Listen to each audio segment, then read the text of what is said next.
The following is a product of Studio 42. Ladies and gentlemen, it is football time in Texas. From Studio 42 on HoweEnterprise.com, this is Howe Bulldogs football. Cross on the jet sweep, trying to break away 30. Look out, 25. He's fast. 15, 10, 5. Kiss him goodbye.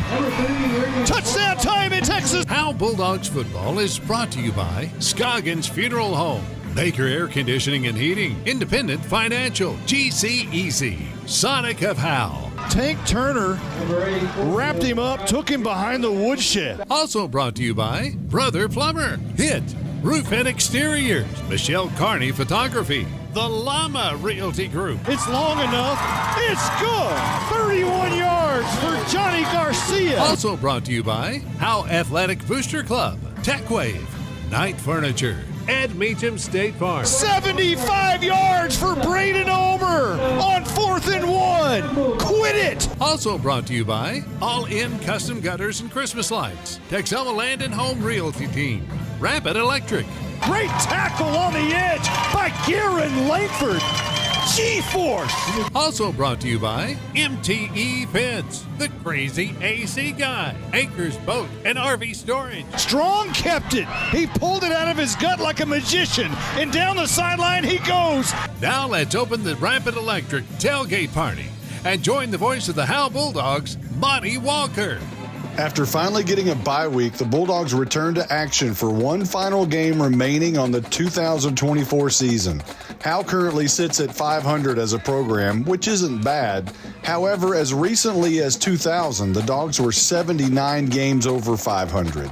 This could very well be the most dramatic fall-off of any program in Texas during the last 25 years. A loss tonight would put them under the 500 mark for the first time since the 7th game ever in program history, when they were 3-4 overall in 1935. But tonight is about the seniors who say goodbye to Bulldog Stadium. Blue Ridge has locked up the number 2 seed and come to Howe to wrap up district play. It's Howe and Blue Ridge, and it's football time in Texas. You're listening to the Rapid Electric Tailgate Party. Here's some things to never mess with if you're not a trained professional. Caging a bulldog. Removing copperheads. And electricity. Don't get shocked. Call Rapid Electric. Rapid Electric is here for all your electrical needs. Just like you wouldn't try to become a pro boxer or president. Not a joke. You need a pro to keep your electricity humming. Don't get shocked. Rapid Electric serves the Grayson County area. Call them at 903-421-8100. If your home or business could talk, what would it say? It may say it would like some privacy or security. Enjoy the beauty and durability of quality fencing from MTE Fence. MTE Fence is a local company specializing in commercial and residential fencing. MTE Fence ranges from wood, aluminum, and chain link fencing. MTE Fence services all of Grayson County and surrounding areas. Go to mtefence.com or call 903-686-9039 for an estimate. MTE Fence has a passion for connection. We are your connection for quality. All In Custom Gutters and Christmas Lights is proud to sponsor the Pride of Howe High School's Bandsman of the Week. Your hometown Bulldog alumni-owned and operated business is here for all your seamless gutter and outdoor Christmas lights needs. Give them a call at 903-819-9183 and let them make your house shine really bright this Christmas. All In Custom Gutters and Christmas Lights. Give them a call at 903-819-9183. All In Custom Gutters and Christmas Lights. This is 3-year starting kicker Jonathan Garcia. When I kick the ball, I don't need no stinking tea, but I will take a sweet tea at Sonic before, during, and after the game. When I kick on over to Sonic, they have great food and big smiles. Johnny, get your leg warmed up. I stay warmed up with Sonic's onion rings and tater tots, not to mention the great drink specials. Hey, Johnny, we need you to drill this one. Let's go. Bring your tea. Nah, Coach, I just finished it. It's not just good, it's Sonic good. Johnny Garcia bangs it through. Hey, Steve here, the crazy AC guy. We raise top-notch AC units and train the finest service techs west of the Mississippi. And we got a truly crazy deal for you. Get a free furnace with the purchase of a qualified AC condenser coil package. You'd have to be crazy like me to miss this deal. So for all your AC and electrical needs, call us at 903-465-2665 or visit us at crazyacguy.com. The Crazy AC Guy, where crazy meets quality. You're listening to the Rapid Electric Tailgate Party. Let's join Monty Walker with the Crazy AC Guy, Senior Spotlight. This week's Senior Spotlight is BU, Braden Ulmer. Now, you started in kindergarten in Howe. What do you remember about elementary school? The field days, getting to run track with all your friends and meeting friends. Now, the first time I met you, you were 5 years old, and I gave you the name BU, the nickname BU, when I was coaching two different kids named Braden. The other Braden, I call it Blue because he wore blue shoes.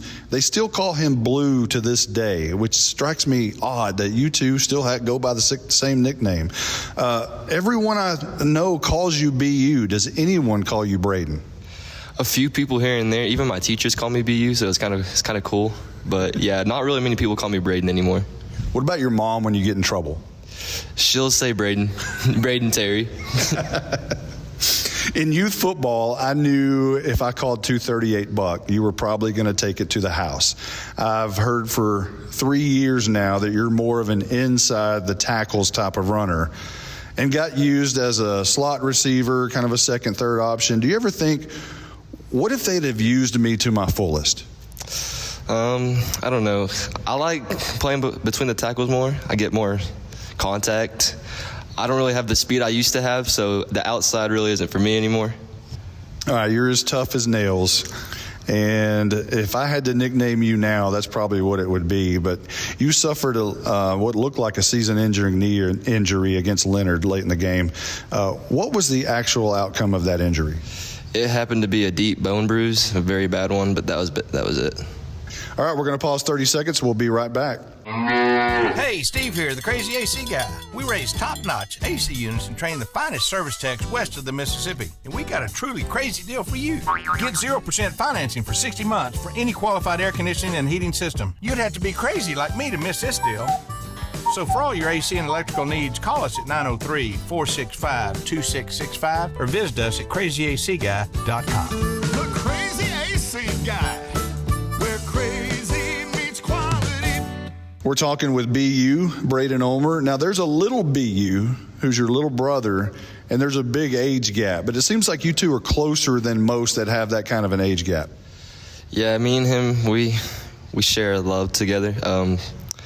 It's cool having him around and be able to show him everything that I can possibly teach him. But yeah, we do love each other a lot, and he's my friend. So does he just think you're like the biggest superstar? I don't know. I think every time, like, he got ready, he just signed up for basketball, and he was like, is Bubba going to be able to teach me? So is he going to be an athlete?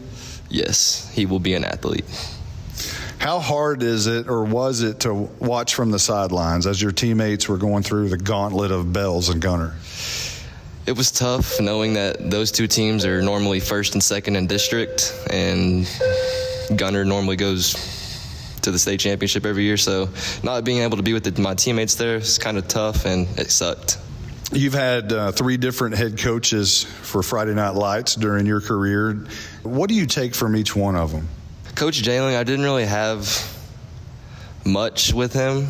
That was my freshman year, so I was on JV that year. And then Coach Brian, we learned a lot from him. The weight room program definitely changed when he stepped in.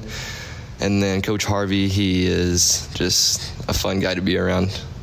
As a senior, how do you show your leadership on this team? Just step up. Like in football games, when big plays need to be made, step up there, be a leader at practice, keep everyone's head up, try to be the best leader I really can, really. Now, you have a great family who is supportive not only of you, but also your teammates and the coaching staff. How important is it to have that support and positive rhetoric coming from those at home?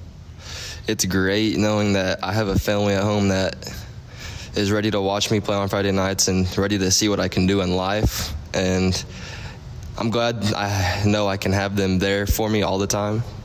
Senior night, final time. Are you going to be emotional? Yes and no. Probably more yes, though, because leaving all my high school friends, and we've grown up together and played football since 2nd grade, so it's going to be tough for that. But I'm ready to move on to college. So speaking of college, anybody looking at you, or do you have a favorite picked out? I have a couple schools looking at me that I have been talking to. One of them's Hendricks. That right now they have my best interest, so we'll see. All right, that's Braden Ulmer, your senior spotlight. Tonight's Senior Spotlight has been brought to you by the Crazy AC Guy. You're listening to the Rapid Electric Tailgate Party. No one wants to talk about losing a loved one. The grief that is put on your family is troublesome. Scoggins Funeral Home strives to make that most difficult time the easiest. We want your loved one to be sent off in the best way possible, with your wishes at heart. Call us at 903-482-5225 or visit our website at scogginsfuneralhome.com. 903-482-5225. Our location on Van Alstyne Parkway makes everything close for your needs. 903-482-5225. Scoggins Funeral Home. Who's your local plumber? Brother Plumber. It's good to know someone local and someone you can trust when your home or office drops the ball. Main line break, 15 yards. Brother Plumber is plumb professional and serves not only Howe, but also all of Grayson County. And you can save yourself 10% if you mention Go Bulldogs. Visit us online at brotherplumber.com. We'd love to help. Brother Plumber is one call away at 469-968-4487. Visit us online at brotherplumber.com. Remember, Go Bulldogs. Real estate is the key to building long-term wealth. Hi, I'm Dana Thornhill, a local Keller Williams realtor. If you're thinking about buying or selling a home, I can help you. Call the Llama Realty Group. Call 903-821-6890 and ask us about our complimentary services. Opportunities in North Texas are growing quickly, and the Llama Realty Group can help you with all your real estate needs. Just like here at the stadium, execution is the name of the game. The Llama Realty Group gets the job done. Call 903-821-6890 today. Each Keller Williams office is independently owned and operated. Here's some things to never mess with if you're not a trained professional. Caging a bulldog. Removing copperheads. And electricity. Don't get shocked. Call Rapid Electric. Rapid Electric is here for all your electrical needs. Just like you wouldn't try to become a pro boxer or president. Not a joke. You need a pro to keep your electricity humming. Don't get shocked. Rapid Electric serves the Grayson County area. Call them at 903-421-8100. Hey, Steve here, the Crazy AC Guy. We raise top-notch AC units and train the finest service techs west of the Mississippi. And we got a truly crazy deal for you. Get a free furnace with the purchase of a qualified AC condenser coil package. You'd have to be crazy like me to miss this deal. So for all your AC and electrical needs, call us at 903-465-2665 or visit us at crazyacguy.com. The Crazy AC Guy, where crazy meets quality. You're listening to the Rapid Electric Tailgate Party. Let's join Monty Walker with the Crazy AC Guy Coach's Corner with Bulldogs head coach Andrew Harvey.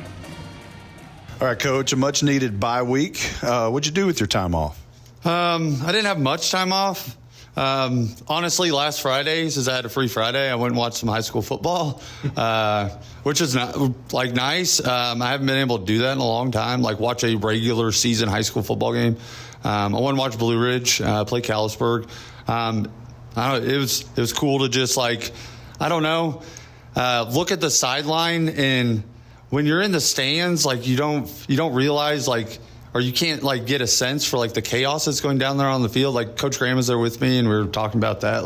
Man, from up here, everything looks so peaceful down there, but we both know it's utter chaos. And I don't know, it was just nice. Got to spend a little more time with my family too, which is always good. But we don't have much time off during the season, so just a couple little things, but not much really.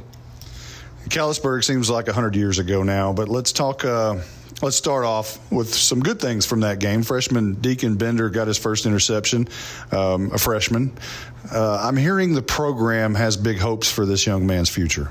Yeah, he's a great kid, an awesome competitor. We've kind of had him pegged since the first day I've got here 3 years ago. He's that guy. You can just tell.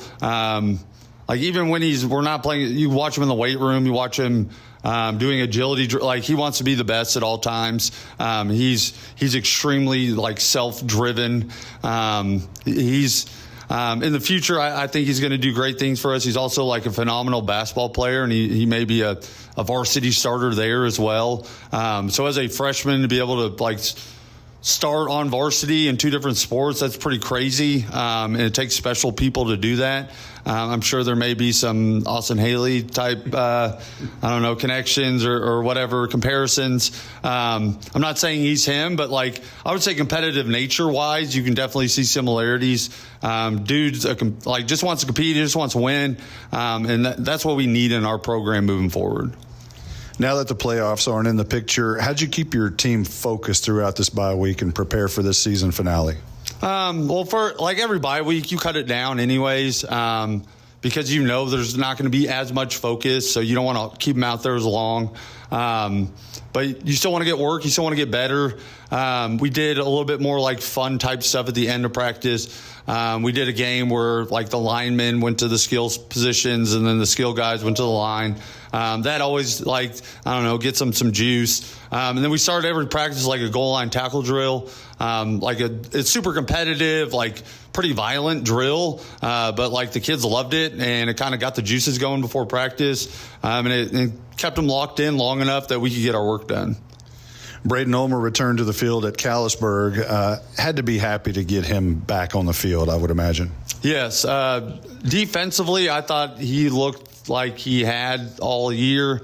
Offensively, he looks a little rusty, but that's kind of a given. Like offense is a little bit harder to like just jump back in and do.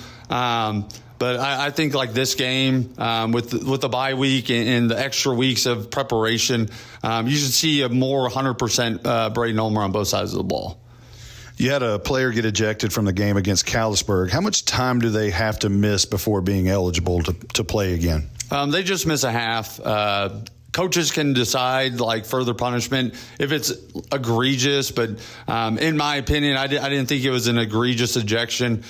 Should he have done what he did? No. But it was more of like a heat of the moment type thing. It wasn't like a, hey, I'm going to like, I don't know. He didn't run into another team's sideline. It was kind of something that happened like, or it extended from like the actual play, say it that way. Like it was more like a double personal foul than it was like he straight up punched a kid in the face or something like that.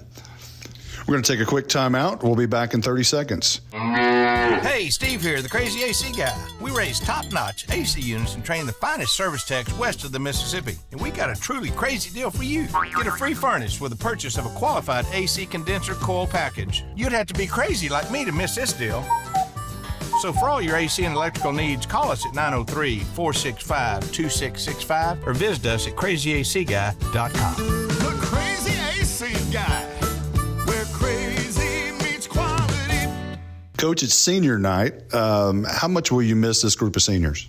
Well, I mean, this senior class is like a big part of that playoff run or the year we went to the playoffs. My first year here, Bo Stevens, Braden Ulmer, Tank Turner, Mikey Wein, like there's a good core group of those guys that like helped or a big part of like the success that kind of like revamped this program. So I'll always owe them for that. And obviously like there's a lot of great players in the senior class. So like I'm going to miss them on the field. There's some leadership too that like is going to be avoided or lacking because of them leading. And obviously like Braden Ulmer, he's kind of like the, I don't know, who everybody looks to in tough times, and it's gonna be really hard to replace a guy like that, and or like a Charlie Turner on the defense side of the ball, because he's always doing great things. He's kind of I don't know, always been there. He's reliable. So it's always hard to replace 3-year starters, so that's not going to be easy. But I think that, like, again, they helped revamp the program. The program is in a good spot, a large part because of them. So I thank them for that. But, like, I think the train's going to keep rolling and we'll be all right. You've got Blue Ridge to close out your first season as a head coach. What do you expect to see from them? They're a really good team. They've already locked up the number 2 spot in the district. So they're not going to be playing for anything really tonight, just kind of a warm-up game for the playoffs. So I don't know. I don't know how much they're going to play their starters, how much they're going to want to work in backups. They're probably going to want to protect some guys, I would think. But you never know. Like some guys, their thought process is like, we're going all out like through the end, and some guys kind of want to rest. But like obviously offensively, they're very dynamic. They're probably the fastest player in the district, number 3. He's if wherever he's at, the ball's probably going. It's kind of how their offense is designed. They got a really good quarterback. Their offensive line's big. They're not super aggressive or physical, but that's not really like what their offense is predicated on. It's more like they just want to get the ball in space. And then defensively, I would say that's like the weaker part of their team, but like they still have a lot of good athletes there.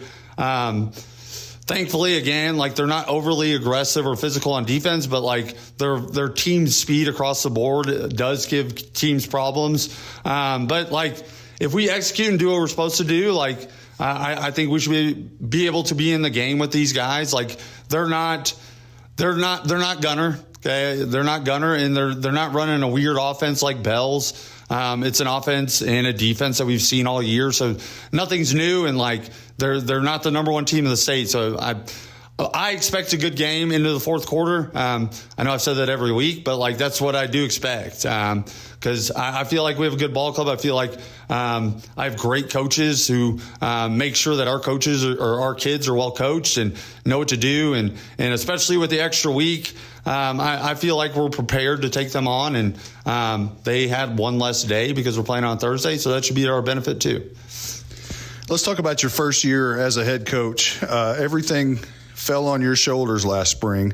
What have you learned, and what can you build upon here?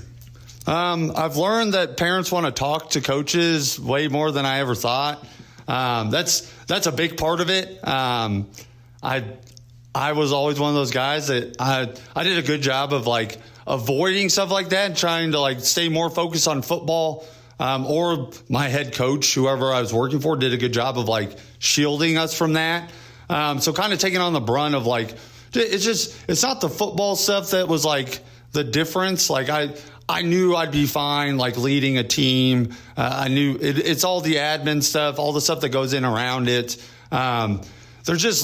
You don't have as much time to solely focus on football, which is weird being the head football coach. You think like, oh, that guy's going to get more time to look at or watch film or whatever. I probably watched less film this year than I have in the past 5, like easily, just because like my time has to be spent in other places doing other things, but like those things are important. I do know that like I like the position I'm in. I like doing this. It's fun. It's what I've always wanted. I like the fact that like the team bought into the culture that I brought. It wasn't a huge change from Coach Brian, but I mean there were a lot of things that we did different, like took their cell phones on game days. Thought that'd be a big problem. They immediately bought in. Kind of tried to cut all the fat out, like pregame or in practice. Like I wanted football practice or football games to be like football and football. Like no other distractions. I'm not worried about like clapping and warm ups or any like that stuff doesn't matter. That's fake juice. I'd say overall it's a success and like hopefully I get to continue to do this for years to come and see where I get the Howe Bulldogs. Well, speaking of the future of the Howe Bulldogs, let's talk about what do they look like in years to come. Other than our defensive line, where we're going to lose 3 starters, like we're not losing. I think we're going to lose 1 offensive line starter, a couple skill spots, and then those D linemen. I would say moving forward, like obviously a Brayton Ulmer, a Garen Langford, a Charlie Turner, a Bose, like those guys are going to be hard to replace. But the great thing about like being in Howe, Texas is like I know these kids are going to work, that they want to be good. And so like replacing these better players in other places, like when I was in Sanger, like it was a big issue because you just never knew what you were going to get coming up. But like here, I know that like they're willing to be like molded or built into like what we want them to be. So just because a kid had played, I don't know, offensive tackle every year, like if I see him fitting better at middle or inside backer, and like I tell him, hey, I'm going to mold you in it. Like the kids here are 100% willing to do or change or buy into whatever you present to them, as long as they know like it's going to work or they trust you. Like, and I feel like for the most part, like all the kids in our program trust what we're doing. Our off-season program is going to ramp up a bit. There's going to be some big changes there because I felt like, especially the Kalisport game, we got out physical. They were just bigger, stronger than us. And I mean, our lines are pretty big, but like, especially the skill spots, like I need our skill guys to be bigger and stronger because a lot of times, like, we're just getting kind of bullied. And I know it's underclassmen, it plays a big role, but like, it's also like we didn't spend enough time in off season. It was a lot of days. It was just that 45 minutes during the period. Well, that's not enough. So like this coming up here, we'll be getting after in the mornings, we're getting after during the period, and then they'll extend in after school to make sure that like, and again, like I'm not going to sell to them like, hey, I want you here because I want to like beat your brains in. No, I want you here because this is what it takes to be a great program. And again, like as long as they know that this is happening so that we can win football games next year, they'll be bought in. And I'm not worried about like that moving forward. Again, like a lot of young guys are going to be moving up next year. Deacon Benner is going to be a big player. And then some of like the guys that have transferred in that haven't been eligible, they'll be eligible next year. So we'll get like two seniors that had to, or the juniors this year will be seniors next year that had to play on JV just because they transferred in. But they'll be a big help. Like, I see great things for the future. I really do. But like, I wouldn't be in this position, or I wouldn't want this position if I couldn't like find a path that like led to something great. Because I'm not in this to go 3-7 or 4-6. Like that's, or even 5-5 or 6. Like I want to go deep in the playoffs. I want like eventually to win a state championship. Like that's my goals. Like the kids understand that and like they want that too. So as long as like everybody's moving in the same direction, which I think they are, and the guys that aren't, they're going to get off the train. I think the future is going to be good. I can't promise a better win-loss record next year, but I can promise that we're going to be a more prepared team next year. The Coach's Corner has been brought to you by the Crazy AC Guy. You're listening to the Rapid Electric Tailgate Party. At Independent Financial, supporting our community is at the heart of what we do, which is why we are pleased to support the Howe Bulldogs. Investing in others and helping our neighbors thrive is what we do, and our friendly, knowledgeable banking team is rooting for you in your financial success. Whether you're saving for college, planning for your family's future, or working to grow your business, we'd love to help you accomplish your goals. Come see us at our location on South Denny or visit us at ifinancial.com. Go Bulldogs! We're cheering for a winning season. Member FDIC. This is more than a bundle. This is way more than a combo deal. It's your sanctuary, your home field. It's where everything happens. This is your home, your car, your memories. And you want to be sure they're protected with home and auto insurance. As your State Farm agent, I get it. That's why I'm here to help life go right. My name is Ed Meacham, and I'm your Howe State Farm agent. Give me a call at 903-892-3923 or on the web at mredinsurance.com. Got hail? Get hit. Help your home and your community at the same time. Hit Roof and Exteriors has been on the job locally since 2012. Hail damage, wind damage, roof leaks, exterior paint and siding, replace it or repair it, we've got you covered. Hit Roof and Exteriors has been building solid roofs all across North Texas for over 11 years. We will work with your insurance company or your budget to get your home happy again. For a free estimate or inspection, call 972-977-1523. Hit Roof and Exteriors. Got hail? Get hit. Here's some things to never mess with if you're not a trained professional. Caging a bulldog. Removing copperheads. And electricity. Don't get shocked. Call Rapid Electric. Rapid Electric is here for all your electrical needs. Just like you wouldn't try to become a pro boxer or president. Not a joke. You need a pro to keep your electricity humming. Don't get shocked. Rapid Electric serves the Grayson County area. Call them at 903-421-8100. Hey, Steve here, the Crazy AC Guy. We raise top-notch AC units and train the finest service techs west of the Mississippi. And we got a truly crazy deal for you. Get 0% financing for 60 months for any qualified air conditioning and heating system. You'd have to be crazy like me to miss this deal. So for all your AC and electrical needs, call us at 903-465-2665 or visit us at crazyacguy.com.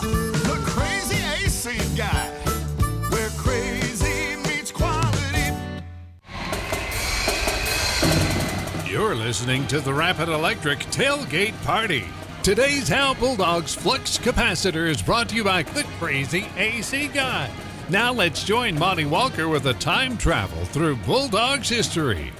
The Howe Bulldogs are 6-4 in games played on November the 7th. The first game was a 26-6 win against Pilot Point at Bulldog Stadium in 1936, where Billy Bryant Cloud scored 4 touchdowns, including 3 rushing and 1 interception return.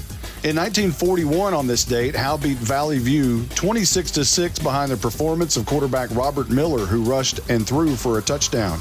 In 1947, Howe won at Whitesboro 26-6 as Jack Gaddis and Ned Estes led the way. In 1975, Howe lost at Pilot Point 34-12, but in 1980, Howe defeated Bells on this date 18-6 to win their 6th in a row. Jeff Murdoch's 139 yards and 2 touchdowns led the way.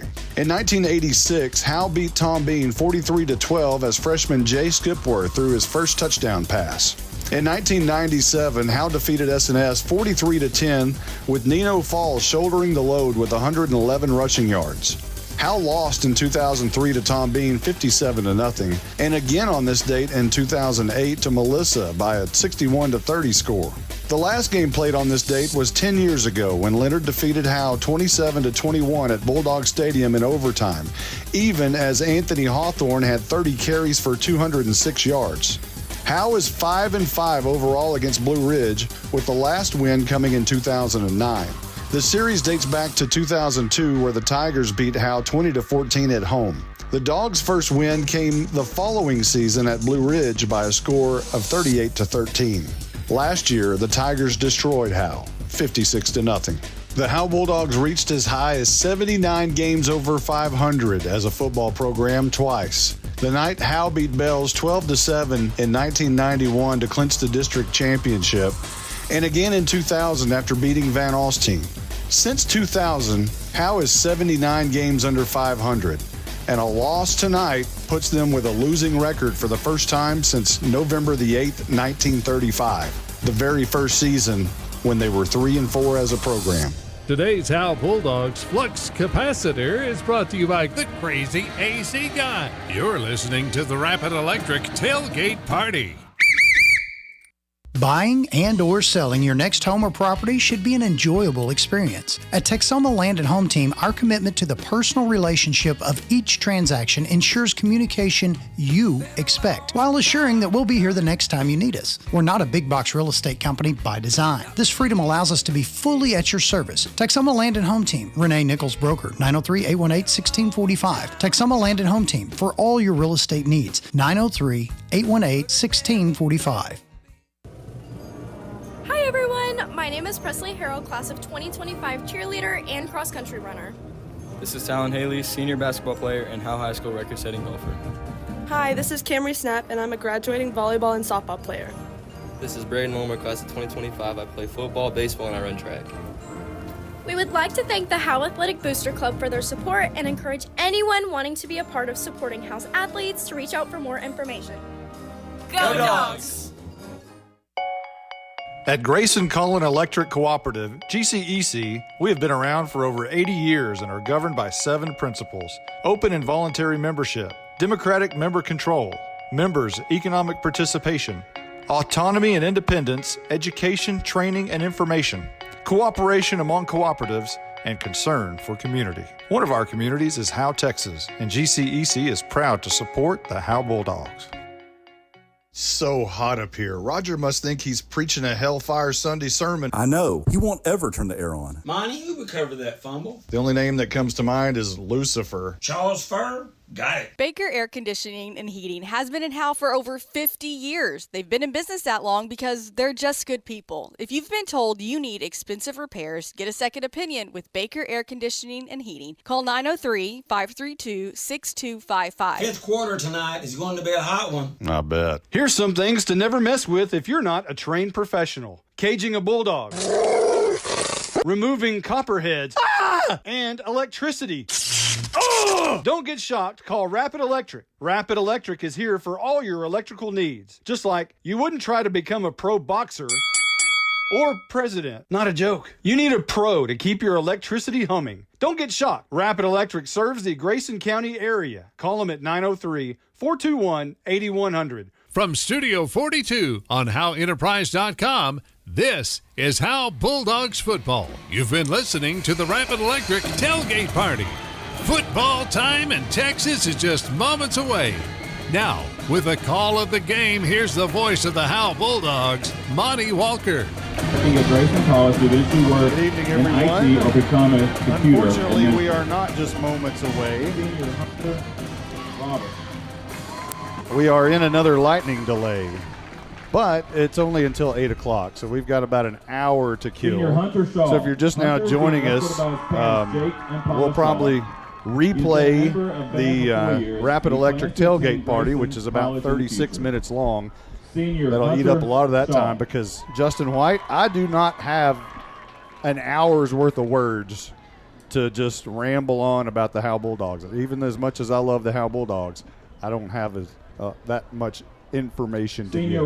Yeah, we weren't anticipating this. Got to the stadium and had lightning about 6:30ish, and delayed us 30 more minutes. And guess we're bookending the seasons on lightning delays. We had the first one in Boyd, got the last one here tonight in Howe. Yeah, and it was a storm all season long, basically. Had to weather it at times. Yeah, so it is senior night. They're introducing the seniors right now. I guess you can get on the track. You just can't get on the field, although Blue Ridge is warming up out on the field, so I don't know if they got the memo that it's starting at 8 o'clock.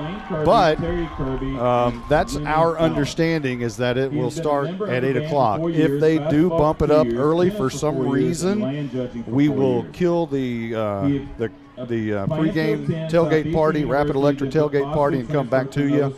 But as of right now, lightning delay, kickoff at 8 o'clock. So, Jake Roberts, any words? I just throw you on the spot. Right, I know. And it also goes Mono, of course. Yeah.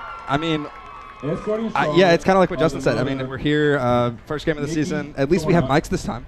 Well, that's true. The last time it all went bad. So I guess we'll start the Rapid Electric tailgate party. We're just again lightning delay, and we'll just come back.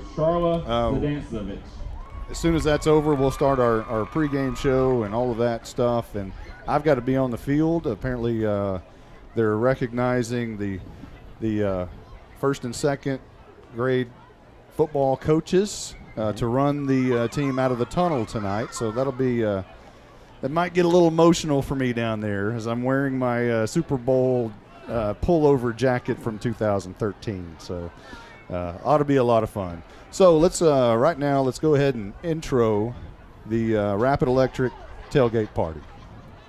The following is a product of Studio 42. Ladies and gentlemen, it is football time in Texas. From Studio 42 on HoweEnterprise.com, this is Howe Bulldogs football. Cross on the jet sweep, trying to break away 30. Look out, 25. He's fast. 15, 10, 5. Kiss him goodbye. Touchdown time in Texas. Howe Bulldogs football is brought to you by Scoggins Funeral Home, Baker Air Conditioning and Heating, Independent Financial, GC Easy, Sonic of Howe. Tank Turner wrapped him up, took him behind the woodshed. Also brought to you by Brother Plumber, Hit, Roof and Exteriors, Michelle Carney Photography, the Llama Realty Group. It's long enough. It's good. 31 yards for Johnny Garcia. Also brought to you by Howe Athletic Booster Club, TechWave, Night Furniture, Ed Meacham State Farm. 75 yards for Braden Ulmer on 4th and 1. Quit it! Also brought to you by All In Custom Gutters and Christmas Lights, Texoma Land and Home Realty Team, Rapid Electric. Great tackle on the edge by Garen Langford. G-Force! Also brought to you by MTE Fence, the crazy AC guy, Acres Boat and RV Storage. Strong kept it. He pulled it out of his gut like a magician, and down the sideline he goes. Now let's open the Rapid Electric tailgate party and join the voice of the Howe Bulldogs, Monty Walker.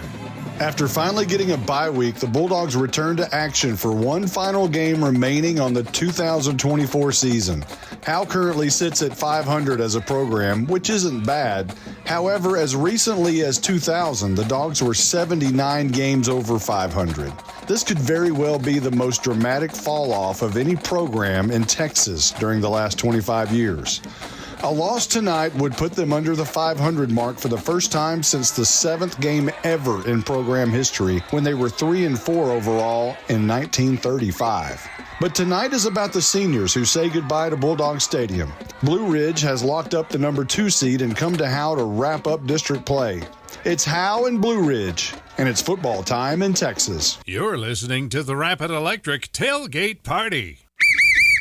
Here's some things to never mess with if you're not a trained professional. Caging a bulldog. Removing copperheads. And electricity. Don't get shocked. Call Rapid Electric. Rapid Electric is here for all your electrical needs. Just like you wouldn't try to become a pro boxer or president. Not a joke. You need a pro to keep your electricity humming. Don't get shocked. Rapid Electric serves the Grayson County area. Call them at 903-421-8100. If your home or business could talk, what would it say? It may say it would like some privacy or security. Enjoy the beauty and durability of quality fencing from MTE Fence. MTE Fence is a local company specializing in commercial and residential fencing. MTE Fence ranges from wood, aluminum, and chain link fencing. MTE Fence services all of Grayson County and surrounding areas. Go to mtefence.com or call 903-686-9039 for an estimate. MTE Fence has a passion for connection. We are your connection for quality. All In Custom Gutters and Christmas Lights is proud to sponsor the Pride of Howe High School's Bandsman of the Week. Your hometown Bulldog alumni-owned and operated business is here for all your seamless gutter and outdoor Christmas lights needs. Give them a call at 903-819-9183 and let them make your house shine really bright this Christmas. All In Custom Gutters and Christmas Lights. Give them a call at 903-819-9183. All In Custom Gutters and Christmas Lights. This is 3-year starting kicker Jonathan Garcia. When I kick the ball, I don't need no stinking tea, but I will take a sweet tea at Sonic before, during, and after the game. When I kick on over to Sonic, they have great food and big smiles. Johnny, get your leg warmed up. I stay warmed up with Sonic's onion rings and tater tots. Not to mention the great drink specials. Hey, Johnny, we need you to drill this one. Let's go. Bring your tea. Nah, Coach, I just finished it. It's not just good, it's Sonic good. Johnny Garcia bangs it through. Hey, Steve here, the crazy AC guy. We raise top-notch AC units and train the finest service techs west of the Mississippi. And we got a truly crazy deal for you. Get a free furnace with the purchase of a qualified AC condenser coil package. You'd have to be crazy like me to miss this deal. So for all your AC and electrical needs, call us at 903-465-2665 or visit us at crazyacguy.com. The Crazy AC Guy, where crazy meets quality. You're listening to the Rapid Electric Tailgate Party. Let's join Monty Walker with the crazy AC guy, Senior Spotlight. This week's Senior Spotlight is BU, Braden Ulmer. Now, you started in kindergarten in Howe. What do you remember about elementary school?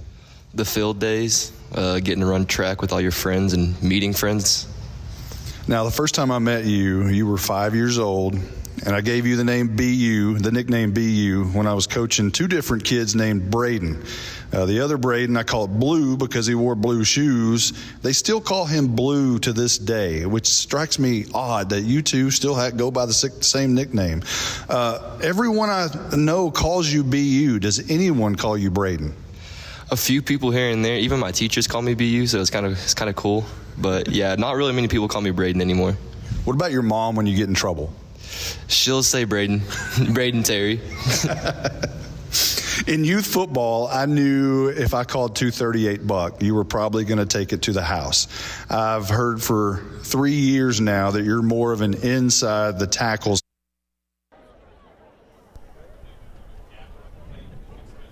Okay, well, false alarm. False alarm. We're not in a lightning delay, at least not anymore. We're due for a 7:30 kick. So let's go. Now we're all kind of we're all discombobulated We're here. discombobulated. We thought we had it going, but I do know I still have to go down on the field at some point. So I'm going to let y'all do the pregame show. Okay. So it's a Rapid Electric tailgate party, and you're going to do the hit, roof, and exterior starting lineups, and then the Michelle Carney photography opponent overview, and then the Ed Meacham State Farm Howe Bulldogs overview. So y'all got it from here. All right. Alrighty. Good evening, everyone. I'm Justin White alongside Jake Roberts. This is you were listening to the tailgate, Rapid Electric tailgate party. Don't get shocked. Call them at 903-421-8100. We played it one and a half times after we've heard about the lightning delay. I thought we were going to be starting at 8 o'clock as Monty had talked about, but it looks like we are on schedule to start at 7:30. So now we are in the pregame show. And it looks like we're going to we'll have the starting lineups, the hit, roof, and exterior starting lineups. Let's start, Jake. Yeah. First of all, good to have you here, man. Yeah, it's great. Like I said, we're kind of all messed up here. Kind of rushed into this. Yeah. So not knowing what's going on. So let's get into our starting lineups. We'll start with with Blue Ridge. You want to start with Blue Ridge defense? Start with their defense. Go with that. Gotcha. That's our hit, exterior starting lineups. All right, starting on the Blue Ridge defensive line, defensive end, Brody Goodman, number 16. He's a junior. At defensive tackle, it's Drew McCarley, number 18. He's a senior. At defensive tackle, number 32, he's a senior. Josh Penaloza. I hope I said that right. At outside linebacker, we have Gavin Spann, number 8. He's a sophomore. At linebacker, we have J.J. Hernandez, number 15. He's a senior. Another linebacker, Jacob Walker, number 34. He is a junior. And the outside linebacker is Max Norris, number 4. He is also a senior. At cornerback, we have Kelvin Oliveira, number 2. He's a junior. Strong side safety, we have Liam Finnan, number 10. He's a junior as well. Free safety, Talon Lennon, number 5, a senior. At cornerback, we have Ryder Clayton, number 3. He's a senior. All right, that's the starting defense for Blue Ridge. Let's go over to the Howe Bulldogs offense. We'll start on the offensive line. Both teams, before I get started, Howe is out on the field right now warming up. Blue Ridge has been warming up for the last several minutes. They've now left the field. But as we said, it looks like we're going to be starting at 7:30 as of right now. Let's go over to the Bulldog offense. Starting on offensive line, left tackle is Dylan Patterson. He's a junior. Senior is Michael Weimer, one of 11 seniors on this team, playing his final game of the season. He's a left guard. At center is Aiden Torres. He's a junior. At right guard is Will Ingram, large march. He's a junior. Now, he will be suspended for the first half of this game due to an ejection 2 weeks ago against Callisburg. So we believe that'll probably be Alex Blassingame at sophomore, starting at right guard for him for the first half. And then we'll see Ingram in the second half. And then right tackle is a sophomore, Jacob Griffo. At wide receiver is Jeremiah Thornton. He's got 2 catches for 13 yards on the season. He's a senior. The other wide receiver is Garen Langford. He's a senior. 6 catches for 78 yards. And a touchdown. At the slot, you may see Garen Langford. You may see Kendall O'Brien. O'Brien's a sophomore. 6 catches for 101 yards and a touchdown. The other slot receiver is Ryken Cross, a sensational sophomore. 28 catches for 423 yards, 3 touchdowns. He's also ran for 9 times for 64 yards. Again, he's only a sophomore at the slot. And at running back is BU, Braden Ulmer. He's a senior. 4-year varsity letterman on this Bulldog offense. 80 carries for 764 yards, 13 touchdowns. He's also caught the ball 17 times for 92 yards. He's averaging 9.55 yards a carry and then 5.4 yards a reception. And then at quarterback is another sophomore, Rylan Strong. 67 completions for 139 attempts, 756 yards. He's thrown for 6 touchdowns and 11 interceptions. Ran the ball 66 times for 70 yards and for 3 touchdowns.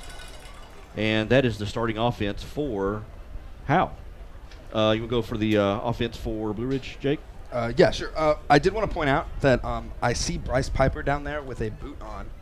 So I know he wasn't on the starting lineup, but it doesn't look like he's going to be suiting up tonight. Okay. For Howe. One of a few that are on the injured list tonight. Yes. Yeah. All right, for Blue Ridge, we'll start with their offensive line. So number 56, Harley Norris. He's a sophomore, left tackle. At left guard, we have Jace Harris, number 77. He is a junior. At center, we have Simon Martinez, number 66. He's a junior. Right guard, Jonathan Espinosa, number 76, a sophomore. And at right tackle, Grayson Spann, number 55, a senior. At wide receiver, we have Gage Branch. He has 9 receptions for 135 yards and a touchdown on the year. And then at the other receiver, they actually have a tight end. So it's Drew McCarley, number 18, who's a senior. He has 6 receptions for 55 yards and a touchdown on the year.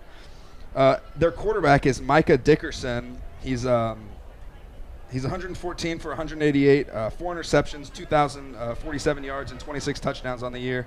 And he has 4 rushing touchdowns for 53. I said that wrong. He's 53 rush attempts for 455 yards and 4 touchdowns. And at the slot receiver, Caleb Gaddis, junior, number 11. He has 46 receptions for 938 yards, 14 touchdowns. He's going to be the guy that they're going to look to go to. At halfback, Ryder Clayton. He's 29 rushes, 534 yards, 10 touchdowns, and also 40 receptions, 707 yards, and 8 touchdowns through the air, so 18 total. At halfback, Michael Stancinallo, 73 rush attempts for 399 yards and 3 total touchdowns. So that's going to be the Blue Ridge starting offense. All right, let's go to the starting defense for Howe. On the defensive line is defensive end Alex Mejia. He's a junior. 23 tackles, 1 sack, 6 tackles for a loss. Charlie Vera, a senior. 30 tackles, 1 tackle for a loss at defensive tackle. Also, other defensive tackle is Charlie Tank Turner. He's a senior. 53 tackles, 2 sacks, and 6 tackles for a loss. The other senior is defensive end I got a little surprise for you. Bo Stevens. This is Billy Ingram, president of the Howe Athletic Booster Club. First off, thank you for coming to support our kids. So what's happening right now is there's a speech by for Monty because of what he was talking about earlier. So we're going to go ahead and just listen to that. Job well done. The Booster Club has tried to help create some memories for the senior student athletes and their families this year. Tonight, the senior football players will put on and strap up their Howe Bulldog football helmet for the last time. As with anything you do for the last time, there has to be a beginning. And these seniors, that football beginning started in 2013 as first graders who won the Red River Youth Football Championship. Tonight, they will be led onto the field for the last time by the men who led them onto the field for the first time. Those coaches from 2013, Thomas Troxel, Mike Stevens, Monty Walker, and Bear Portman.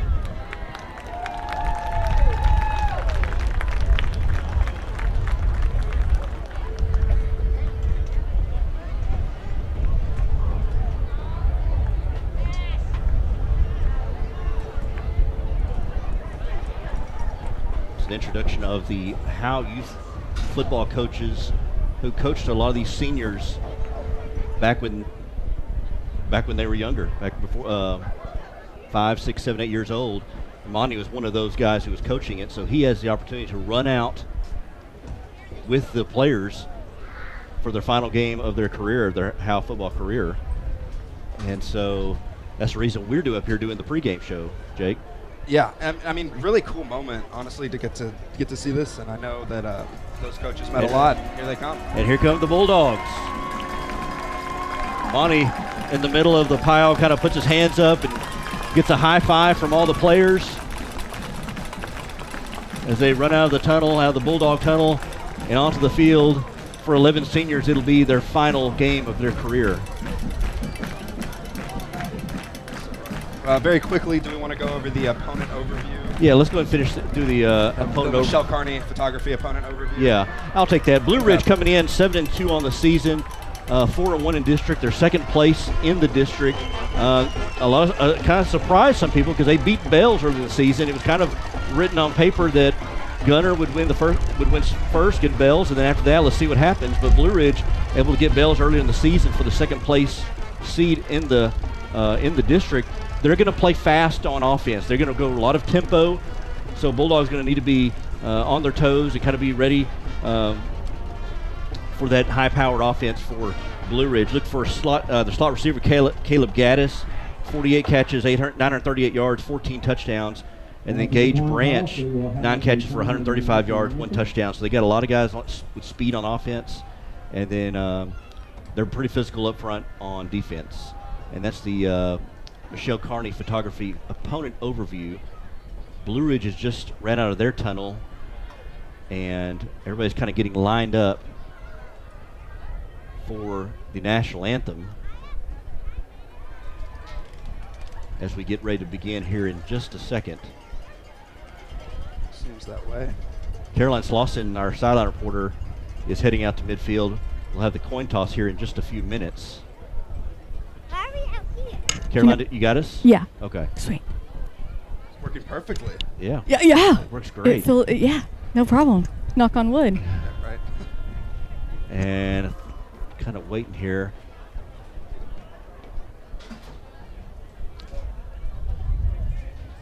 Looks like they'll have the coin toss here before the national anthem. Lining up for captains for the Bulldogs is Garrett Langford, Braden Ulmer, and who is that other?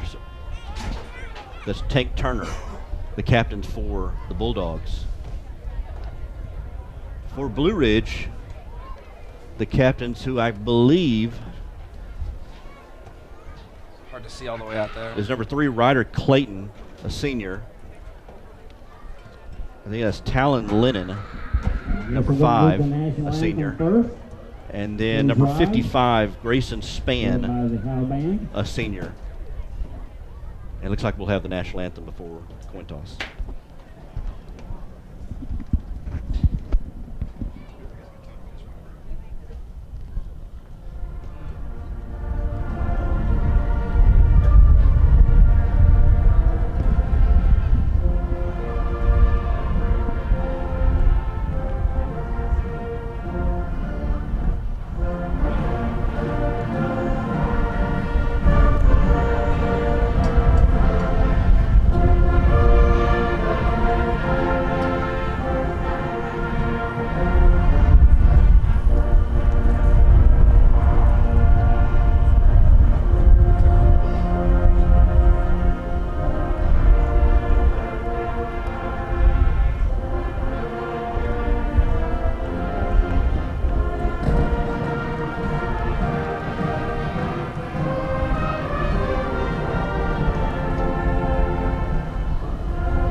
And one last time, Justin White, it is football time in Texas. Well, I don't know what all y'all have got to say while I was gone, but I will tell you that was a pretty monumental experience down there with my boys again, inside of a tunnel. This time it seemed like they were in charge, not me. But that's a lot of fun. Lots of fun. I see you didn't run out. You just kind of held your hand and let them give you the high five as they ran out. I was geared up to run today, but it ain't about us. Yeah. It's about the players. There you go. And I just wanted to all line up and just give them 5 as they ran past us. I was just hoping that they weren't going to knock us down. They getting pretty close. One of them got pretty close to knocking me down. For the Bulldogs. So we're about to get ready for Caroline Slauson time in Texas as a coin toss is about to happen. We got her mic'd up. Yes. For the Tigers, Ryder Clayton, Kellen Liddon. So I think we're ready for Caroline. And Grayson Span. Sportsmanlike attitude we expect, which is going to be the foundation of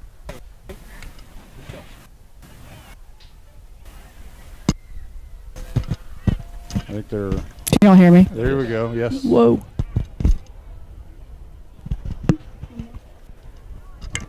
That's a very large referee right next to you, Caroline. Well, you know. Here we go. acts have planned. Go ahead and throw that mic in there. You guys to be the leaders on the team. So we expect that throughout the game tonight, okay? Blue Ridge, you are the visitor. Hoy, you are the gracious host, okay? So what I ask for you to listen for what he calls and repeat what he says. Okay. We're going to go with officials, gear, outlet as the heads. Tasso for tail. Texas Association of Sports Officials, okay? You have the luxury of calling tails or heads. Oh. What did he call? Tails. He called tails. Guys, if you all would back up one step, we're going to let the grain. That's Tank Turner calling tails. The turn has determined it is heads. Come on, Tank. It is heads. Okay? So who wins the toss? It's your choice. Yes. We defer. Oh, we defer. You're Okay. choosing to defer. I take it you want to take that ball, right? Great. Which would you like to do? Probably this. You would like to kick away from the clock, okay? You guys go stand there. You guys Oh my gosh, I love this crew so much. Yeah, Caroline, it's obviously not a hometown crew. He didn't know how to pronounce Howe. I know. What did he say? I know. Hulk, Hoyt. Hoy. Yeah. He said Hoy. And he did not catch it at all. Yeah. I like how Howe is the gracious host. Yeah, and we have our first woman judge, referee, umpire, as well. Yeah. Well, I think we had one a few weeks ago. Oh, did we? Yeah. Was I not here? I think that was. I think you had the night off that night. Oh, nice. But I think we did, yeah, because I know you would have noticed that night. Very nice. she came up. I looked up. I was like, oh, hey, what's going on? Yeah. Another girl out here. Yeah. Speak each other. Speaking of the officials tonight, the referee, that very large young man, is Scott Huber. The umpire, Christopher Dameron. The head linesman is Gregory Green. The line judge is Samuel Ward. The back judge is Ruben Flores. Field judge is Riley Smith. And the side judge is Steve Brown. No Tommy Tubbs tonight. I really like Tommy Tubbs. But no Tommy Tubbs. And we did the Michelle Carney opponent's overview. You know what time it did is. It is time for hit exterior starting lineup. football. Just nothing. I hadn't done the Howe overview. Oh, hadn't done the Howe overview. Yes, hadn't okay. done that one. Here's the Howe overview. Give it to be you. Give it to me. Okay.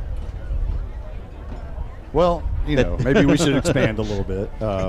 No, really, did you go over the fact that they're going to be missing their right guard for a half? Yes. Had the ejection a couple of weeks ago. Yes. And so you're going to have to overcome that in your offensive line, at least for a half. You might even see a different look tonight. I don't know that, but I can imagine that, if you're going to see Deacon Bender at quarterback, in the second half, maybe tonight. This would be the night to do it? I don't know. It could be a good night depending on the circumstance and situation.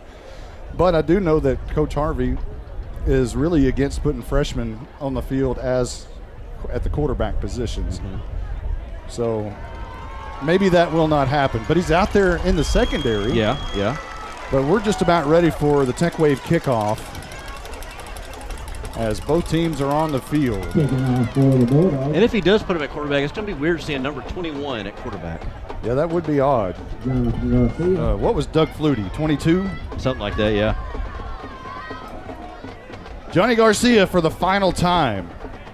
is on for this kick. First kickoff. Back deep, maybe the fastest man on the field. Maybe the fastest man in Grayson County right now. Ryder Clayton. Back deep to return, as well as Caleb Gaddis. And we are just about underway. Any moment now. There's the whistle. Johnny Garcia runs to the football. It's an onside kick, and it's going to be recovered very quickly by Blue Ridge's Gavin Spann, and they'll have great field position to start this football game at their own 48-yard line. High Roller Harvey starting out the last game of the season, putting all his cards on the table, trying to catch him sleeping with an onside kick. High Roller Harvey. Yeah. We understand that the Howe Bulldogs may have white helmets next year for the first time since, I think, 1982. Really? Wow. Maybe 83. First and 10, left to right, is Blue Ridge in white shirts and green pants with one white stripe down the pants, thin white stripe, and goes in motion. This is Dickerson wanting to throw. Deep ball, left side, look out, looking for Clayton, and it's incomplete, but there's a flag down. Garen Langford in coverage, never turned around, and I think there was some contact there. No, there was no contact there. Going long to Clayton, and Clayton had about 3 or 4 steps on Langford. Langford, as you said, just kind of stuck his hands up in the air, kind of shade the receiver from catching it, kind of got in the way, and they're going to call a PI, a pass interference, and that's going to be 15 yards into Bulldog territory. Ball now spotted at the 37 of Howe.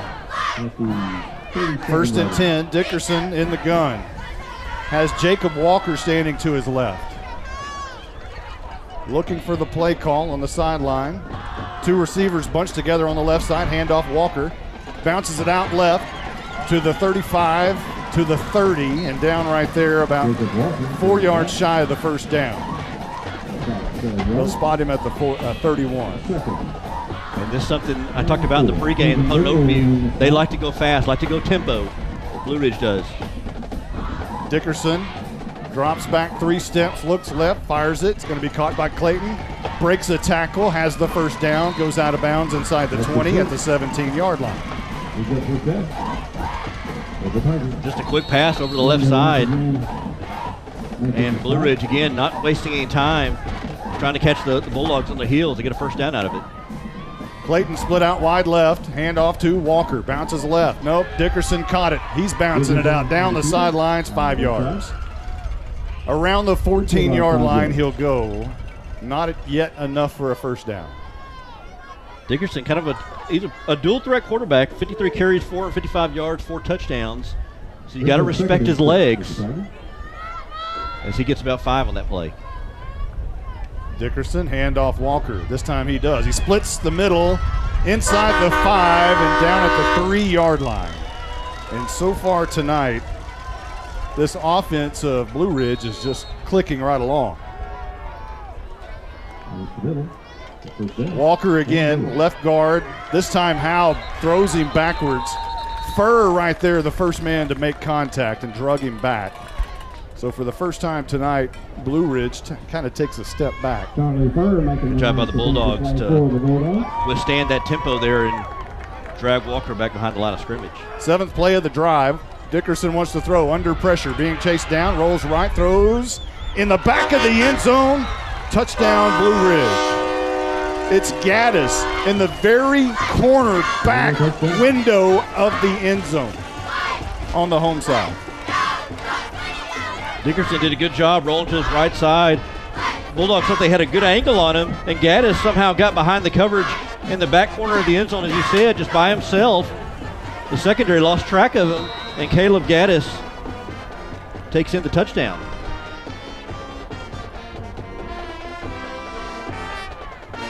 On for the PAT is Alvera, and it's good. Blue Ridge leads 7-0 early, 10:25 left to go in the first. We'll be back right after this. If your home or business could talk, what would it say? It may say it would like some privacy or security. Enjoy the beauty and durability of quality fencing from MTE Fence. MTE Fence is a local company specializing in commercial and residential fencing. MTE Fence ranges from wood, aluminum, and chain link fencing. MTE Fence services all of Grayson County and surrounding areas. Go to mtefence.com or call 903-686-9039 for an estimate. MTE Fence has a passion for connection. We are your connection for quality. All In Custom Gutters and Christmas Lights is proud to sponsor the Pride of Howe High School's Bandsman of the Week. Your hometown Bulldog alumni owned and operated business is here for all your seamless gutter and outdoor Christmas lights needs. Give them a call at 903-819-9183 and let them make your house shine really bright this Christmas. All In Custom Gutters and Christmas Lights. Give them a call at 903-819-9183. All In Custom Gutters and Christmas Lights. Your hit, roof, and exterior scoring drive recap for Blue Ridge. 7 plays, 53 yards. Took a minute 35 off the clock. And it was a 5-yard touchdown pass from Dickerson to Gaddis in the back of the end zone. Here's a little pooch kick on your Tech Wave kickoff. It's going to be fair caught at the 37-yard line by Malachi Daly.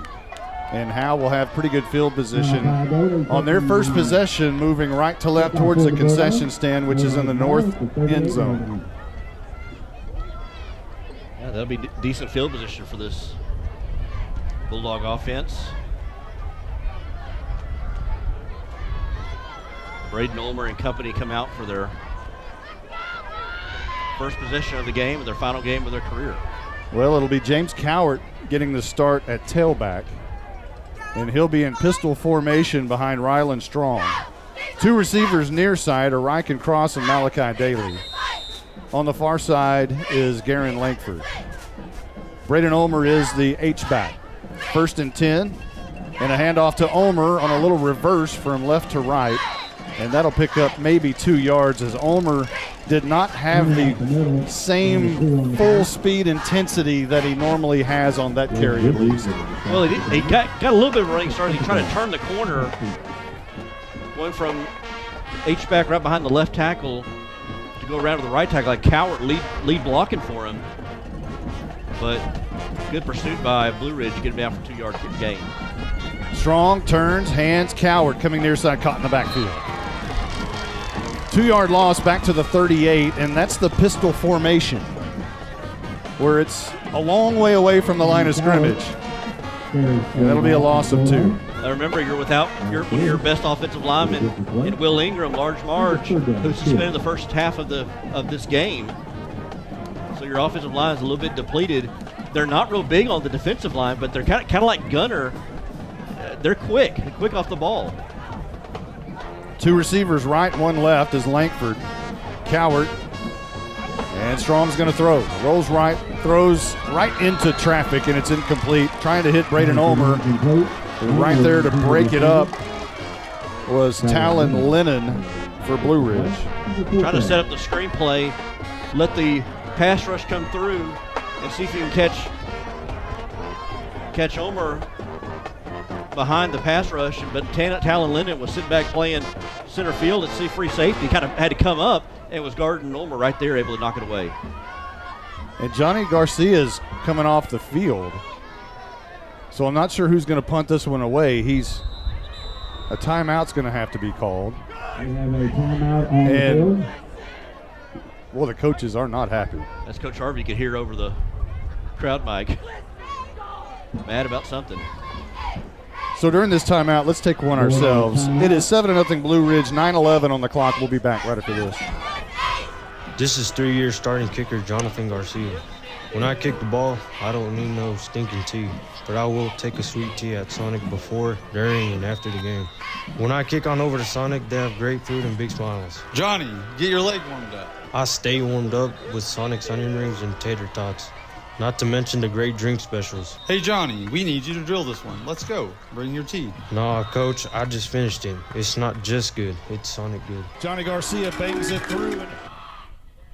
No one wants to talk about losing a loved one. The grief that is put on your family is troublesome. Scoggins Funeral Home strives to make that most difficult time the easiest. We want your loved one to be sent off in the best way possible, with your wishes at heart. Call us at 903-482-5225 or visit our website at scogginsfuneralhome.com. 903-482-5225. Our location on Van Alstyne Parkway makes everything close for your needs. 903-482-5225. Scoggins Funeral Home.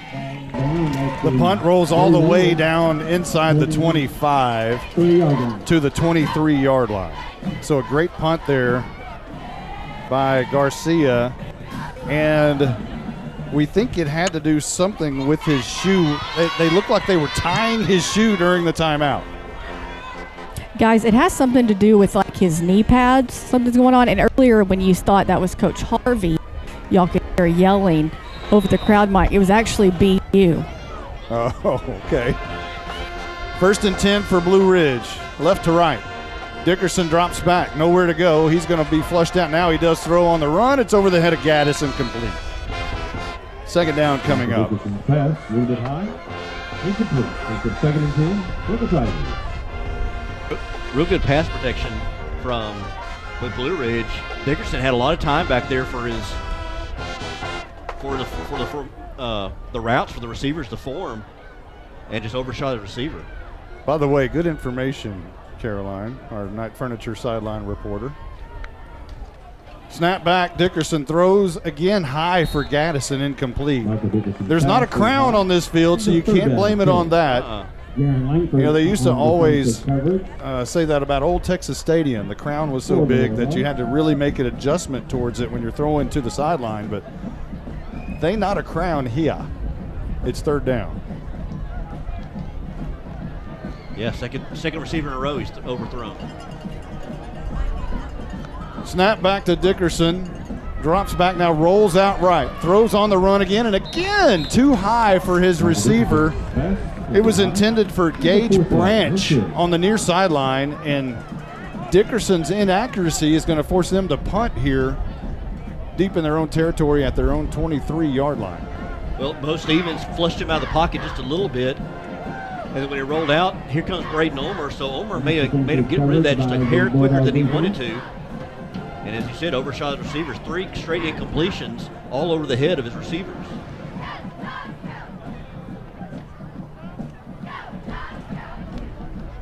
The punt is a low wobbly one. It's going to take a good roll, though. It may have hit Braden Ulmer, but maybe it did not. Nobody's jumping for it. That was close. And it rolls dead at the 21-yard line. Ulmer was very close to having that one touched. He started backpedaling. He almost tripped. It was going to fall right on top of the ball as it was rolling. Got a little too close. I'm not even sure how that didn't hit him. I'm not sure how it didn't either. I thought it went like in between his legs almost. Yeah. That was almost a disaster. It's kind of one of those things when you get kind of nonchalant with the punt return as it bounces and you get a little too close, and luckily it didn't hit him. 54-yard punt. Coward in the backfield, pistol look. 2 receivers to either side. Strong in the gun, wants it, turns, hands. No, he kept it. Coming near side, throws it on the run. It's going to be caught, but dropped immediately as Garen Langford. A nice pickup, however, to the 27-yard line. Gain of about 6. RPO, make the handoff, and it rolled to his left, had Max Norris coming right at him, had to hurry up and get rid of that.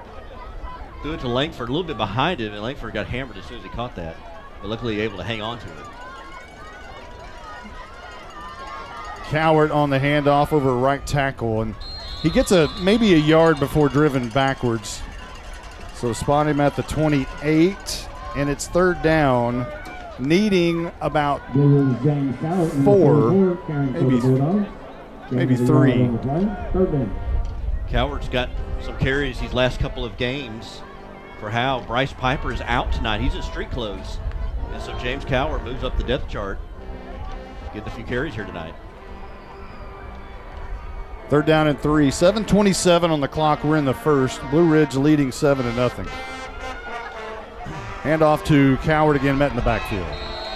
might have lost 2. And that seems to be the case from the pistol. If you're going to get tackled at the line of scrimmage, generally, in the pistol, you're going to get tackled for a 2-yard loss. And that's what this is, back to the 26-yard line. And it's punt time. And I don't know if it's just the offensive line's not holding their blocks long enough, or they're just the running back's just too far back in the backfield behind the quarterback in that formation. I've always told you I don't like the pistol. Yeah. It's Garcia on to punt, a low end-over-end kick, almost like an onside kick, but it bounces over one of the defenders and goes into Blue Ridge territory at the 48-yard line. Not a great kick, and it wasn't pretty by any stretch of the imagination, but it ended up being effective. I almost wondered if somebody got a hand on that somehow, the way it came off his foot, or he had to get rid of it, kick it just a little quicker than he thought that he would like. 26-yard punt.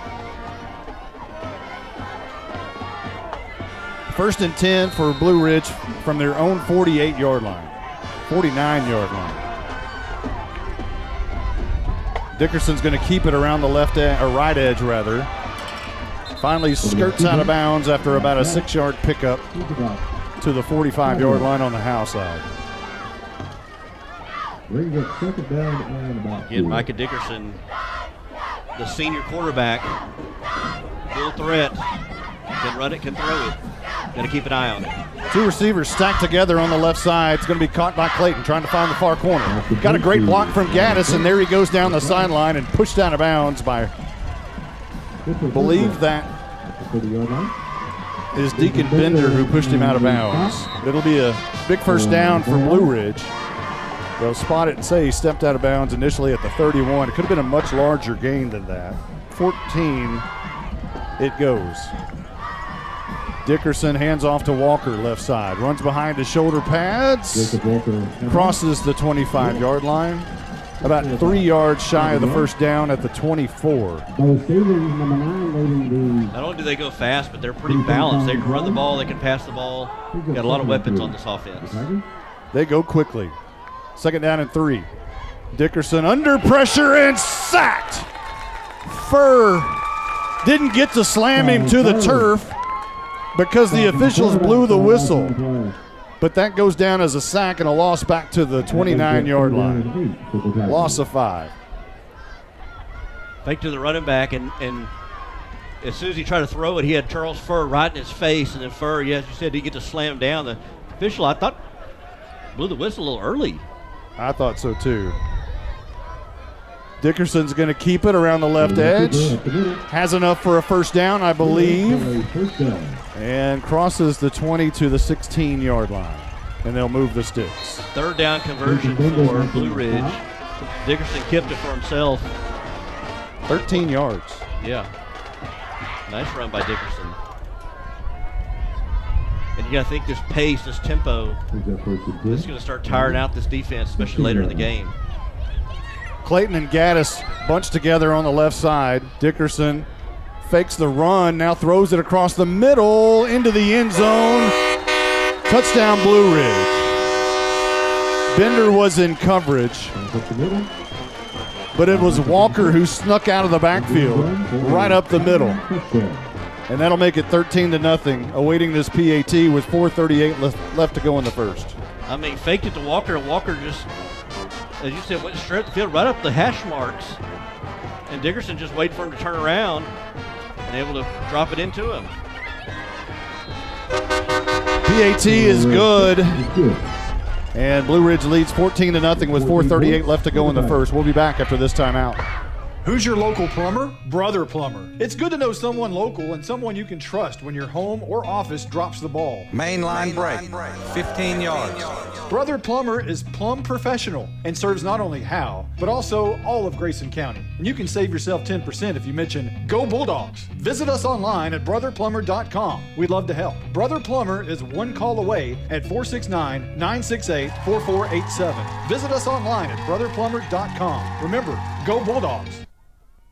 Real estate is the key to building long-term wealth. Hi, I'm Dana Thornhill, a local Keller Williams realtor. If you're thinking about buying or selling a home, I can help you. Call the Llama Realty Group. Call 903-821-6890 and ask us about our complimentary services. Opportunities in North Texas are growing quickly, and the Llama Realty Group can help you with all your real estate needs. Just like here at the stadium, execution is the name of the game. The Llama Realty Group gets the job done. Call 903-821-6890 today. Each Keller Williams office is independently owned and operated. Your tech wave kickoff goes into the arms of Ryken Cross, who comes near side. He's got the 20, 25, knocked out of bounds at the 27-yard line. And Howe will have fairly good field position to start this third drive of the first quarter. This offense needs to string together some first downs, kind of keep that offense for Blue Ridge on the sidelines, because defense has got to be gassed, and a lot of guys are playing both ways for Howe. Your hit roof and exterior starting lineup. Sorry, I've got some audio issues going. Here's Strong, drops back, throws right, caught by Cross at the 37-yard line. Gain of about 4, 5 perhaps for Howe on first down. So your hit, roof, and exterior scoring drive recap for Blue Ridge. 6 plays, 51 yards, took a minute 54 off the clock. It was a 16-yard touchdown from Dickerson to Walker that makes it 14-0. And at that moment, we had 4:38 on the clock. Right now, we're just under 4 minutes. And Howe facing a 2nd down and 5 from the 38-yard line. So did I get that wrong? The starting field position was the 33-yard line instead of the 28. Sorry about that. Timeout called on the field. There's a timeout. We'll take 1, 2. 3:45 on the clock. Blue Ridge leads 14-0. Here's some things to never mess with if you're not a trained professional. Caging a bulldog. Removing copperheads. And electricity.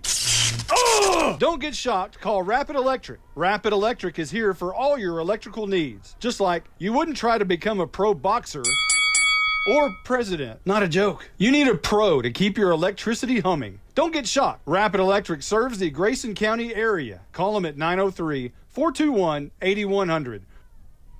At Independent Financial, supporting our community is at the heart of what we do, which is why we are pleased to support the Howe Bulldogs. Investing in others and helping our neighbors thrive is what we do, and our friendly, knowledgeable banking team is rooting for you in your financial success. Whether you're saving for college, planning for your family's future, or working to grow your business, we'd love to help you accomplish your goals. Come see us at our location on South Denny or visit us at ifinancial.com. Go Bulldogs! We're cheering for a winning season. Member FDIC. Well, they're not giving us full 60 seconds on timeouts. We may have to sick Caroline on the back judge to talk to him about that. It's a gain of 5, but there's a flag down, which is going to give Howe a first down. It was a face mask on Blue Ridge. That was Braden Ulmer, by the way, in the backfield. And this penalty will give Howe the ball at the Blue Ridge 45-yard line.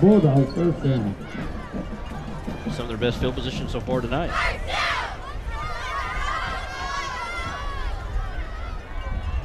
Cowart back in the game at fullback. Strong running for his life, runs to the right side, down the sidelines, gets positive yards, but not much, maybe a yard to the 30 or 44-yard line. Strong, good awareness, not try to force that ball as he felt pressure. Use that speed. Only got a 1-yard gain out of it, but could have been dropped back behind the line of scrimmage. Kendall O'Brien checks in the game for, well, I thought for Jeremiah Thornton, but he's just switching sides. Malachi Daly split out wide right. Thornton split out wide left. Handoff Cowart up the middle. Spins for about 2 yards. Let's check down with our Night Furniture sideline reporter, Caroline Slauson. Well, you're down on the field. What's the mood for the Bulldogs? Yeah, there's some definite frustrations on the offensive side and getting things going, as you can probably imagine. But, it's only the first quarter. There's still time. There's still time. If you can hang around and get large Marge back in the game in the third quarter, I think that'll be a big key. Yeah, that will definitely help. Gain of 3 there on first down will make it 3rd down and 7. Strong has Coward in the pistol. And this is a reverse to Cross coming near side, close to a first down, but boy, he's going to be close. Right at the stick. I think he got there. They're going to spot him, and the line judge does say move the stick. Your friend down there, Caroline, made the great call. Yeah, used the speed across to get around the outside. Froze the defense for just a second. That must be Riley Smith. That must be her name. Because I don't think she's Steve Brown. Steve Brown, not Tommy Tubbs. Not Tommy Tubbs. 1st and 10 from the 35. Strong rolls out right, throws down the field incomplete. Not sure who that was intended to. It was in the area of Reich and Cross. Also around that area was Jeremiah Thornton, I believe. I think Colby McNutt was over there somewhere. It is McNutt. Yeah. Welcome back, McNutt.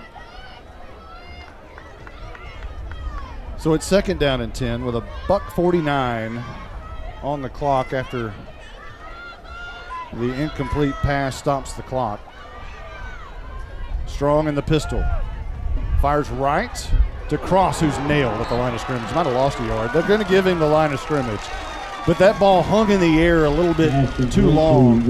Gave the defender time to really make a good pop on Cross. That was Talon Lennon who was coming. Everybody from the stands could see it coming. He threw it from the left hash mark over to the numbers on the right side.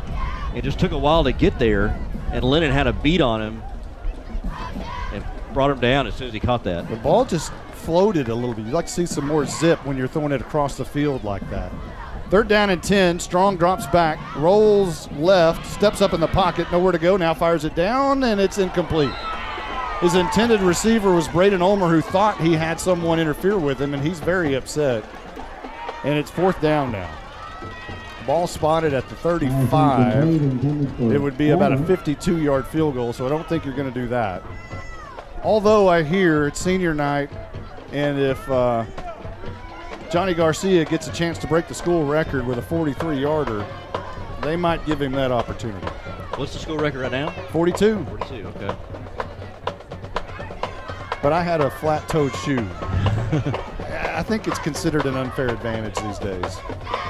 At least if I were a soccer-style kicker, I would call that an unfair advantage. Yeah. They're going to go for it on 4th and 10. Why not? From the Blue Ridge 35-yard line. Strong under pressure. He's going to have to throw it away, and he does left-handed. No flag is outside of the box. And he did the very smart thing there, but he was not happy when he got up. But left-handed, he just chunked it. Yeah, he had Go ahead. green and white jerseys coming, green white jersey coming right at him, and yeah, did a good job of not taking the, as they call a flag. Now they're throwing a late flag. Is that intentional grounding? Because Coward was in the area. Go ahead, Stephen. Grounding. Stephen, go ahead. Hear me? Now, barely. Okay. Go ahead. Be intentional grounding, I believe. Yeah, I think that's going to be the call, but they're going to wave it off. They're going to wave it off. Harvey talked him out of it. Yeah. Cowart was in the area, too. But good job by Strong to at least get rid of that and not get the sack that brought him back to almost the 50. Instead, he used his left hand to push it towards Cowart. Falls incomplete, and ball goes over on downs. At least he'll have to work from the 35 instead of close to the 50. They're on 35. Dickerson in the gun will hand off to the right side. That's Clayton. Look out down the sideline. Flag down. Clayton tries to turn the corner. Another flag down. Finally wrestled from behind by Braden Ulmer, who gets on his back and takes a ride for a little bit. But Clayton drags him past the first down marker. But let's check 2 flags that are on the field. Clayton's one of those players, you don't want him to get a full head of steam. No, He's so don't. fast. So it's like catch him before he gets going. It's going to be a holding call against Blue Ridge, which will negate any of that. Push them back 5 yards to the 30. I really like Riley Smith down there. It's a nice call.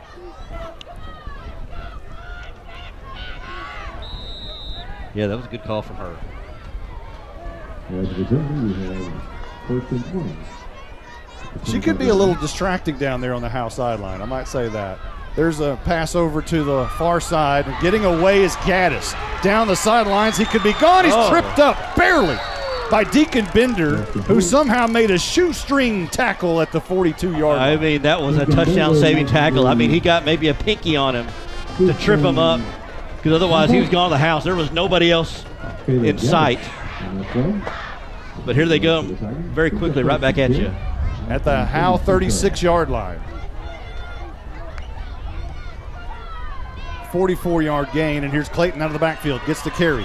Trying to find the corner. Does. Got the 20. Down the 15 to the 10 to the 5. Strolls in. Touchdown, Blue Ridge. And now there's some taunting going on from Clayton against Bo Stevens, apparently. Because as soon as he crossed the goal line, he turned and pointed at Stevens and started nodding his head at him. And Stevens, thankfully, kept his cool and just walked towards him. And it appeared that no words were exchanged from Stevens, but no call has been made just yet. Well, and I give credit to Bo Stevens. He's done a great job. I know last year he had some extracurricular personal foul penalties last season, but he's kept his cool pretty much this season. For most of the season, he has. So right now it stands as a 36-yard touchdown for Ryder Clayton. And have you seen an official call yet? No, they're talking about it still. 13 seconds on the first quarter clock. Look at me, I'm already trying to get to the fourth quarter. Oliveira on for the PAT. Here they go.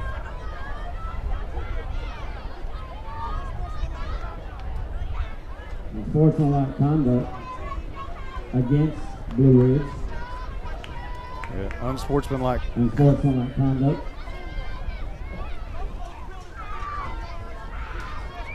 So I think there's 2 unsportsmanlike conduct penalties against Blue Ridge. Do you remember the game where Noah Campbell had multiple personal fouls? So. That might have been the Van Alstyne game where they kicked off from the 15-yard line. I remember something like that. From the Howe 15-yard line. I mean, I'd never seen anything like it. I remember something like that. And I shouldn't blame that on Noah Campbell. It could have been others. Here's the kick. The PAT is good. Blue Ridge now has a 21-0 lead with 13 seconds left to go in the first. We'll be right back. So hot up here. Roger must think he's preaching a Hellfire Sunday sermon. I know. He won't ever turn the air on. Monty, you recovered that fumble. The only name that comes to mind is Lucifer. Charles Furr? Got it. Baker Air Conditioning and Heating has been in Howe for over 50 years. They've been in business that long because they're just good people. If you've been told you need expensive repairs, get a second opinion with Baker Air Conditioning and Heating. Call 903-532-6255. Fifth quarter tonight is going to be a hot one. I bet.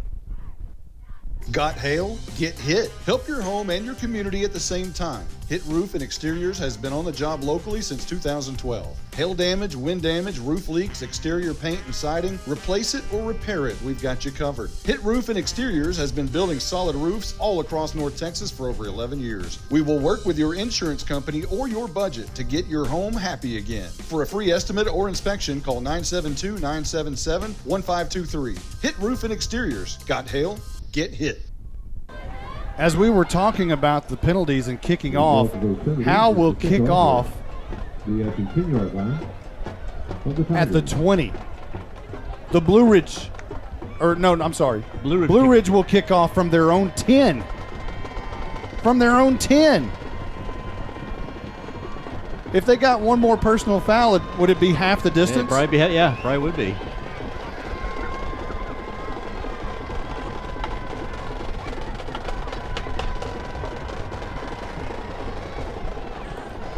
So your Hit Roof and Exterior scoring drive recap for Blue Ridge. 2 plays, 65 yards officially. 46 seconds it took for Ryder Clayton to finish it off on a 36-yard touchdown. And then 2 personal fouls later. The Tech Wave kickoff will be kicked from their own 10-yard line. Oliveras to boom it away, and Ulmer takes it from the 42-yard line right up the middle, and he'll cross midfield, cross the 40, down to the 37-yard line. And Howe will start with really good field position here. Just need to take advantage of it. 9 seconds on the clock here in the first. This will most certainly be the final play of the quarter. Boy, and Ulmer's got a little bit of a limp as he walks to the bench there.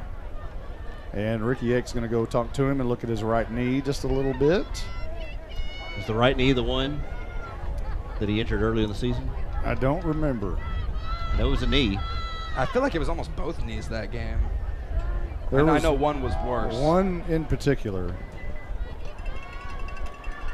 1st and 10 for Howe. Right to left towards the north end zone, and now flags from the back judge. The delay of game on first down.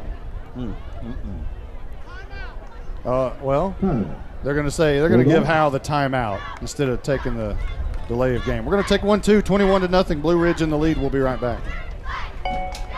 At Grayson Cullen Electric Cooperative, GCEC, we have been around for over 80 years and are governed by 7 principles: open and voluntary membership, democratic member control, members' economic participation, autonomy and independence, education, training, and information, cooperation among cooperatives, and concern for community. One of our communities is Howe, Texas, and GCEC is proud to support the Howe Bulldogs. 1st and 10. As Braden Ulmer not walking real great down the sideline. He's trying to walk it off. And this is going to be a quick pass to Garen Langford on the corner sideline. And he bounces it inside. Pretty good gainer inside the 30, right near the sticks. And that's the final play of the first quarter. Blue Ridge up 21-0. We'll be back in 60 seconds. Anchors with a Z Boat and RV Storage is located 1 mile off of US Highway 75 in Howe, Texas. Anchors Boat and RV Storage is proud to bring personal, small-town customer service to the growing area of North Texas. With both open and covered parking available, locally owned and operated, members of the Howe Area Chamber of Commerce and the Texas Self-Storage Association. Anchors Boat and RV Storage has 20 amp power available and is manager occupied at 311 Old Highway 6 in Howe. Visit anchorsboatrvstorage.com or call 903-444-2500. Welcome back. We enter the second period. Can you say second period in football? That doesn't sound right. That's basketball. Yeah, that's basketball. Yeah. Second quarter. Second quarter. 21-0. Blue Ridge in the lead. And Howe will have it at the 28-yard line, just shy of the first down. It's 2nd down and 1. Do you attack the end zone right here, Justin? Sure, why not? Go long. Strong wants to throw, flush down to the pocket, rolling right, still looking downfield, fires it. It's going to be caught by Malachi Daly, and that will be a first down. Right at the sideline, a shoe. It's one of those catches where he barely got his foot down, you would think. Or is it a first down? They haven't moved the sticks. They did not move the sticks. Is that no gain? I guess not. I guess he didn't get a. Huh. Or are they calling it incomplete? Because it doesn't look like they moved it up any. So it'll be 3rd down and 1. Coward in the backfield in the pistol. Hand off to him. Left side has the first down to the 25-yard line. They'll move the sticks. Not too many first downs tonight for Howe, but that's one right there. Coward, kind of your power back, if you will, plunges his way for that first down to keep these chains moving. Have you noticed that in the NFL that, Dallas has a quote-unquote fullback? I can't remember his name. Yeah, I know you're talking about too. Where's the number 40-something? 40, yeah. Here's Strong, handoff to Cowart again, this time on the right side. Squirts through for a moment and down at the 21-yard line. Cowart once again the ball carrier. But I noticed that they call him a fullback when he's on the field. But he rotates at the same exact position as Ezekiel Elliott and the others. But he's white guy who wears the number 40, so he's all of a sudden earmarked as a fullback. Looks like Daryl Johnston. Here is Ryland Strong running for his life on the left side. He's going to tuck it and run. Crosses the 20, got the 15, got the 10, down to the 5, down inside the 5 at the 2-yard line. A great run by Ryland Strong, using his legs at the quarterback position for 20 yards. That was all speed by Strong. Looked to his right, went left, and there was a foot race. Got up a fresh set of downs inside the 5. Kind of a long strider, and can be sneaky with that at times. Lepke, Tyler Lepke, is that his name? Lepke, the fullback for I think that's right, yeah. But he's classified by the broadcasters as a fullback. Here's the wild dog, and Ulmer is the wild dog. Runs right side in the end zone. It's touchdown time in Texas. Braden Ulmer for a 2-yard touchdown gets Howe on the board with 10:18 on the clock. It's 21-6 awaiting this Johnny Garcia PAT. You got to think that all started with a penalty at the end of the last touchdown by Blue Ridge to give the Bulldogs such great field position, starting at their own 35, around that area, and able to march in the end zone. And pinning this extra point could be down by 14 and still be in this ball game here in the second quarter. I'm not sure how Jake marks those highlights, but here's the extra point, up and true. 21-7, our score at Bulldog Stadium, the oldest active stadium in North Texas. 10:18 on the clock here in the second. We'll be back after this timeout. Anchors with a Z Boat and RV Storage is located 1 mile off of U.S. Highway 75 in Howe, Texas. Anchors Boat and RV Storage is proud to bring personal, small-town customer service to the growing area of North Texas. With both open and covered parking available, locally owned and operated, members of the Howe Area Chamber of Commerce and the Texas Self-Storage Association. Anchors Boat and RV Storage has 20 amp power available and is manager occupied at 311 Old Highway 6 in Howe. Visit anchorsboatrvstorage.com or call 903-444-2500. Hi everyone, my name is Presley Harrell, class of 2025 cheerleader and cross-country runner. This is Talon Haley, senior basketball player and Howe High School record-setting golfer. Hi, this is Camry Snap, and I'm a graduating volleyball and softball player. This is Braden Ulmer, class of 2025. I play football, baseball, and I run track. We would like to thank the Howe Athletic Booster Club for their support and encourage anyone wanting to be a part of supporting Howe's athletes to reach out for more information. Go Dogs! Welcome back. Just about ready for our Tech Wave kickoff. We'll give you a hit, roof, and exterior scoring drive recap momentarily. And the Tech Wave kickoff's in the air. It's going to bounce at the 21 and roll out of bounds. 10:18 on the clock here in the second quarter now. Howe's drive went 5 plays and 37 yards and took about 2 minutes off the clock. And it was a 2-yard touchdown by Braden Ulmer in his final game as a Howe Bulldog out of the Wild Dog to get Howe on the board 21-7 with 10:18 on the clock. That's his 14th rushing touchdown of the season, too. And, you know, he wouldn't have racked up a whole lot of rushing touchdowns against Bells and Blue Ridge, but you got to wonder. And we are quite certain that he would have scored at the end of that Leonard game to change. That would have changed the whole entire season.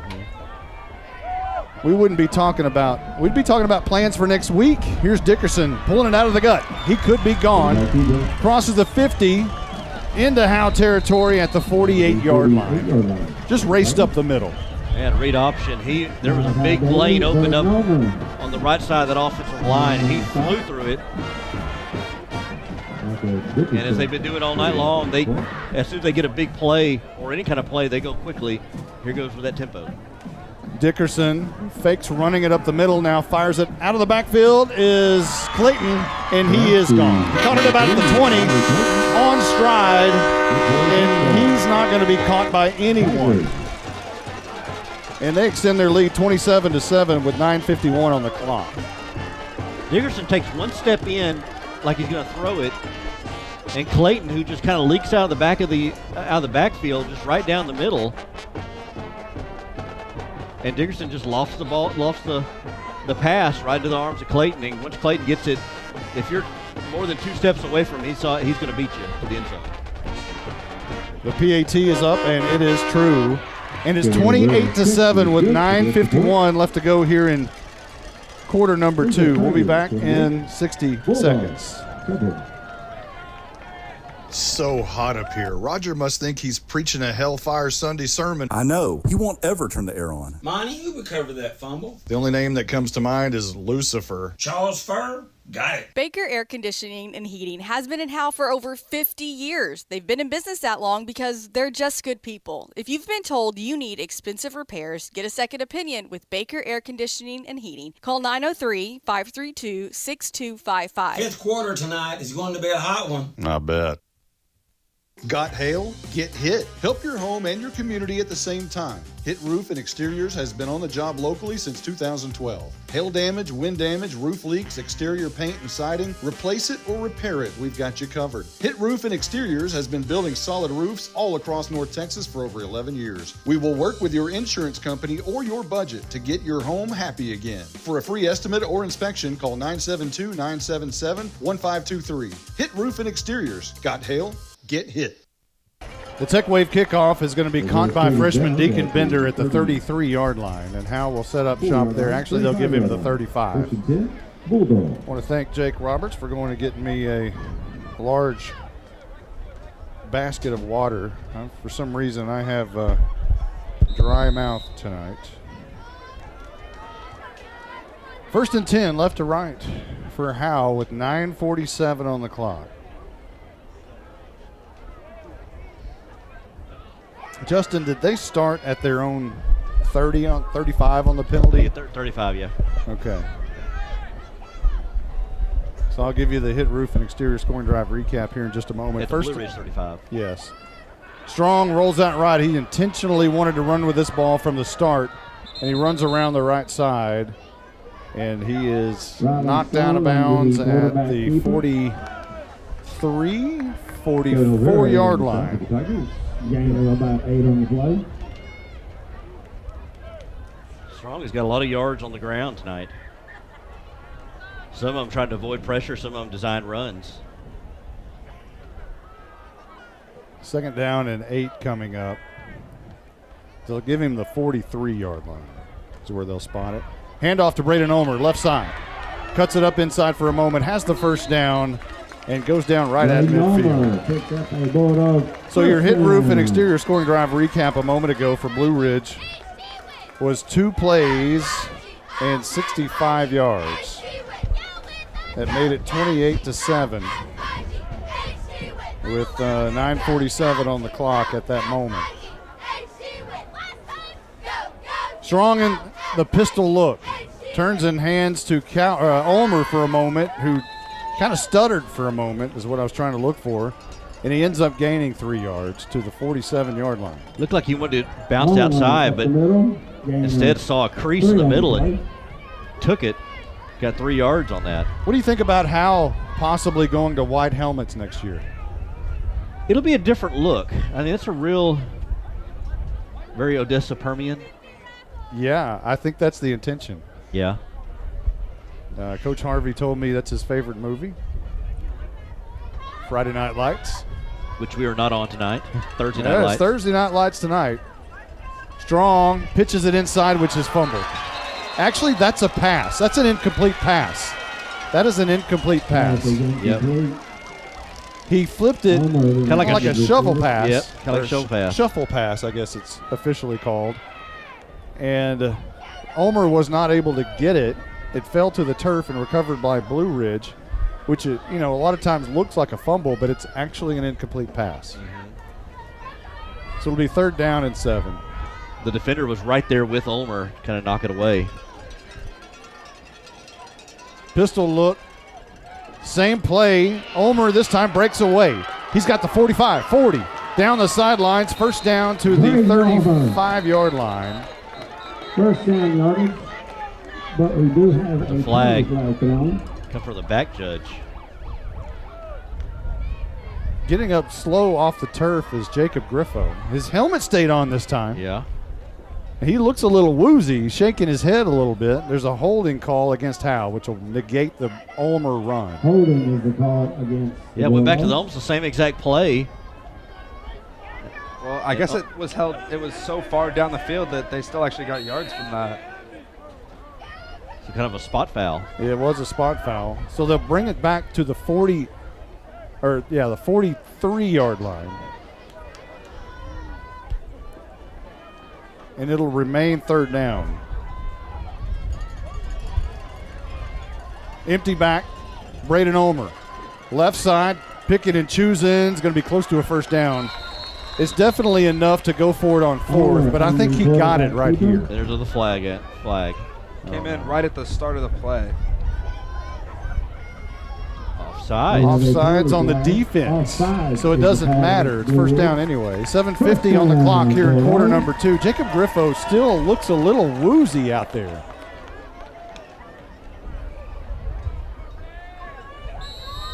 They'll move the sticks. The ball is spotted at the 38-yard line. Blue Ridge unable to stop the Wild Dog. Kind of knew it was coming, but got a little bit of a head start and got called for the offsides. So I'm not sure if they declined the penalty or took the yards. They're pretty close to the same, I think. Strong in the pistol. A timeout may have been called or a delay of game. I'm not sure. Harvey's not real happy. Timeout has been called.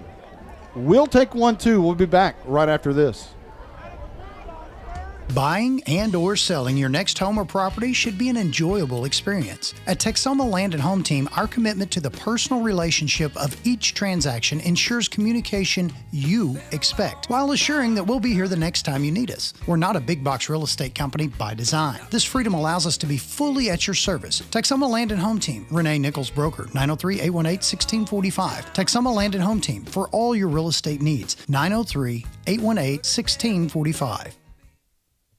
Andrew Harvey's about to stroke out.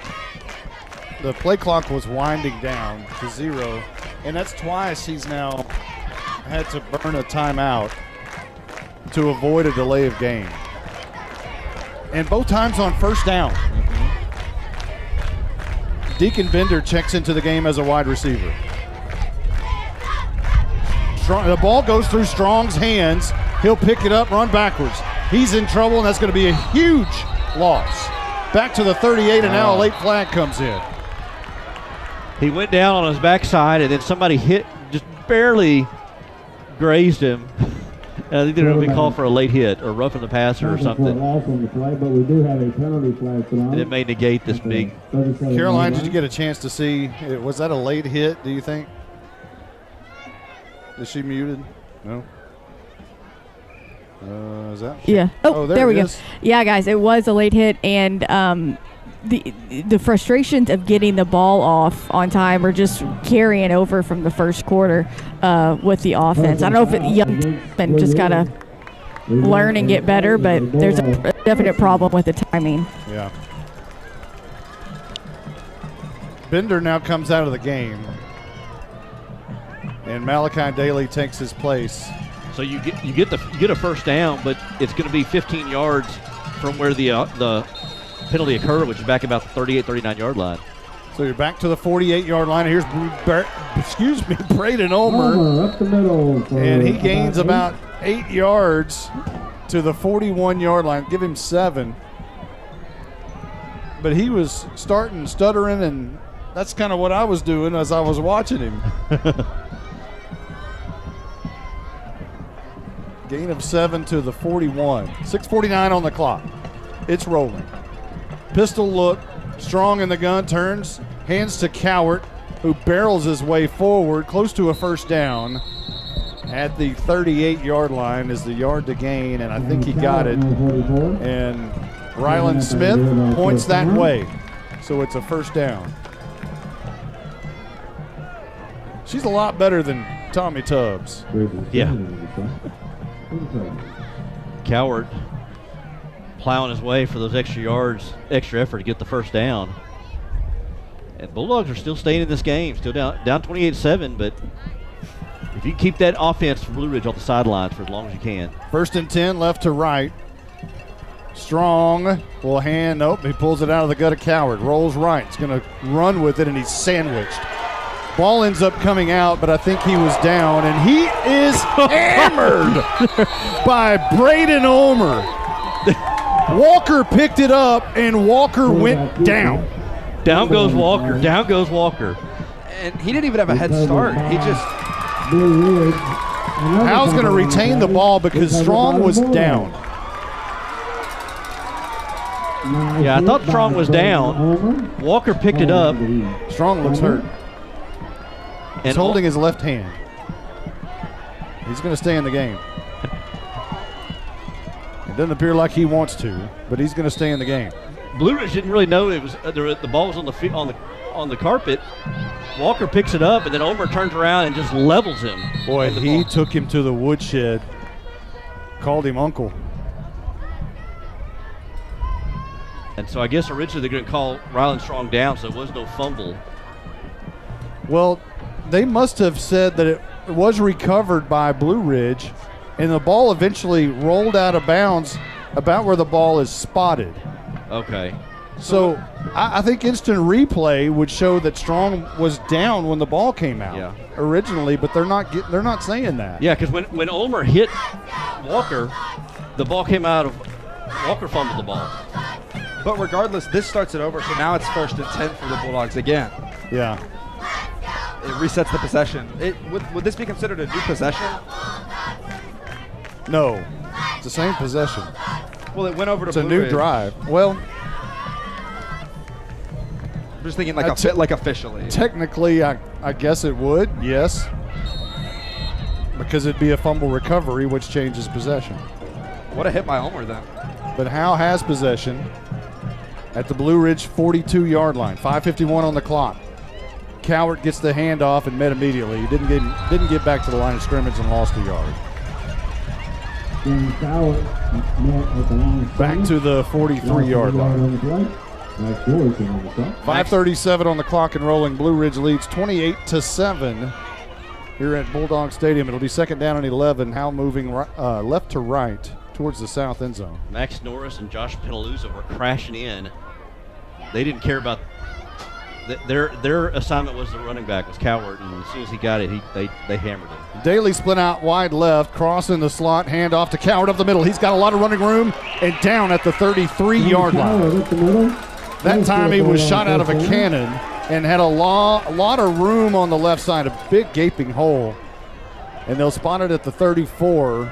Gain of 8 brings up 3rd down and 2. Boy, he runs with a full head of steam. He's a high school version of like Mike Allstott. Not a lot of speed, but lots of power. Here comes the Wild Dog. 4:44. Ulmer running right side, stops, goes up the middle, and not going to be close. 4th down coming up. They'll give him the 36-yard line as he lost a couple of there. Ulmer with a little hesitation after he took off right. And now the regular offense will come back on the field on 4th down and 5. Howe needs to score here to stay in the game. 28-7. 4:18 left to go in the second quarter.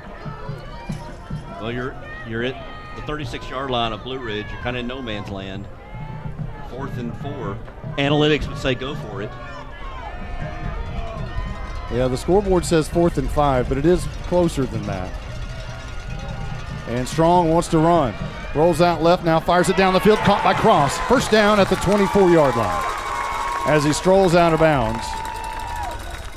And Howe with a new set of downs. Good decision making by Strong. Held in the gut of Cowart.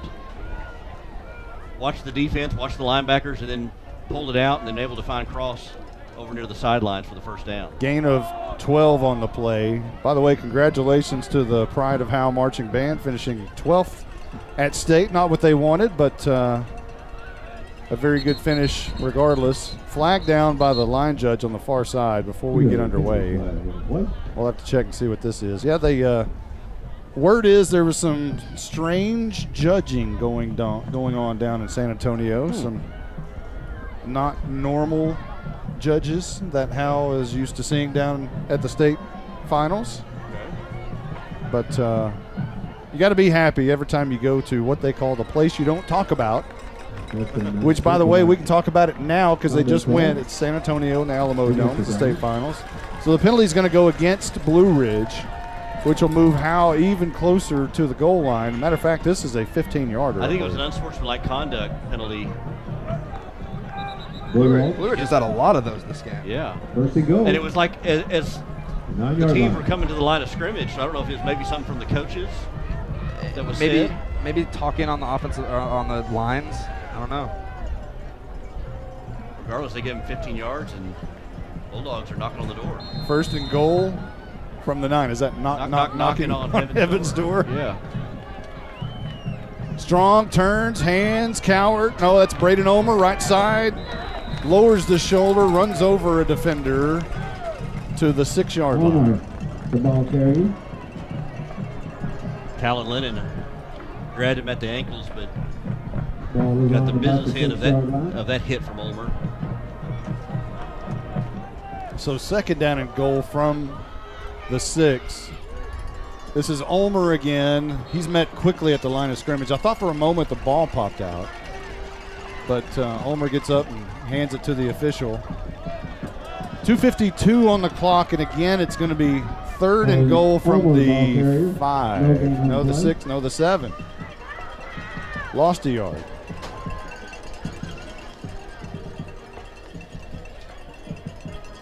If you try another RPO here, so you can find a cross, maybe on a slant across the middle.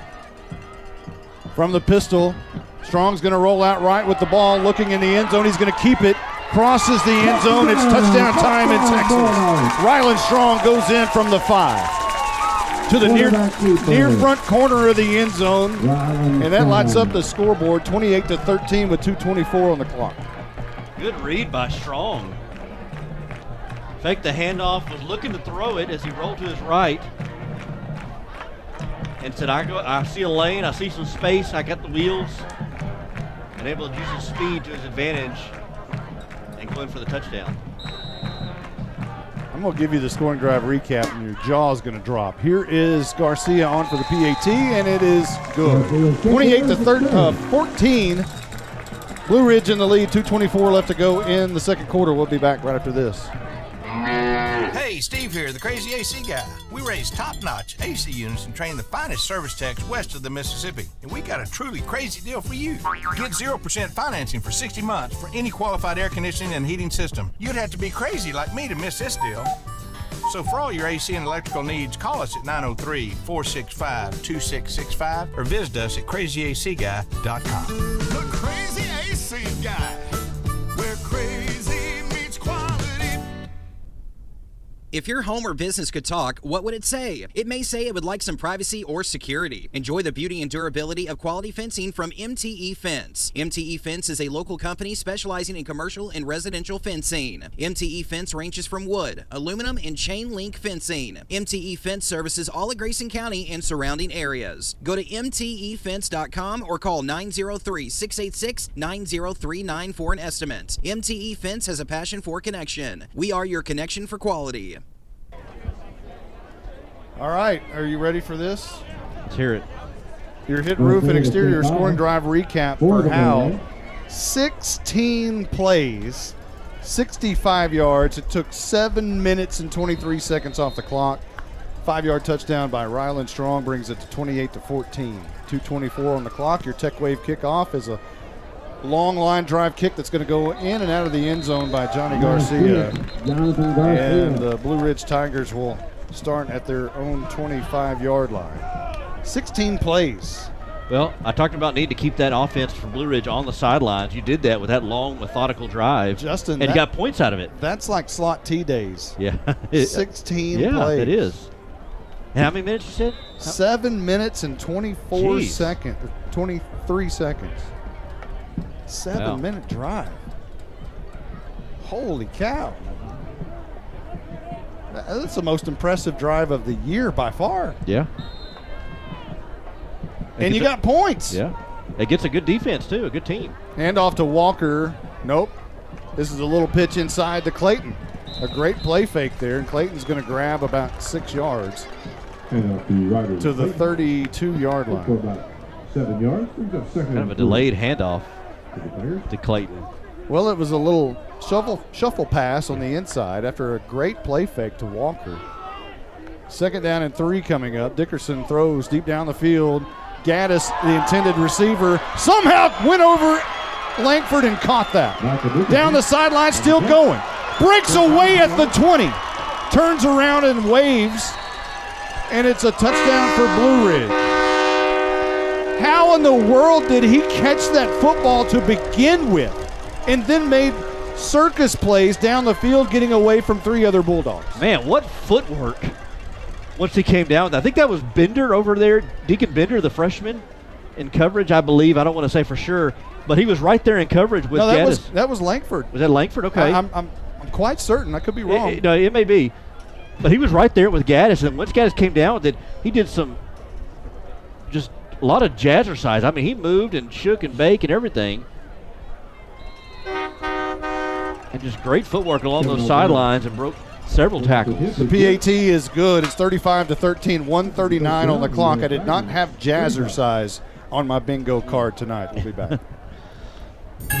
All In Custom Gutters and Christmas Lights is proud to sponsor the Pride of Howe High School's Bandsman of the Week. Your hometown Bulldog alumni owned and operated business is here for all your seamless gutter and outdoor Christmas lights needs. Give them a call at 903-819-9183 and let them make your house shine really bright this Christmas. All In Custom Gutters and Christmas Lights. Give them a call at 903-819-9183. All In Custom Gutters and Christmas Lights.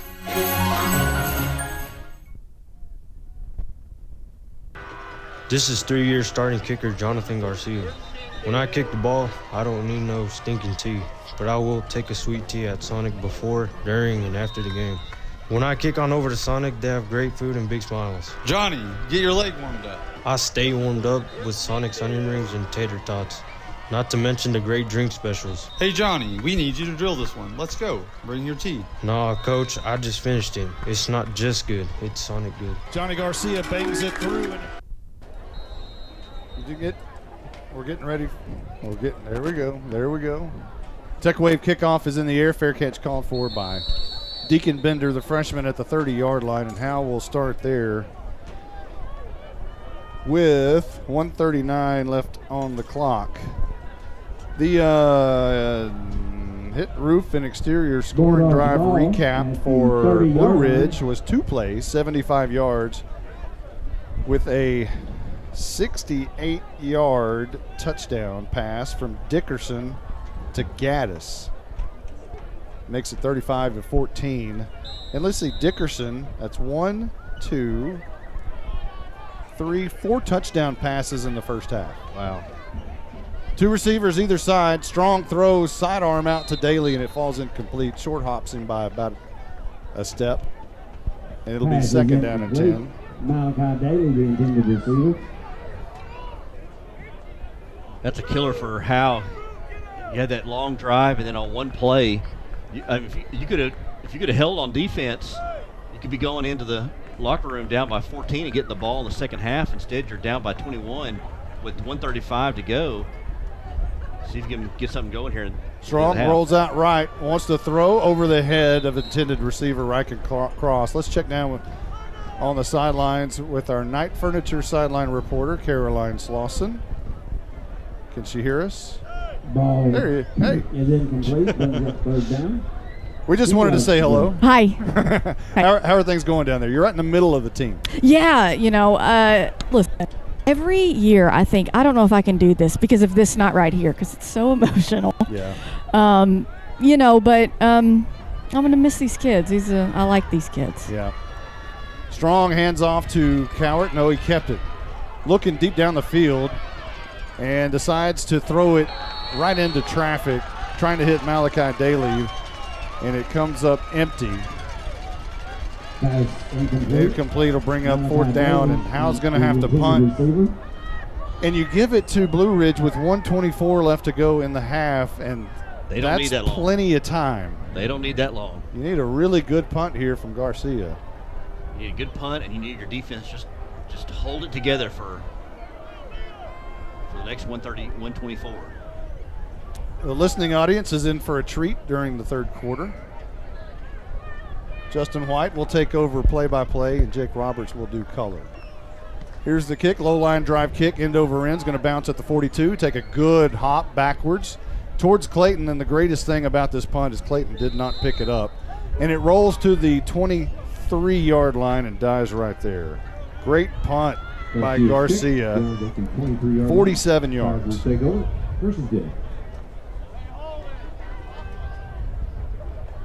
So Blue Ridge will start at their own 23. You ready for play-by-play? I know you've done that in your past. I've done it in the past. I've usually been sprung into action here when we're I texted you today and gave you a fair warning. So, I'm really giving that warning to Jake to make sure and look over the charts and all of that. Be ready? Get ready. Got a pop quiz coming. Yeah. Yeah, I'm looking forward to it. It'll be fun.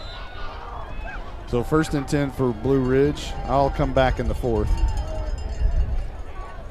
But I guess I'll run spots, and you'll have to teach me how to run that highlight machine. Yeah.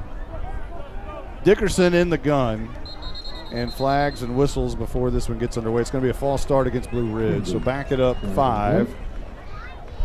1:11 on the clock.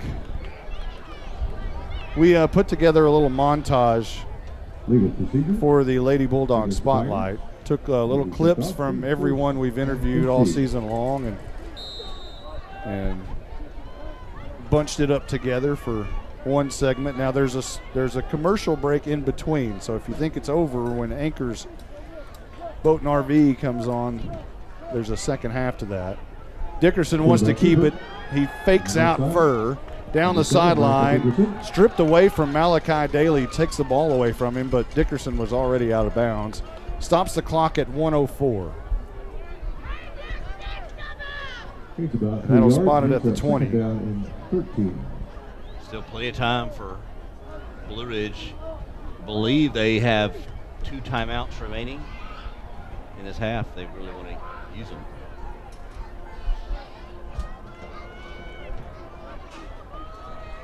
The bandsman of the week, here's Dickerson. Drops back 3 steps, looking deep down the field, fires it deep down the field, looking for Clayton, and it falls incomplete.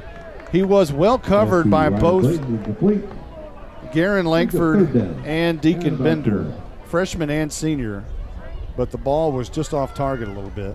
The bandsman of the week is Bryn Riley, and we had to talk to her by phone because she was in San Antonio, and they were about to march when she took the time. We want to thank her for taking the time to visit with us for our bandsman of the week. Timeout's been called, I believe, by Blue Ridge. We'll keep it here. 57 seconds remaining in the second quarter before the half. The Pride of Howe Marching Band will be playing here tonight. They are back. When did they get back? They get back today? They got. Yes. Was it today? Yeah, I was told they got back about an hour before kickoff, or maybe an hour and a half before kickoff. Okay. So I've been on the road for 3 or 4 hours and straight to the field. Here we go. Well, congratulations to them. Another very strong season. Hats off to Angie Liss, longtime band director. Of course, Howe has a legacy in this town of their band program.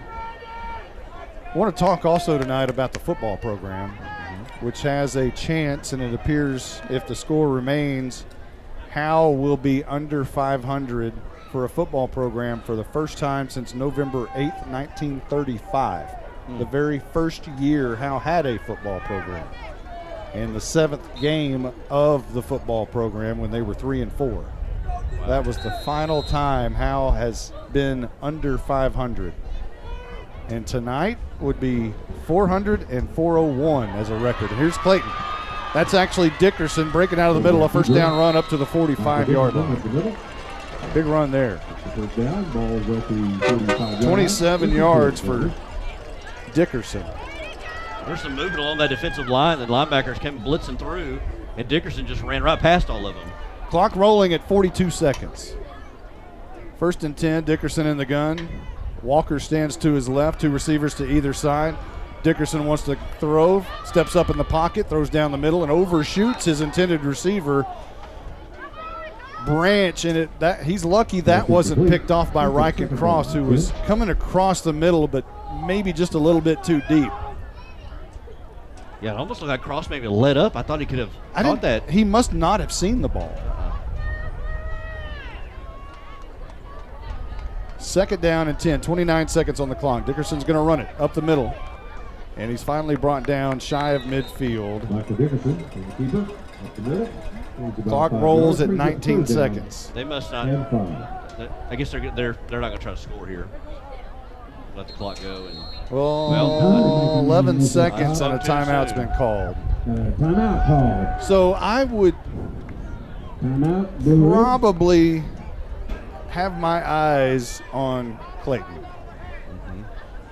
I would imagine somewhere Ryder Clayton's name is being talked about in this huddle over there for Blue Ridge. And Dickerson. And I think his name's being talked. I think his jersey number 3 is being talked about over here in the Bulldogs huddle. So both huddles are saying, where's number 3 at? Yes. Yeah. And Dickerson can launch it. Yes, he can. He can throw it pretty far. And he throws a pretty ball. Great form. The ball turns end over end. And they're going to have 9 seconds, it appears, on the clock. See sort of a Hail Mary type play right here. Yeah, I don't know if he can launch it that far, but, I mean, the ball spotted at the 50. Usually in a situation like this, you'll either see a Hail Mary if the quarterback gets that far or some kind of hook and ladder. Or, I mean, you do have 9 seconds, so you could try to get something quick to the outside and then have another actual Hail Mary. Get out of bounds. So he is in the backfield being Ryder Clayton. Stands next to Dickerson in the gun. And this is a quick pass out. Down the sidelines and slung out of bounds. If Daly would have forced him inside, that would have been the final play. But Daly flung him out of bounds at the 42-yard line. And that stops the clock with 2 seconds. Now, here's your Hail Mary. Maybe. And he may can throw it that far. He can make it from this far. Dickerson looks left. It's going to be trapped in the backfield, sacked by Tank Turner. He gets away. Get him. Somehow he gets away. Running for his life at the 50, fires it deep down the field, and it's going to be incomplete. And that will end the second quarter. Woo. That was close. How did he get away from Tank Turner there? It's like Tom and Jerry. I'm surprised the official didn't blow a whistle. He did earlier. That was exactly Tom and Jerry, where how Jerry always somehow got away. That's what that was. So you're officially in the Baker Air Conditioning and Heating halftime show. We've got a good one for you. Interviews, as we mentioned, with Bandsman of the Week, Brent Riley, and also the Lady Bulldog Spotlight is a mashup of all of the Lady Bulldogs that we had a chance to interview in the 2024 season. So sit back, relax, and enjoy the Baker Air Conditioning and Heating halftime show. This is Roger Tidwell, the PA dude here at Bulldog Stadium. The radio guys and I always fight over how hot and cold it is up here in the press box. But if the AC ever quit working, not only would Walker finally shut his trap, he would call Baker Air Conditioning and Heating. Baker Air Conditioning and Heating has been in Howe for over 50 years. They've been in business that long because they're just good people. Call 903-532-6255. That's 903-532-6255. Shut up, Monty. You might know that State Farm agent Corey Hernandez has great service. Corey is your good neighbor after all. But did you know State Farm has surprisingly great rates too? That's right. State Farm agent Corey Hernandez is here to help you select the right protection at the right price. Corey will make sure you understand your State Farm coverages so you'll know what to expect if the unexpected happens. Call State Farm agent Corey Hernandez at 903-893-8400 or visit insurancequotetexoma.com. When you want the real deal, like a good neighbor, State Farm is there. Buying and or selling your next home or property should be an enjoyable experience. At Texoma Land and Home Team, our commitment to the personal relationship of each transaction ensures communication you expect, while assuring that we'll be here the next time you need us. We're not a big box real estate company by design. This freedom allows us to be fully at your service. Texoma Land and Home Team, Renee Nichols Broker, 903-818-1645. Texoma Land and Home Team, for all your real estate needs, 903-818-1645. All In Custom Gutters and Christmas Lights is proud to sponsor the Pride of Howe High School's Bandsman of the Week. Your hometown Bulldog alumni-owned and operated business is here for all your seamless gutter and outdoor Christmas lights needs. Give them a call at 903-819-9183 and let them make your house shine really bright this Christmas. All In Custom Gutters and Christmas Lights. Give them a call at 903-819-9183. All In Custom Gutters and Christmas Lights. You're listening to the Baker Air Conditioning and Heating Halftime Show. Today's Bandsman of the Week is brought to you by All In Custom Gutters and Christmas Lights, a firefighter family-owned business. Call them at 903-819-9183. Now let's join Monty Walker with this week's Bandsman of the Week. This week's Bandsman of the Week is senior drum major Bryn Riley. Now, Bryn, you started kindergarten in Howe. What do you remember about your elementary school days? I think my most vivid memories of elementary school was my friend group. I was friends with Presley Shockey and Gracie Randall and Presley Harrell and some of the other girls there, and that's definitely stuck with me, and, playing at recess and being friends with them. You have a family where mom and aunts and uncles have all gone to Howe High School. What does this school mean to you? It's been really cool to be somewhere where I have roots, and to teachers that have been here for a long time, or just people or parents that knew my family from school. It's just been, I definitely value having those roots set down, and I don't know, it just makes the school really special to me and makes everything a lot more meaningful and makes me feel like I have a reputation to keep up, and I value it. So when did you start the band program? I started band in 5th grade. So you've now been in leadership in band for a number of years. What instrument did you play before you became the drum major? I play the trombone. Do you miss playing the trombone?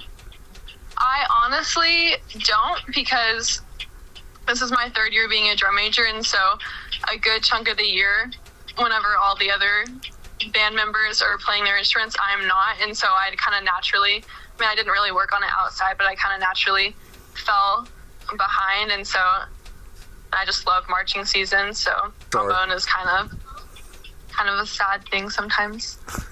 Who's your favorite teacher? I knew you were going to ask this, and I've thought about it a lot, and obviously everyone expects me to say Miss Liss, and yes, I love Miss Liss, but I was really thinking about it, and I don't think that I could choose a favorite, because there are so many great teachers at Howe, and I'm so thankful for these people that have invested in my life and in so many other lives, and just truly care about me, and there's so many of them that have helped me through hard times, and I'm just really thankful for these people that have helped me and other people become adults and become good people. I think you're going to be a politician with that answer. Hey, let's talk about Miss Liss. What kind of leader is she?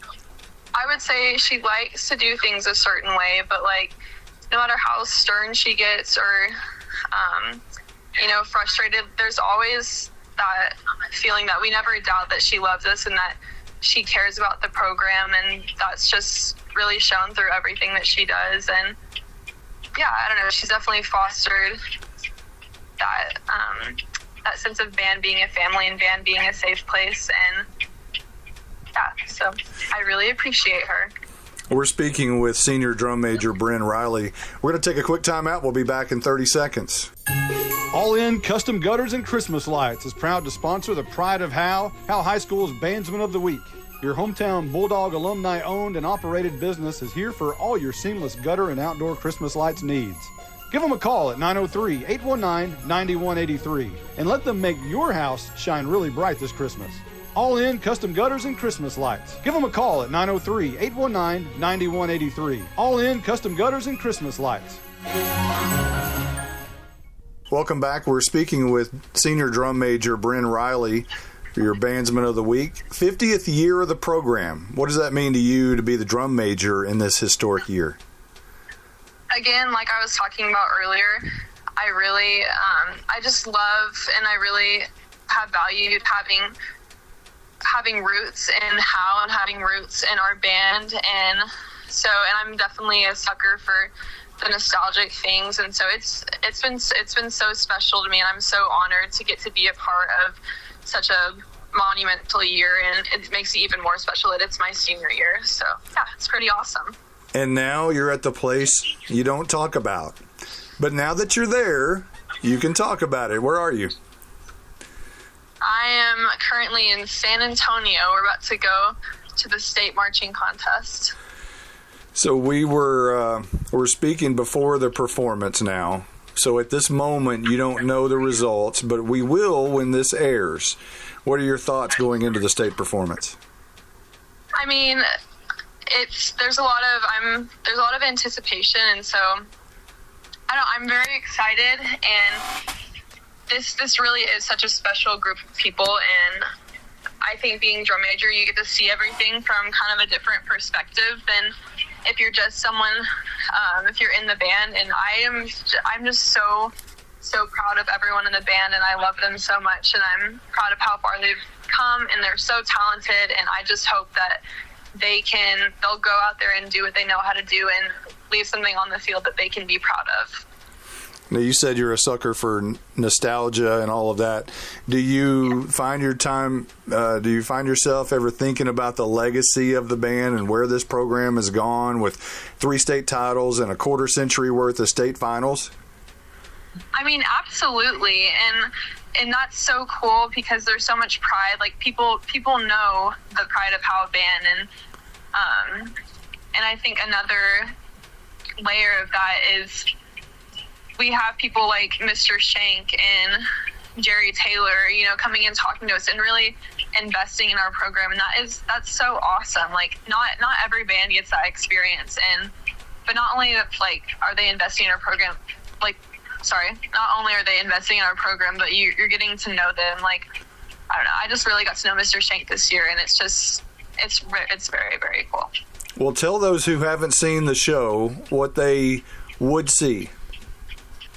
I mean, it's obviously a celebration, but I just think there's so much, just a really strong sense of pride woven into it. And so some parts of it are really upbeat and celebratory and exciting and happy, but then there's our ballad in part 3 is The Way We Were by Barbra Streisand, and it's very emotional and cathartic, and it's really beautiful. And I think especially that part is just like this feeling of all of the pride accumulated into one moment, and you can really feel the emotion.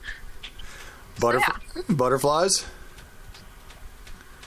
Not quite at this moment, not really, but I know that I'll be feeling that as soon as we're in warm-up, before prelims, as soon as we're standing in the tunnel about to go out there, there's always butterflies. And so yes, there definitely will be.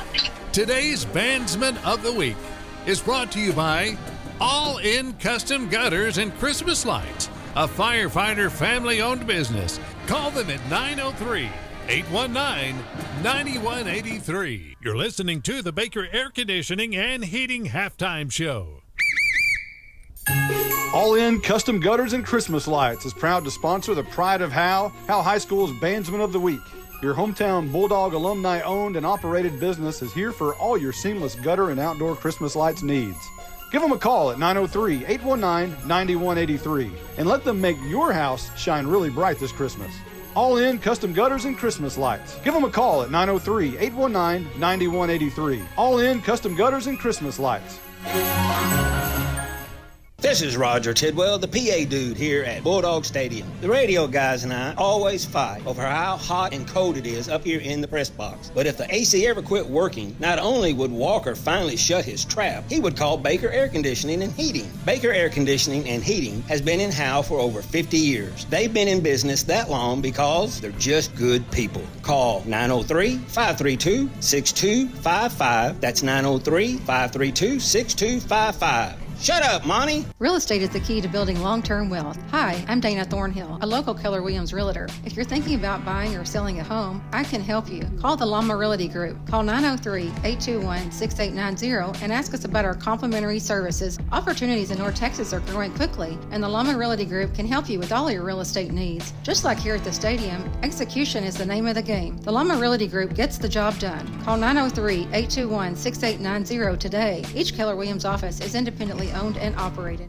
Buying and or selling your next home or property should be an enjoyable experience. At Texoma Land and Home Team, our commitment to the personal relationship of each transaction ensures communication you expect, while assuring that we'll be here the next time you need us. We're not a big box real estate company by design. This freedom allows us to be fully at your service. Texoma Land and Home Team, Renee Nichols Broker, 903-818-1645. Texoma Land and Home Team for all your real estate needs, 903-818-1645. You're listening to the Baker Air Conditioning and Heating Halftime Show. Let's join Monty Walker with the Anchors Boat and RV Storage Lady Bulldog Spotlight. I'm here with Emily Boyd. Everybody has better connections with each other, and I like it a lot better. This week's Lady Bulldog Spotlight is Riley Coffey. I love all the hard work, and I love having a full plate whenever it comes to high school and everything. It keeps me busy, and it always keeps me on task. This week we're visiting with Harley Shue. Coach Switzler, she has a really good way of talking to us and keeping us upbeat during games. This week's Lady Bulldog Volleyball Spotlight is Camry Snap. Everybody knows us, so it was easy to know people whenever I came into school, and it wasn't nerve-wracking or anything. This week's Lady Bulldog Spotlight is Presley Shockey. I've kind of found in volleyball that I'm a yeller, but I don't think I get too bad. But we have 3 returners from last year, so a lot of us just have to step up and be there for a lot of the incoming people who haven't. Varsity is a big change, and so it's a lot different. And just be there for help support. This week's Lady Bulldogs Volleyball Spotlight is Ayla Jones, a junior. She's good and hard on us. She tries her best to help us through everything. Anchors with a Z Boat and RV Storage is located 1 mile off of U.S. Highway 75 in Howe, Texas. Anchors Boat and RV Storage is proud to bring personal, small-town customer service to the growing area of North Texas. With both open and covered parking available, locally owned and operated, members of the Howe Area Chamber of Commerce and the Texas Self-Storage Association. Anchors Boat and RV Storage has 20 amp power available and is manager occupied at 311 Old Highway 6 in Howe. Visit anchorsboatrvstorage.com or call 903-444-2500. This week's Lady Bulldog Spotlight is Tabitha Bjorn. Oh my goodness, they treat me so amazing. I love them so much. I'm so blessed to be put with these group of girls because they don't see me as I don't feel like they see me as this tiny little freshman. They see me as a girl who has put everything into volleyball and wants to do well. And so, I don't know. I love it because at the beginning of the year, Riley Coffey, she's she came up to me and was if anyone talks to you meanly on our team, tell me because I'll get on to them. And so that was very helpful to know that I had her by my side, and that I've made such good friends with Camry Snap, and then I don't know, Presley Shockey is really nice to me, and so is Harley, and all of these girls are doing they're just I'm so thankful to have them for my freshman year. This week's Lady Bulldog Spotlight is Amelia Garza. She's very helpful. I appreciate her for standing strong through a pregnancy right now and coming up and showing up every day when she can. She's definitely always tired, but she always pushes through. This week's Lady Bulldog Spotlight is freshman Jaylee Yowell. Yeah, there's a lot of freshmen, and I think it'll help us overall because we're learning how to work together against harder teams, and I think it'll just make us better overall. Tonight's Lady Bulldog Spotlight has been brought to you by Anchors Boat and RV Storage. You're listening to the Baker Air Conditioning and Heating Halftime Show. This is more than a bundle. This is way more than a combo deal. It's your sanctuary, your home field. It's where everything happens. This is your home, your car, your memories. And you want to be sure they're protected with home and auto insurance. As your State Farm agent, I get it. That's why I'm here to help life go right. My name is Ed Meacham, and I'm your Howe State Farm agent. Give me a call at 903-892-3923 or on the web at MrEdInsurance.com. Buying and or selling your next home or property should be an enjoyable experience. At Texoma Land and Home Team, our commitment to the personal relationship of each transaction ensures communication you expect, while assuring that we'll be here the next time you need us. We're not a big box real estate company by design. This freedom allows us to be fully at your service. Texoma Land and Home Team, Renee Nichols Broker, 903-818-1645. Texoma Land and Home Team for all your real estate needs, 903-818-1645. No one wants to talk about losing a loved one. The grief that is put on your family is troublesome. Scoggins Funeral Home strives to make that most difficult time the easiest. We want your loved one to be sent off in the best way possible, with your wishes at heart. Call us at 903-482-5225 or visit our website at scogginsfuneralhome.com. 903-482-5225. Our location on Van Alstyne Parkway makes everything close for your needs. 903-482-5225. Scoggins Funeral Home. This is Roger Tidwell, the PA dude here at Bulldog Stadium. The radio guys and I always fight over how hot and cold it is up here in the press box. But if the AC ever quit working, not only would Walker finally shut his trap, he would call Baker Air Conditioning and Heating. Baker Air Conditioning and Heating has been in Howe for over 50 years. They've been in business that long because they're just good people. Call 903-532-6255. That's 903-532-6255. Shut up, Monty. You're listening to the Baker Air Conditioning and Heating Halftime Show. Now let's go back to the stadium with Caroline Slauson, Justin White, Jake Roberts, and Monty Walker. Welcome back. We are in the Baker Air Conditioning and Heating Halftime Show. We'll go over it the first half with you. Blue Ridge started with the football first, as we'll bring down the crowd mic there, because the Howe band is playing. Although I'm sure there are a lot at home who would like to hear it. However, let's do the highlights. Blue Ridge started at their own 47-yard line, drove 7 plays, 53 yards, and scored on a 5-yard touchdown from Dickerson to Gaddis. Under pressure, being chased down, rolls right, throws in the back of the end zone. Touchdown, Blue Ridge. They took a 7-0 lead with 10:25 left to go in quarter number 1. Howe had to punt on their first possession. Blue Ridge punted on their second possession. Howe punted on their third possession, and then Blue Ridge got it at their own 49-yard line, drove 6 plays, 51 yards, ended on Dickerson's second touchdown pass.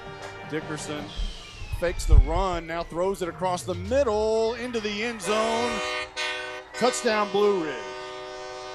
That ended a 6-play, 51-yard drive, took 1:54 off the clock, and gave Blue Ridge a 14-0 lead with 4:38 on the clock in the first quarter.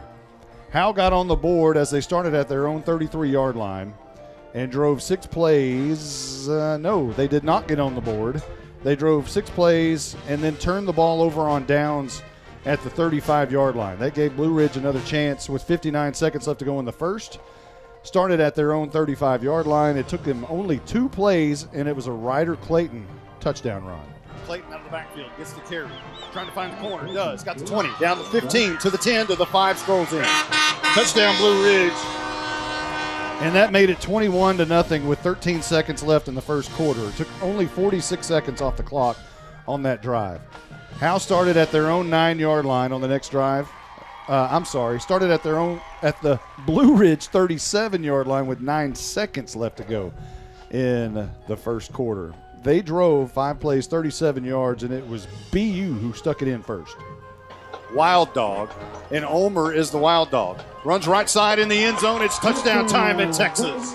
Braden Ulmer for a 2-yard touchdown gets Howe on the board with 10:18 on the clock. That made it 21-7, and then Blue Ridge started at their own 35-yard line. Took them only 2 plays to score. Dickerson fakes running it up the middle, now fires it out of the backfield is Clayton, and he is gone. Caught it about the 20, on stride, and he's not going to be caught by anyone. 35 yards from Dickerson to Clayton. 2 plays, 65 yards on the drive.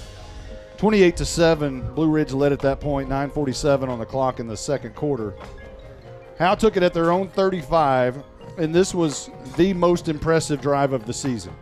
16 plays, 65 yards. Took 7 minutes and 23 seconds off the clock, and it was capped off by a Ryland Strong 5-yard touchdown. Going to roll out right with the ball, looking in the end zone. He's going to keep it. Crosses the end zone. It's touchdown time in Texas. Ryland Strong goes in from the 5.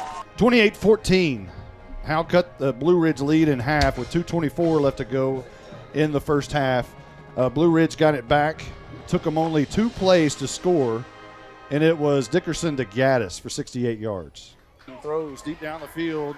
Gaddis, the intended receiver, somehow went over Langford and caught that. Down the sideline, still going. Breaks away at the 20. Turns around and waves, and it's a touchdown for Blue Ridge. 2 plays, 75 yards for Blue Ridge. Took 55 seconds off the clock, and it made it 35-14 with $1:39 left to go before the halftime. Is where we are now. Both Howe had one more chance but had to punt. Blue Ridge ran out of time to end the first half. We're going to kick it on over to Braz now for Stats with Braz. We'll bring him in here, and I will check out until the fourth quarter. So it's the Justin and it's a JJ show now, Justin and Jake. So until the fourth quarter, I'll see you in a little bit. Here is the Braz. Okay. So it's from a defensive standpoint, for the Bulldogs, it's not really very pretty tonight, honestly. Blue Ridge, looking at, they are 9 of 15 from the passing for 219 yards total. And rushing-wise, there's 13 rushes for 130 yards. They've had 13 first downs in the first half, 349 yards in the first half alone. Wow. As far as the individual stats, Dickerson, of course, he's got 8 rushes for 73 yards. Clayton has 1 rush for 36 yards and a touchdown, and Walker has 4 rushes for 21 yards.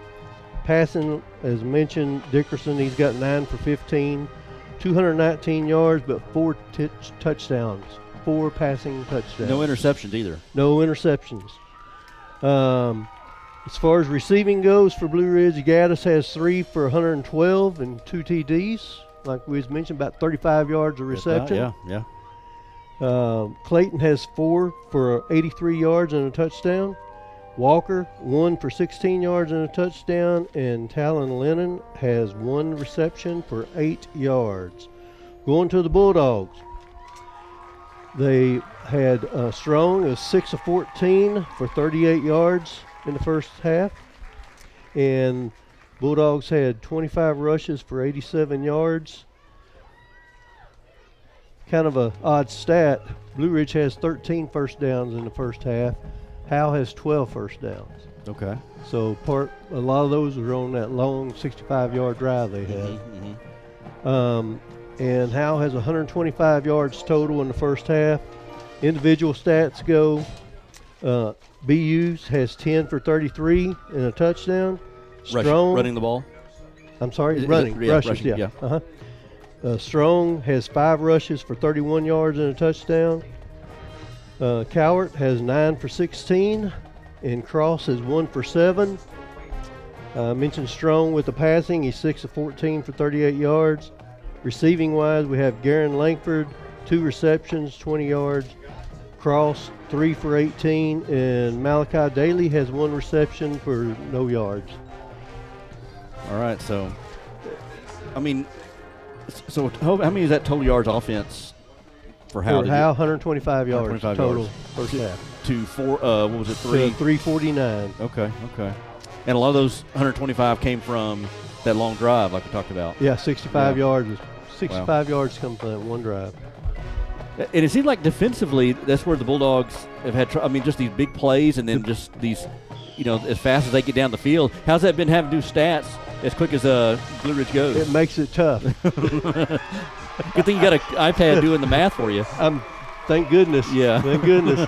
It's one of those, there's a few times there's been where basically I got to remember the last play while the next play is going on and catch up. And then, did it mess you up too when they had the couple of penalties? Totally. Yeah. And then there was a time where I think Strong lost the ball. somebody from Blue Ridge picked it up. Ulmer hit him. Ball came loose. Right down here. Yeah. Yep, exactly. So trying to do stats then, that's can be tough. They don't make it easy on that. They don't. All right, got about 8 minutes left here in the Baker Heating Air Conditioning halftime show. Thanks, Braz. We'll come back. We'll have some scores from around the area and then get ready for the third quarter.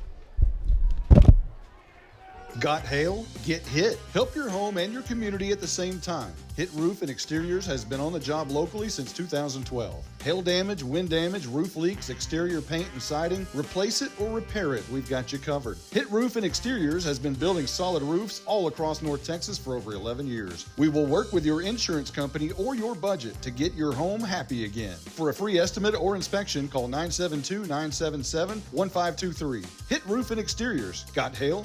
Get hit. Hey, Steve here, the Crazy AC Guy. We raise top-notch AC units and train the finest service techs west of the Mississippi. And we got a truly crazy deal for you. Get 0% financing for 60 months for any qualified air conditioning and heating system. You'd have to be crazy like me to miss this deal. So for all your AC and electrical needs, call us at 903-465-2665 or visit us at crazyacguy.com. The Crazy AC Guy, where crazy meets quality. This is 3-year starting kicker Jonathan Garcia. When I kick the ball, I don't need no stinking tea, but I will take a sweet tea at Sonic before, during, and after the game. When I kick on over to Sonic, they have great food and big smiles. Johnny, get your leg warmed up. I stay warmed up with Sonic's onion rings and tater tots, not to mention the great drink specials. Hey, Johnny, we need you to drill this one. Let's go. Bring your tea. Nah, Coach, I just finished it. It's not just good, it's Sonic good. Johnny Garcia bangs it through. All right, welcome back here, Bulldogs Stadium at the Baker Heating and Air Conditioning halftime show. It's 35-14, Blue Ridge leading Howe in the final game of the season here on Thursday night.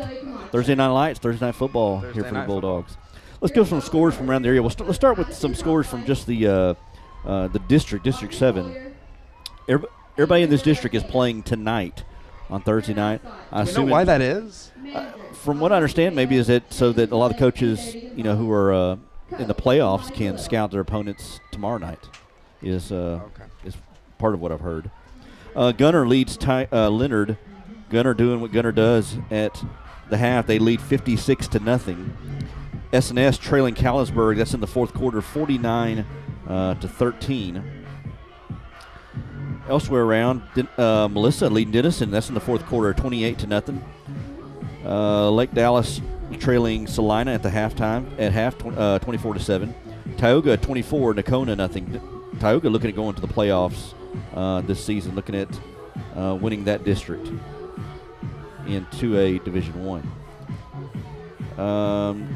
And that's pretty much all the scores that we have here for tonight against Thursday Night Football. So there's not a lot of teams playing here tonight.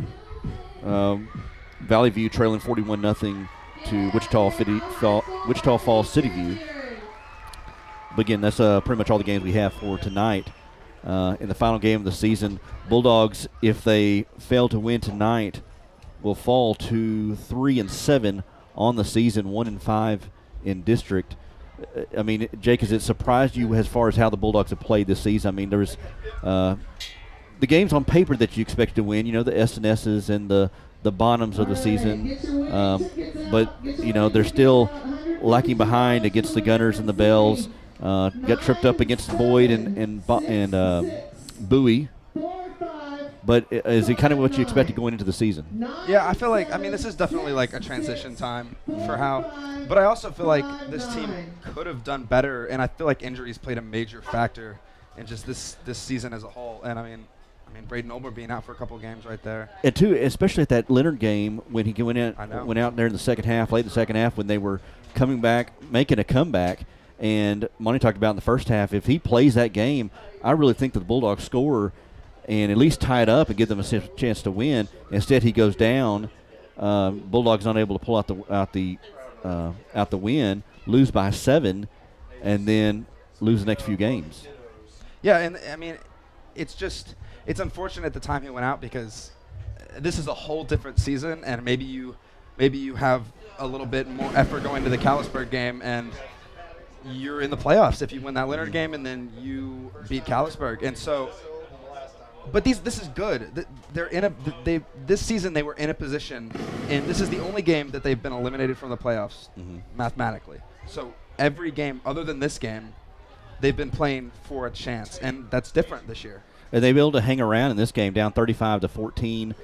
There was a point where they were down 28-14 with about 2 minutes to go in the first half, and then that one long pass down to Gaddis with about 1:39 to go as the Bulldogs come out onto the field. But they were able to score with 1:39 left to go in the first half to go up 35-14. But if Bulldog defense could hold them, you go into the half down by 14, you get the ball here to start the second half. Right, and I mean, they still do get the ball to start the second half. So let's just I'm interested to see how the Bulldogs respond. I mean, this is the seniors. This is their last half of high school football. So I'm interested to see how they respond, how much energy they come out there with, and yeah. You've been listening to the Baker Heating and Air Conditioning halftime show as you hear the horn down on the other end from Blue Ridge as they come out of their tunnel. Boy, they're another one of the teams that just has such a loud horn. I know. I mean, it's kind of just like. Who have we heard? We've heard Blue Ridge. Gunner has what, the golf cart? Yeah, something like that. And then seems like there's somebody else. There definitely was. I forget who, but yeah, there's been a couple, and it's always noticeable. You always, yeah. Yeah. So both teams coming out onto the field as we start the second half. I'm Justin White alongside Jake Roberts. Monty has taken the third quarter off and put the kids in charge. So we've been promoted for at least for a quarter. Bear with us, I guess. Yeah, Caroline Slauson is on the sideline. Stephen Braswell on stats. As we said, the Bulldogs will receive to start the second half.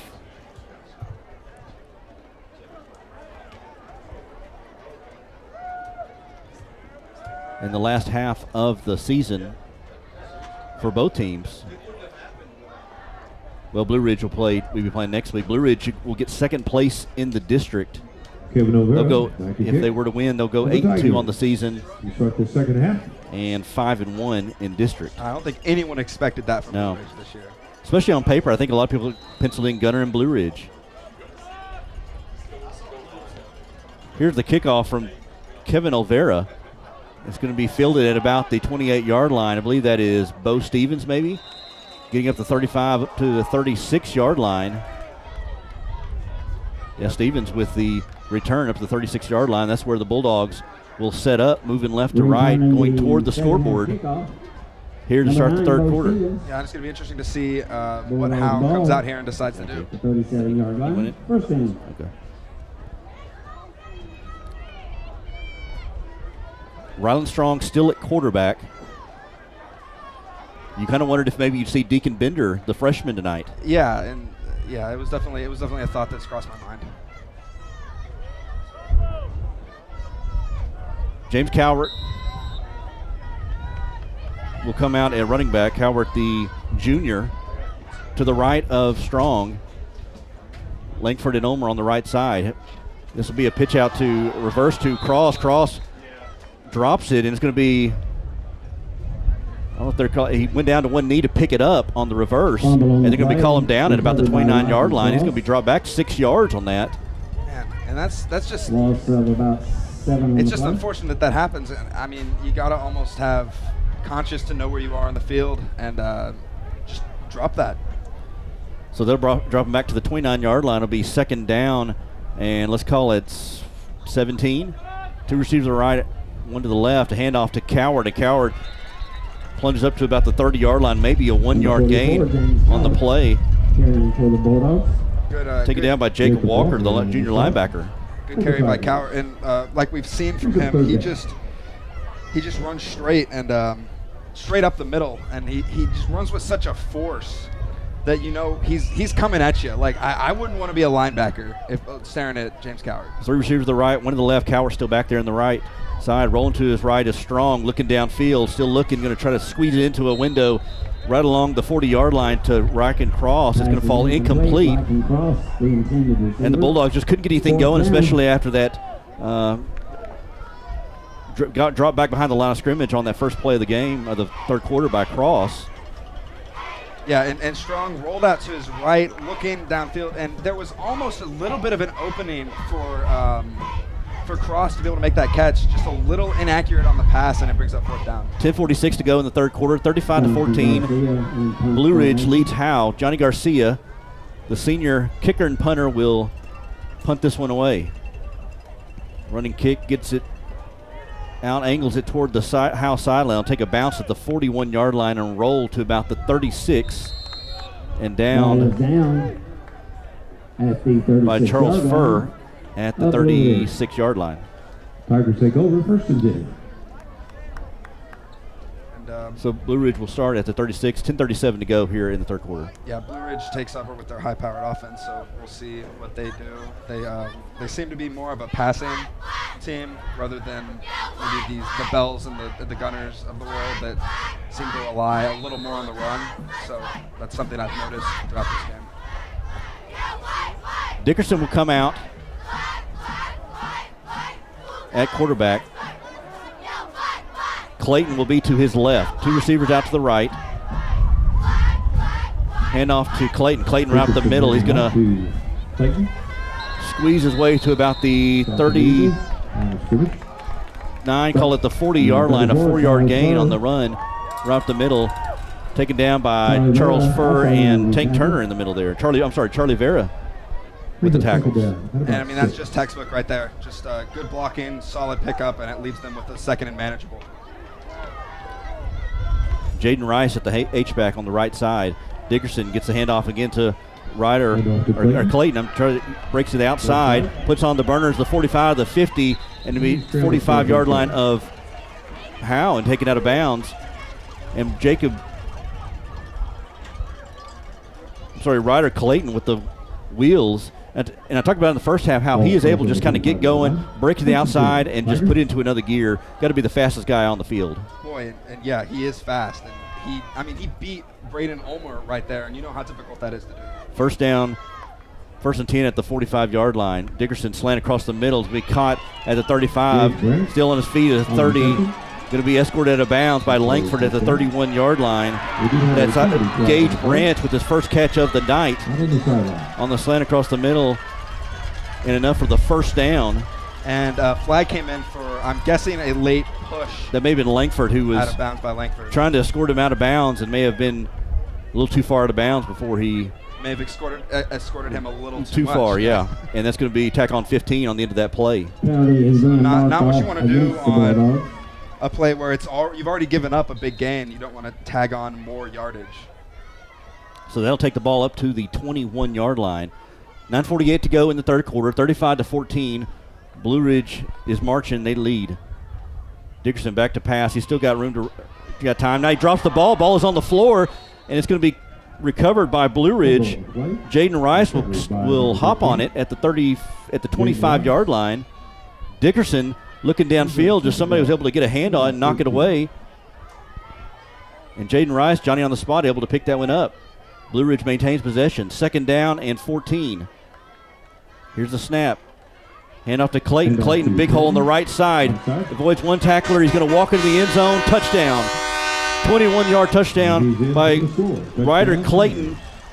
With 9:14 to go here in the third quarter, puts Blue Ridge up 41-14. Yeah, just off the right side, great blocking by Blue Ridge offensive line right there, and he's just off to the races. And he's so fast that if he gets even a sliver, and he didn't get a sliver there, he got big yardage right there, a big opening for him to get through, and he was just off to the races. Clayton with his 3rd touchdown of the night. He's had 2 rushing now and 1 receiving. Here's Olvera for the extra point. It is up, and it is good. And with 9:14 to go here in the third quarter, 42-14, Blue Ridge has extended their lead over Howe. We'll be Real back after estate is this. the key to building long-term wealth. Hi, I'm Dana Thornhill, a local Keller Williams realtor. If you're thinking about buying or selling a home, I can help you. Call the Llama Realty Group. Call 903-821-6890 and ask us about our complimentary services. Opportunities in North Texas are growing quickly, and the Llama Realty Group can help you with all your real estate needs. Just like here at the stadium, execution is the name of the game. The Llama Realty Group gets the job done. Call 903-821-6890 today. Each Keller Williams office is independently owned and operated. All right, welcome back here at Bulldog Stadium. 42-14, 9:14 to go in the third quarter. Blue Ridge leads over Howe. Olvera back to kick for the Tigers. Olvera to kick off on the Tech Wave kickoff for Blue Ridge. Braden Ulmer, Ryken Cross back to return. And we'll get the scoring drive here after this kickoff. Olvera with his left foot will boot it away. Bender thought about fair catching, and Bo Stevens is going to hop on it as it takes a bounce at the 29-yard line. That's where the Bulldogs will start. Let's get the scoring drive on the touchdown. Here, hit roof and exterior scoring drive recap for Blue Ridge. 5 plays, 63 yards. And it was a 24-yard touchdown by Ryder Clayton that brings us our new score, 42-14 with 9:14 on the clock here in the third. A little bit of a phone a friend there for the scoring drive recap. Ball we spotted at the 29-yard line. Ulmer will be in the backfield in the pistol behind Strong.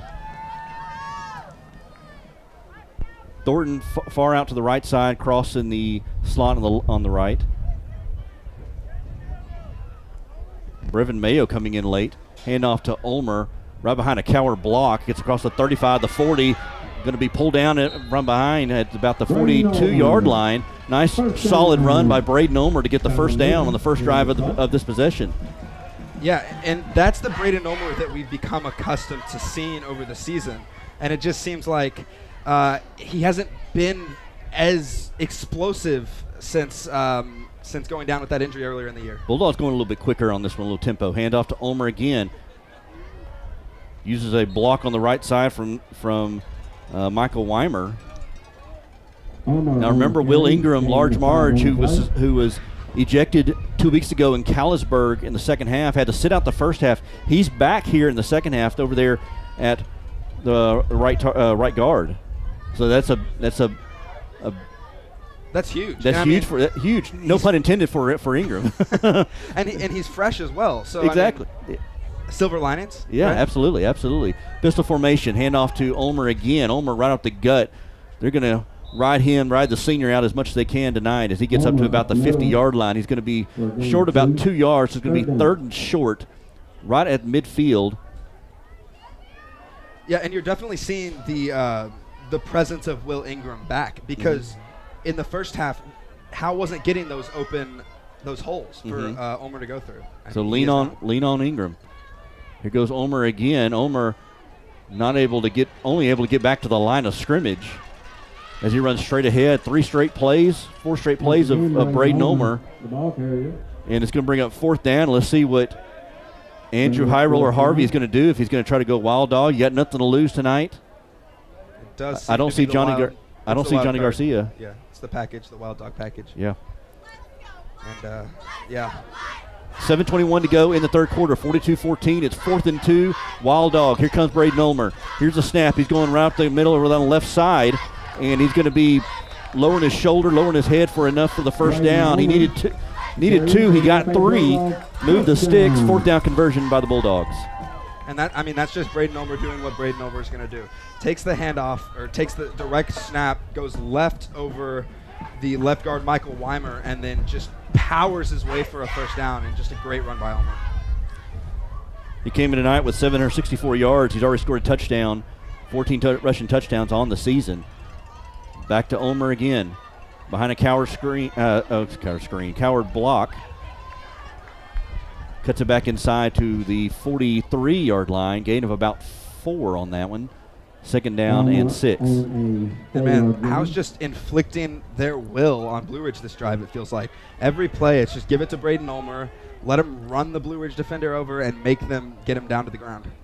Yeah, he wants to make sure his last game of the season, he makes an impact on this game. Here goes to Ulmer one more time, right up the hash marks, up across the 40, or right at about the They're going to spot it at the 41.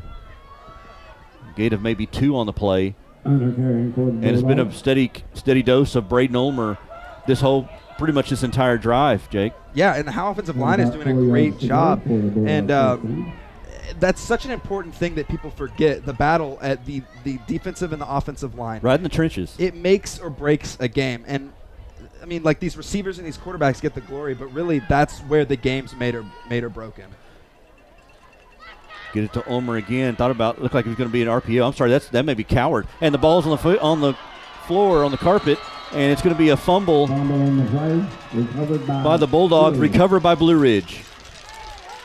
I didn't see who got that. Was that Coward who got the handoff? Yeah, Coward got the handoff. Went over the left side. Same thing that we've been seeing. This time he just looked like he was trying to get extra yards. Yeah. The ball comes. Someone from Blue Ridge knocked it out and were able to recover at the 36-yard line. So such a promising drive here in this third quarter, and it ends with a fumble. First turnover of the night for the Bulldogs. Yeah, and he's newer to running. Like, I believe this is his first year being like a primary, like, ball carrier, and so that's gotta, like, at some point, like, the fumbles are gonna kick in.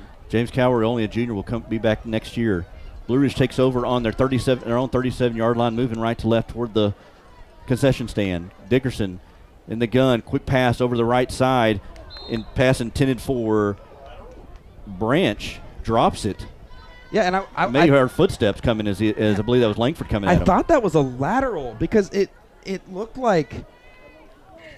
Yeah, I really thought that was a backwards pass, but I guess the side judge said no. Incomplete pass, second down and 10. Dickerson, handoff to Clayton. Clayton right side, breaks a couple of tackles across the 45 to the 50, spinning his way across the 45 up to the 43-yard line into Bulldog territory. And Clayton didn't need a very big hole. And some arm tackling, just kind of spun his way into Bulldog territory for a first down. If Clayton's on the run, you can't arm tackle. You've got to lower your shoulder, and you've got to get him down the right way. Quickly to the line, they'll show some tempo. And off to Clayton. Clayton, big hole left side, across the numbers, cuts it back inside to the 20, to the 15, one man to beat. Flag comes in, breaks a tackle close to the goal line, to the pylon. Is he in? He's going to be short at the 1. Let's see what the flag is. There's 2 flags at the 32-yard line and the 26-yard line, probably in the area of holding. Looks like everybody's walking back. Yeah, and that's a break there for Howe. But I mean, that's a holding where it mattered. It caused him to get those extra yards on the play. It was a Jacob Clayton handoff around that left edge, left tackle, what even between the tackles, got him in open space. And aside from the hold, it was going to be his third touchdown of the night. Yeah, and the Howe defense gets a break. Let's see what the penalty is. Going to be holding against Blue Ridge. And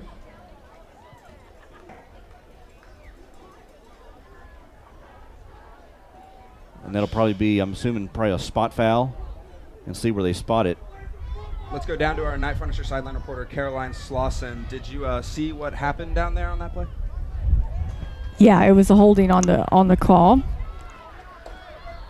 Sorry, I'm trying to listen to what they're saying. Are we having any, like, extracurricular down there? No, okay. No, not at all. In fact, this game has been, sportsmanship-wise, has been really good. All right, shotgun formation, first and 10 at the 43 after the penalty. Clayton again across the 40 up to the 35-yard line, near the 33, near the first down marker. And kind of like Howe was doing with Braden Ulmer, getting a steady dose of Jacob Clayton. I'm sorry, Ryder Clayton. Jacob Clayton. Ryder Clayton. It'll be close to the first down, be second down and 1. Dickerson with a great read option right there. He faked me out. I know that because I was watching him, and he also faked out the Howe defender who tackled him. So.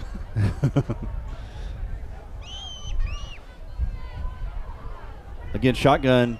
Clayton in the backfield to the right of Dickerson. Handoff, and it's going to be flags. Probably a false start, I believe. It's going to call a false start against Blue Ridge. And that'll drop him back 5 yards. So Howe catching some breaks on this drive. Can they get a stop? I mean, this game's been pretty much blown wide open, 42-14. At this point, you're just trying to make it respectable. Second down. Playing for pride. Mm-hmm. I mean, these seniors, like I said, it's their last game. Two receivers at the left, Cam Baker and Gage Branch. Hand off to Walker. Walker bounces outside. Going to be taken down at about the 40-yard line by Chris Torres, the sophomore linebacker. Taken down about the 38-yard line. Yeah, he just got outside. More of the same, but not the same speed that we're used to seeing with Clayton. So the Howe defense is like, oh, wait, he's not as fast. So they caught him this time. Walker in the backfield again. Here's Dickerson back to pass. Going to try to loft it across the open middle of the field. It's going to be picked off by the Bulldogs. This is Langford. Garen Langford, the 25 to the 30. The far side, 40, 45, 50. And he's going to be rudely pushed out of bounds at the 48-yard line. Garen Langford playing center field at cornerback, able to pick off Dickerson for the first interception of the night. And Dickerson kind of just lofted that ball. And as he threw that, I saw it didn't have a perfect spiral. And I was watching it, and I was saying, someone be back there. And there were 3 how to finish. He threw that into triple coverage. And so just easy pickings. And a good return by Great Langford. Return. Lots of speed that he showed right there. Definitely wanted it.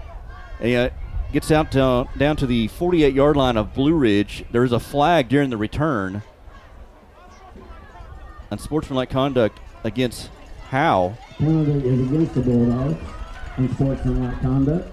So that does occur after the play. So drop back 15. So he's pushed out about the 48. So they're going to spot it at about the 30, called 37-yard line. That's where they'll start this drive after the Garen Langford interception.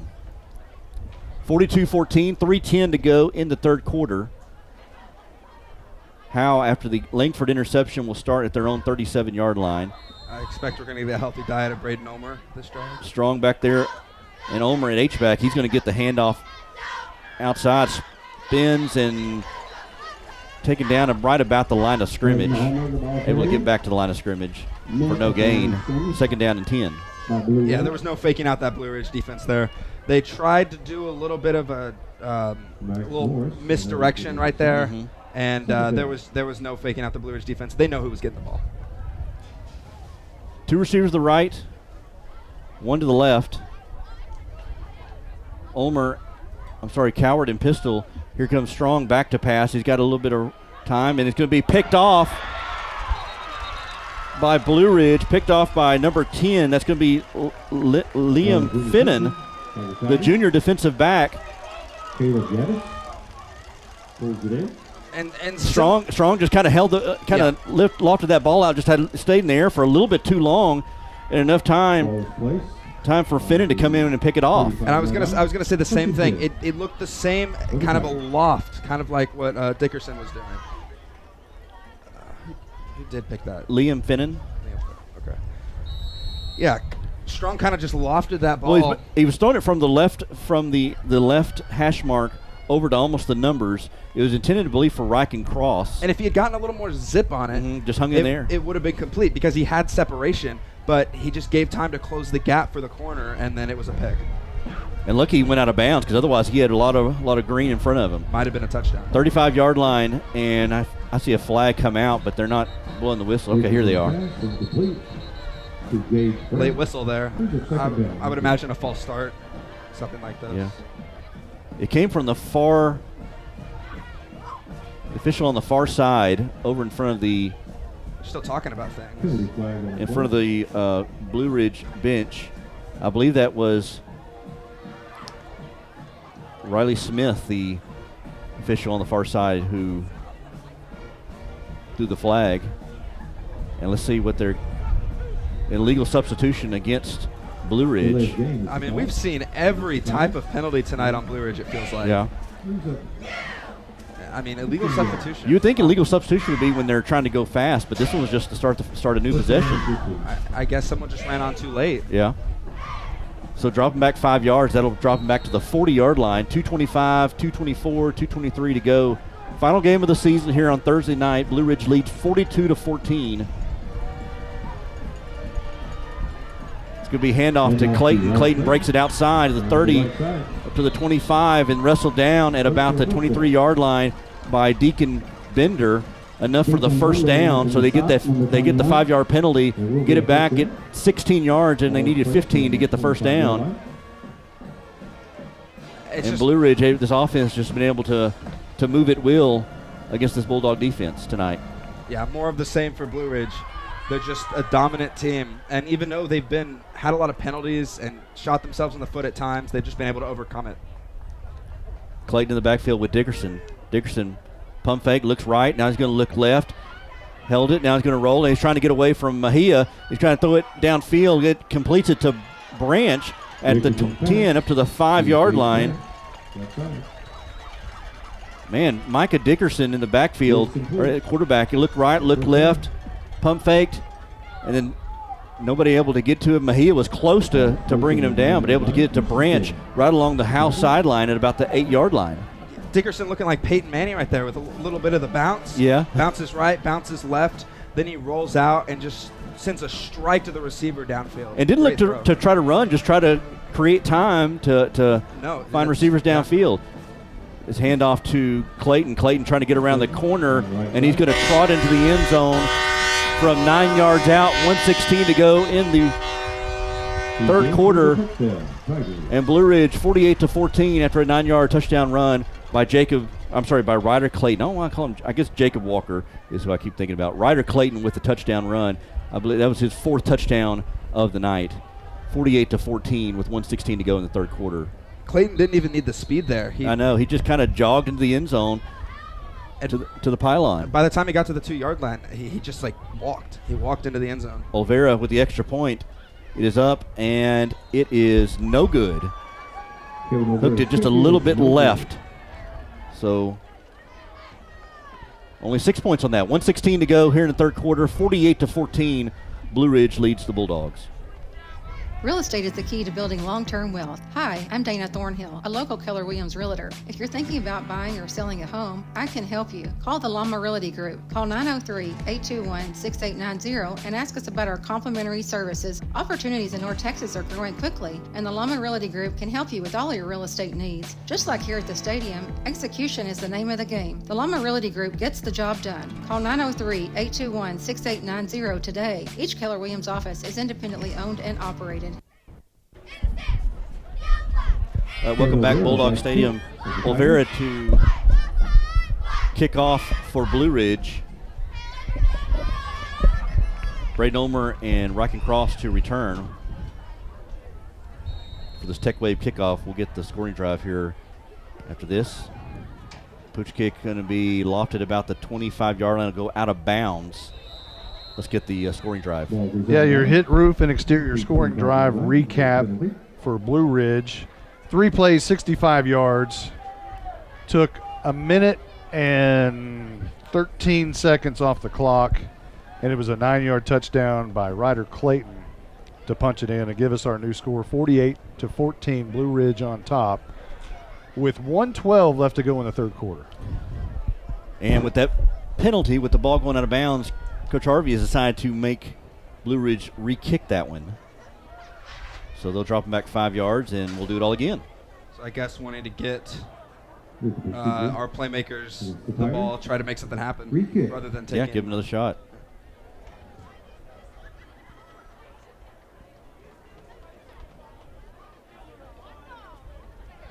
Olvera will put it on the tee.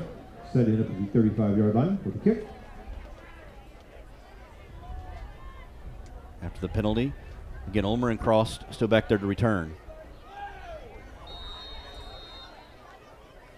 Olvera, the left-footed kicker, kicks it down, and Ulmer will take it at the 20-yard line, middle of the field. He'll come to the 20, to the 25, to the 30. England toward the sideline, 35 to the 40. High steps one man. The 45 still pushing his way up to the 47-yard line. Good return by Braden Ulmer up to the 47-yard line after that nice kickoff return. And that's exactly why they wanted to make them re-kick it. Yeah. Especially with it being senior night, give Ulmer more chances to touch the ball. And what a great run. And he's just done that all season. Mm-hmm. You've seen that from him all season. Takes a hit, doesn't go down. Takes another hit, still doesn't go down. Takes 3 or 4 defenders to finally roll him to the ground. And I mean, it's just. And you got to think about how that knee feels right now. You know, if it's, I mean, if he's 100, I would think he's not 100% right now. He's just kind of just trying to tough his way through it. I know 2 weeks ago against Callisburg, he noticeably seemed like he was still recovering from that a little bit. He seems a lot better this week. Mm-hmm. Ulmer will line up in the pistol behind Strong. 2 receivers to the right, 1 to the left. Hand off to Ulmer. Goes right behind Cowart, behind Large Marge. Breaks the outside 35, 45, 40. Lowers his shoulder close to the 43-yard line. Flag comes in. Over along that far sideline by Blue Ridge. Let's see what the penalty. Did a penalty marker come in? I think I saw a penalty marker. I would imagine that would be. We have a penalty flag on. Yeah, I guess. Yeah, there was a flag on the play. Flag. They're going to drop. So it'll be. I believe that's going to be against Howe. I'm going to tell you what it is, guys. I was watching Braden Ulmer with the football around the corner when he acted like he was making a tackle with the ball in his hands. He made a beeline for the kid's knees when he went down. He knew he was going to, instead of being tackled, it appeared to me that as he was going down, he tried to take out the defender. They used the knee to kind of keep himself up, or, I mean, as a handoff to Ulmer. No, loses 1 yard on what I mean is he was carrying the ball, and he attacked the defender's knee as he went down. Okay. That's what it appeared to me. Hey, he's aggressive. He is. He's a mad runner, angry runner. And probably the only player on this team that may be playing football on Saturdays. And that'll be the final play of the third quarter as we head into the fourth. It's been fun, Jake, you and me doing play-by-play in color. I appreciate you being on with me. We'll bring back Monty. Back to regular schedule programming. Back to the regular squad, first team here in the fourth quarter. 48-14, Blue Ridge leading Howe. 1 quarter of football left here in 2024. At Independent Financial, supporting our community is at the heart of what we do, which is why we are pleased to support the Howe Bulldogs. Investing in others and helping our neighbors thrive is what we do, and our friendly, knowledgeable banking team is rooting for you in your financial success. Whether you're saving for college, planning for your family's future, or working to grow your business, we'd love to help you accomplish your goals. Come see us at our location on South Denny or visit us at ifinancial.com. Go Bulldogs! We're cheering for a winning season. Member FDIC. We're back quickly. It's second down and about 5. And this will be Ulmer on the handoff. Still fighting for yardage, close to the first down. Ulmer picking up tough yardage. And as we're just entering the fourth quarter, Howe trails 48-14. And it's third down and about 2, Justin. Yeah, this is going to be 4-down territory for the Bulldogs. In Blue Ridge territory. Last quarter of many of these seniors' career. 11 seniors on this team, I believe I counted. Here's the Wild Dog on 3rd and 2. Ulmer has it, nowhere to go. Oh, they sniffed that out from the beginning. It's going to be 4th and 3 as he lost a yard back to the 45-yard line. Let me see that notebook real quick. I got to match this up. I've been taking stats while y'all were doing your thing. 48. Okay, got it. One thing all season with the Wild Dog packages, you know it's coming. It's whether or not you could stop it. That time, Blue Ridge able to get off their blocks just a little bit quicker. Again, they're not that big up front, but they're just so fast off the ball. Wild Dog again. They call it the heavy. This is a run by Ulmer. Right side going to be close, right at the stick. Oh. Give it to him. Blue Ridge says no, and so do the officials. Yeah, he's about a half yard short. And it's going to be Tiger football. Ball goes over on down to Blue Ridge. With 10:29 as we have a running clock. And I think with Ulmer, the way you know, with tackling him, you're not going to tackle him up high. You're going to have to get him low, get him at his legs. And that's what Blue Ridge did. One of their defenders kind of got in there and just tripped him up, just kind of held on until the rest of them got there and turned them away about 1 yard short. So I heard you make the comment of the first team coming back. I thought that was the first team. That's pretty good.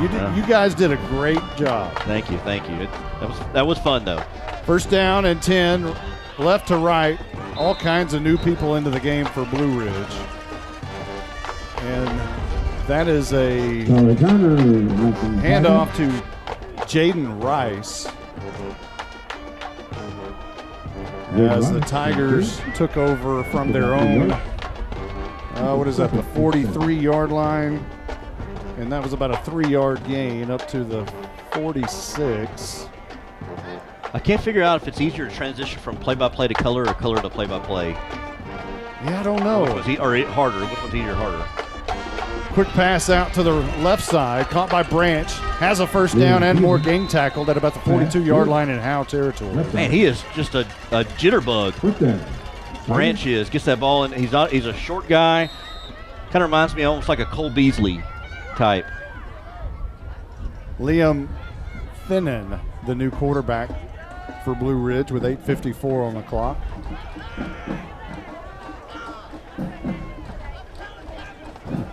And they're not doing tempo right now. They're trying to burn as much as they can. They got an extra football to play, so I'm sure they're not trying to get risk an injury. Sure. 1st and 10. Handoff again to Rice. For about 2. Second and 8. As boy, he tried to do some jazzercising in there, but he was cut down pretty quickly. Word of the game. Couldn't get started. 41-yard line, 2nd down and 8. Finnan throws out. That's going to be caught. Branch again. Near sideline, shoved out of bounds. And that'll be close to a first down at the 35-yard line. Still needing 2 to pick it up. This will be the 5th play of the drive. 7:52 and rolling. Even though we went out of bounds because we have a rolling clock.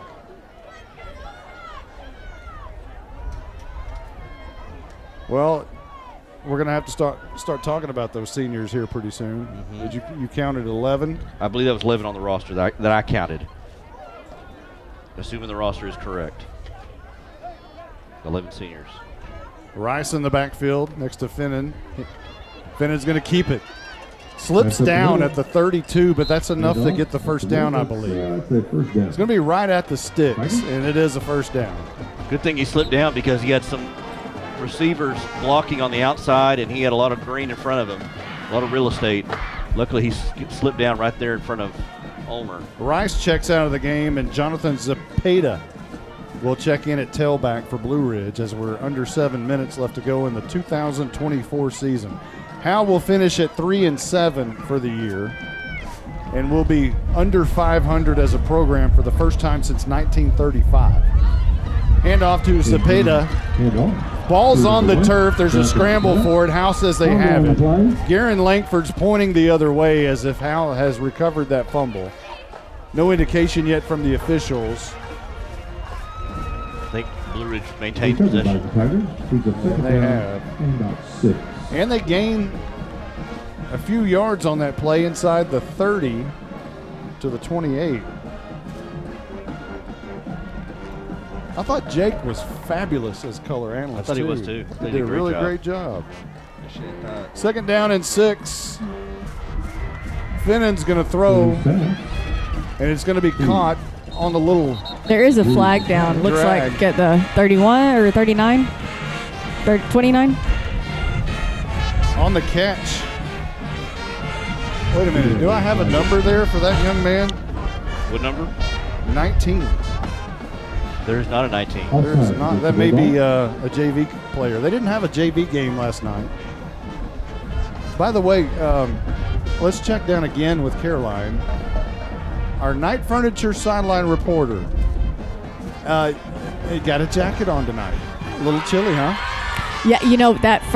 I've had several people be like, aren't you hot or cold?" I was one of them too. I was sweating. Really? Yeah. Well, I came from an event before and where I was so hot and sweaty, so it was great to be out here. And then halftime, it got a little chilly, and it's sprinkling now. I don't know if y'all can see it. Really? But it's misting now. Oh. Well, we avoided the huge storm that was headed our way. For a moment, it went north. I wasn't going to say the L word, but yeah, I was in Denison before, and there was L word happening. 2nd down and 1.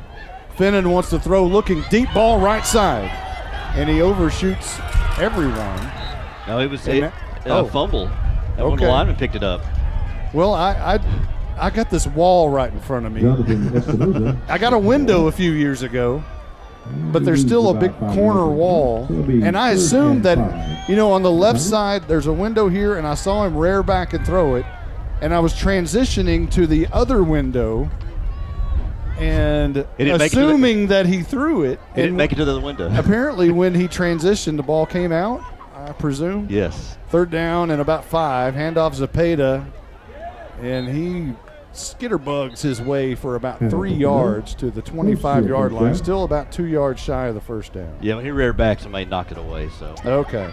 The second fumble on this drive that they've fumbled and still maintain possession. Zepeda checks out of the game, and Rice comes back in at tailback. 4:05 on the clock. 4th down now. Blue Ridge faces a 4th and 4, maybe 3. 4th and 3. 14 on the play clock. 3:51 on the game clock. Trying to draw Howe off sides. And now Finnan looks over to the sidelines. Man goes in motion. Finnan wants it, gets it. Hand off to Rice, left side, picks up the first down. He's got more than that. To the 15, down to the 10, and falls forward at the 8-yard line. Maybe the 7. And we have a first down. Another big lane opened up by that offensive line for Blue Ridge. Rice had a lot of room to run. And Ulmer lowered his shoulder with a touchdown-saving tackle. You got to think about a young man like Braden Ulmer out there playing in his final 3 minutes and 9 seconds. One of the heart and souls of this football program, and he's the epitome of a football player that you want to wear the black and white. He's extremely coachable. Here's a handoff. And you would know. To Rice. Yeah, he's one of the most coachable kids I've ever been around and had the pleasure of coaching. But he's also a hard worker. He doesn't run his mouth. He's a very humble kid. And he is a dynamic football player. Finnan wants to throw. Now he's going to tuck it and run.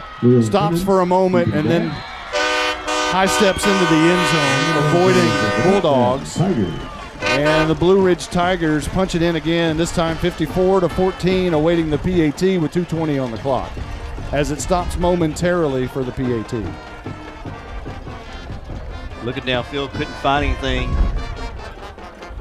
and was just able to find a small hole to get through for the end zone for the touchdown.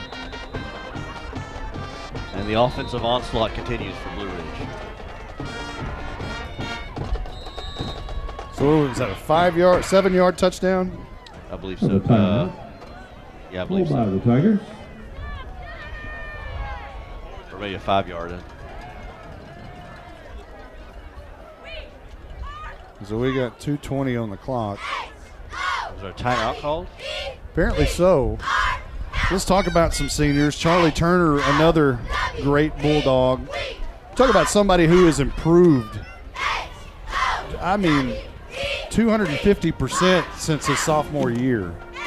He ended Malin's career, Malin Walker's career, when he fell on him against Palmer in the playoff game.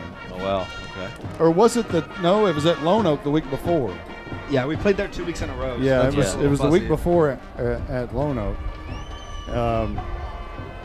But that's obviously not what he's known for. He's known for his dramatic improvement, his hard work, his strength, and another kid who's so coachable.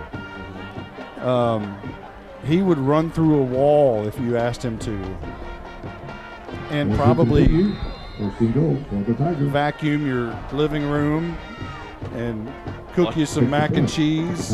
Wash your car for you. Yeah, just a great kid. And he's not a kid anymore. I got to remember, these are young men about to graduate high school. Bulldogs. And now another timeout, this time by Howe, I believe. Not sure why we're playing these games at the end of this with a running clock, but so if you look at the roster, Garen Langford is another young man I was able to coach when not only in football but in baseball when they were 5 years old, and a really good baseball player. Good attitude. Is this the last batch of kids that you've coached? This is it. This is it. Okay. Tonight's the So last night. After this, you haven't coached any of these guys. These I have not. Sophomores or juniors. I did not get to coach any of these coming back. But you talking about Langford? Langford, a kid who came back after sitting out last season. Yeah, a good baseball player. You can understand, why you'd want to, protect your future if that is your favorite sport. But in the senior year, he decided he wanted to come back, and we're glad he did. Finally, I think we're ready for a PAT, and it's a new kicker. My goodness, that's a big kicker. And the kick is good. And the kick is good. For the kick was Jonathan Espinoza. A lineman. Yeah, he booted it right through. 2:20 on the clock. We're going to keep it here the remainder until the Texas Land and Home postgame show. But let's go down the list here. Jeremiah Thornton, of course, he came on this year. He grew up kind of as a lineman, larger body kid, and then he just slimmed up and got fast, and they put him as a wideout, and he's done a great job out there. Colby McNutt, got a chance to coach him in baseball 1 year, and he will be exiting. Malachi Daly. I got a lot of stories about some of these kids. Malachi would always leave his shoes at home. Malachi, where's your mouthpiece? Where's your shoes? Malachi, come on. But, boy, outstanding. Very quiet individual. Really good athlete. And here's your Tech Wave kickoff. Flags and whistles everywhere.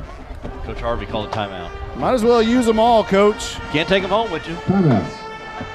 Bo Stevens. Bo Stevens. We ran the Bo was a lineman back in the day.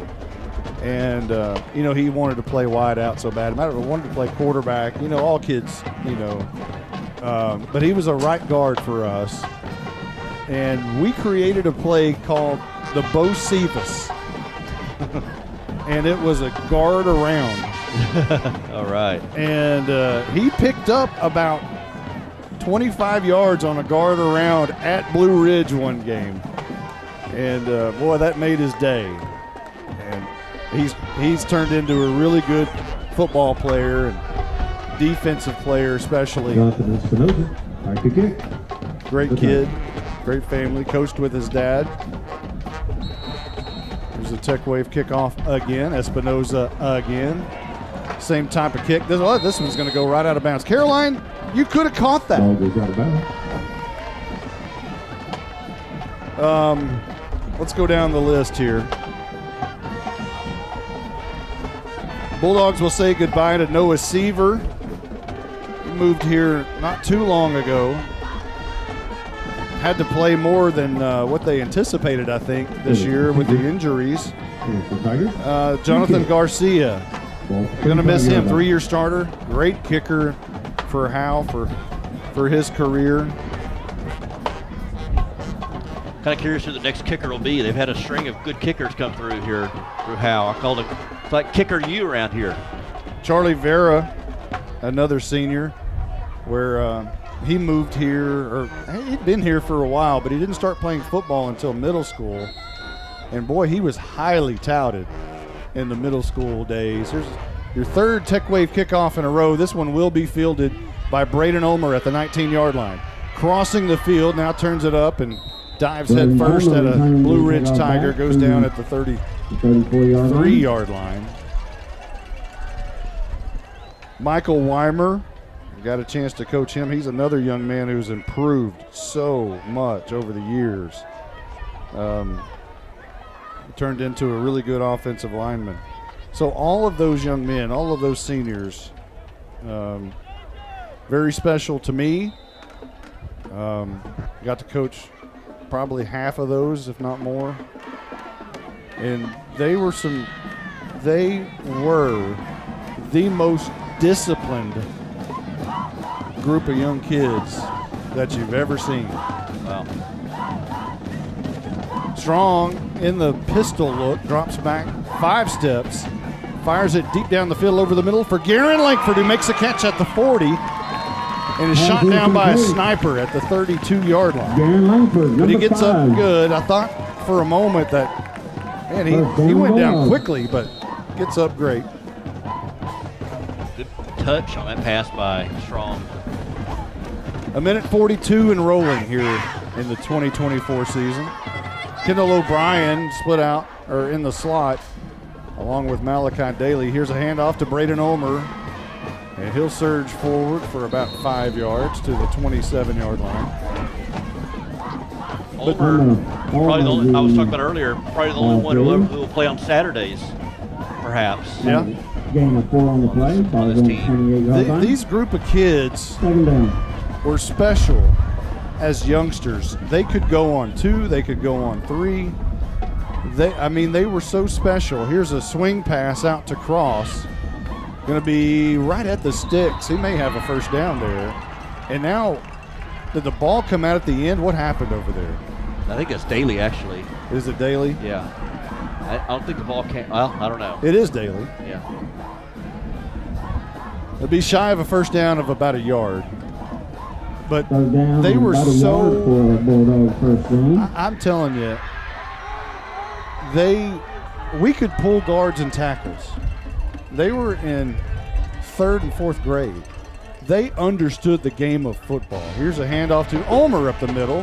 Has the first down, still surging and fighting his way to the 16-yard line. First down, Bulldog. 22 seconds left, and you know Ulmer wants to try to get in. The clock has stopped. They're going to try to get him in. Now they're saying wind the clock. 20, and they have not yet. Yeah, it is. 21. Strong drops back 5 steps, looks left, fires it in the end zone, and it is incomplete. Trying to hit Ulmer. Pass is incomplete. Ulmer. 13 seconds left to go in the game. They stopped the clock. And they did stop the clock. Trying to force feed it to Ulmer. I don't blame him. You know, one of the players like Ulmer, we've had a few of these lately that generally they don't come around that often, but you think about Ulmer and Austin Haley, and they even played together for a period of time. To have 2 guys like that on the same roster is pretty incredible. Strong is going to be sacked all the way back to the 34-yard line, and that's going to end the season for the Howe Bulldogs. No, it's not. Harvey's going to call the timeout. 1 second left. Timeout, Bulldogs. Not going down without a fight, especially not going down that way. Not going to end it on a sack. Some of the fans are like, are you kidding me? Are you calling a timeout here?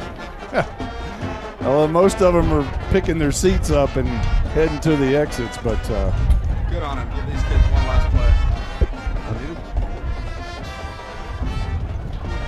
Good on him. There you go. Yeah, there you go. Good on him. Give these kids one last play. Yeah, give them one last play. I mean, I'm literally 1 year older than you. And now the clock has hit 0, and the buzzer sounded. But Howe's walking back out there. Appears like we're going to have one more play.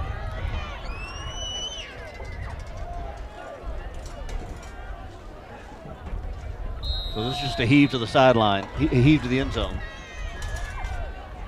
Ulmer's a slot receiver on the inside on the right. Strong rolls right, looking down the field, heaves it in the end zone, and it is intercepted. And he's still racing down the sidelines and finally steps out. And that will end the season in somewhat of a fitting fashion for the Howe Bulldogs as they take it on the chin tonight, 55-14, and move to 3-7 on the year and slip under 500 for the first time since November the 8th, 1935 as a program. it's senior night, so you want to celebrate those seniors, and you're going to miss a lot of those guys. But they're lining up right now for the final time, and Wright can cross, taking a lot of time. He's still walking down from the end zone. Everybody else is going through shaking hands, but Cross is still back there. Cross, he's still got 2 years. You better hustle up. And now we finally start taking a jog, and he'll meet with some of the players over there. But Justin, another season. Another season. I mean, it's obviously it's disappointing. I keep saying that there's some young talent on this team with Strong and Cross, James Cowart. We've seen a little bit. Deacon Bender, a freshman we saw come along. We'll see what happens with him. Bryce Piper didn't play tonight, had an injury. But, that's another one. Kendall O'Brien had a good game a few weeks ago. Gage Carr is a junior. Chris Torres is a sophomore. Alex Mejia is a good junior. And as we mentioned, Howe is now under 500 as a program for the first time since November 8th, 1935. That is a alarming stat, as they were 79 games over 500 in the year 2000. Gosh. That is 24 years of misery, basically.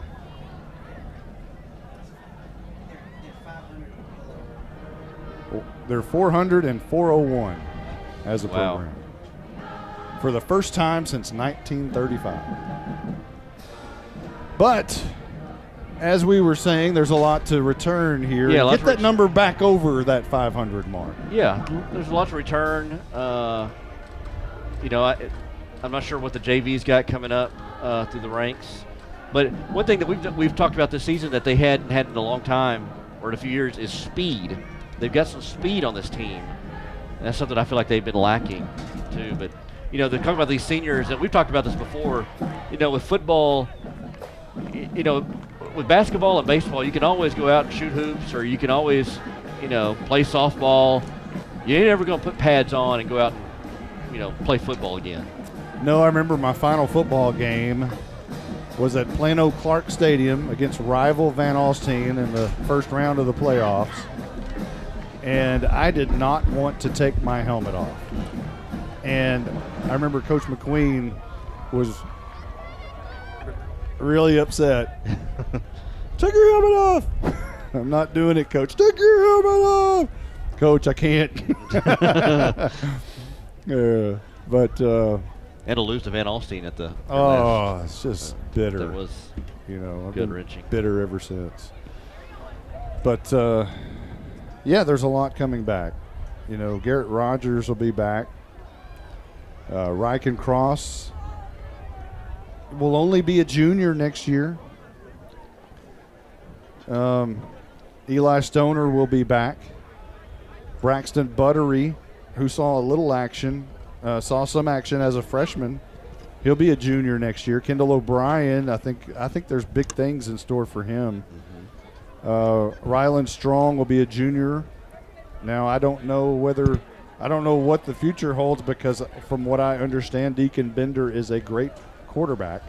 So I don't know what the future is there. But Ryland Strong, even if he's not the quarterback, is a great athlete and can play in the role of BU if that so makes itself possible. Gage Carr, the linebacker. Chris Torres will be a junior next year. Alex Mejia will be a senior. Deacon Bender will be a sophomore. Brevin Mayo will be a junior. Bryce Piper, we mentioned, he'll be a junior. So there's a lot of young talent here. Charles Furr will be a junior. James Cowart, who came in and saw a lot of action on the ground, he'll be a senior. And that's one football player that you can build around right there. Alex Blossengame will be a senior. Rylan Navidad, a great young man, will be a junior. Dylan Patterson will be a senior. Aiden Torres will be a senior, the starting center. Jacob Griffo will be a junior, the right tackle. So this is, a lot of these kids are just young. Get together. That's where you start building. And Large Marge will be a senior. And Arion Gibson, who's been injured most of the season, he'll be a senior as well, as we're in the Texas Land and Home Team postgame show. I'm not sure if Caroline plans to interview anyone. Yeah, who would y'all like to talk to? I'll just let you have it. Braden Ulmer for sure. And okay. Senior, I guess. I don't know if Coach Harvey will talk, but would like to hear from him. Okay. Bo Stevens. I guess your captains, maybe Garrett, I know Langford and Tank Turner. We'll just see what you got. If you can round them up, have at it. And I think you mentioned this a couple weeks ago.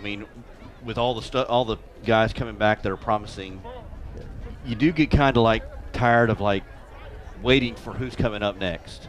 Kind of like, okay, this group of kids are coming up is going to be really good. This group of kids coming up are Speaking of, the seventh grade went undefeated. Yeah. But it's just like we do that every year, it seems like, and then it just doesn't translate. Yeah. And so it does get kind of like tiring to have to hoping for next year. Yeah.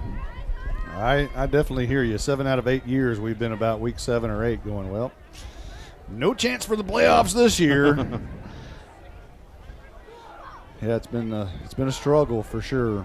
And the 1 year you did make the playoffs, you lose Austin Haley on the last game of the season. And that was such a promising year. Mm-hmm. If he could have stayed healthy, if you had your healthy center that game. Go ahead. All right, guys. So listen, this is going to be hard for me because this group of seniors, just like Monty, they when I started working at the school, they were my 7th graders and never thought I'd see this day. But I'm with Bo Stevens. Can you just tell me what you're feeling right now? At first, when it first happened, I knew we had to play to the final whistle, and then after that, it was just shock. And as soon as I gave Coach Nitson a hug, that's when it really just hit me then, and breaking it out for sure. I know that this is going to be hard to answer on the spot, but can you just tell me what was maybe your favorite memory? You're a 3-year varsity player. Can you just tell me one of your favorite memories or anything from this team? Definitely difficult because I love every single one of these. I love every single one of the boys I played with, JV and varsity. But, I can never go wrong with Bryce Crosby being my, day one brother. Yeah, he was a good one. Bo, it's been fun watching you over the years, and we're going to miss you, bud. Yes, ma'am. Thank you. All right. Bryce Crosby. Yes. And those me so much of each other. Played with his hair on fire. What do we call him, Wild Thing? Oh, yeah. Is he a baseball player? No. No. Do you talk? Okay. I'm with Coach Harvey. Coach Harvey, this is not the season, the outcome we all wanted, obviously, but can you just your first year at head coaching and how it went? It was fun. It's more stressful than I thought. But overall, I thought as a program we got better. The record didn't improve, but people that understand football are I don't know. The kids know we got better, and that's all that's important, And I can feel like they're more confident and headed in the off season. I know that we're gonna make massive strides there. You have to gain confidence. You got to get them trusting in you, and I feel like they trust what we are doing. So I know we're going to come back better next year.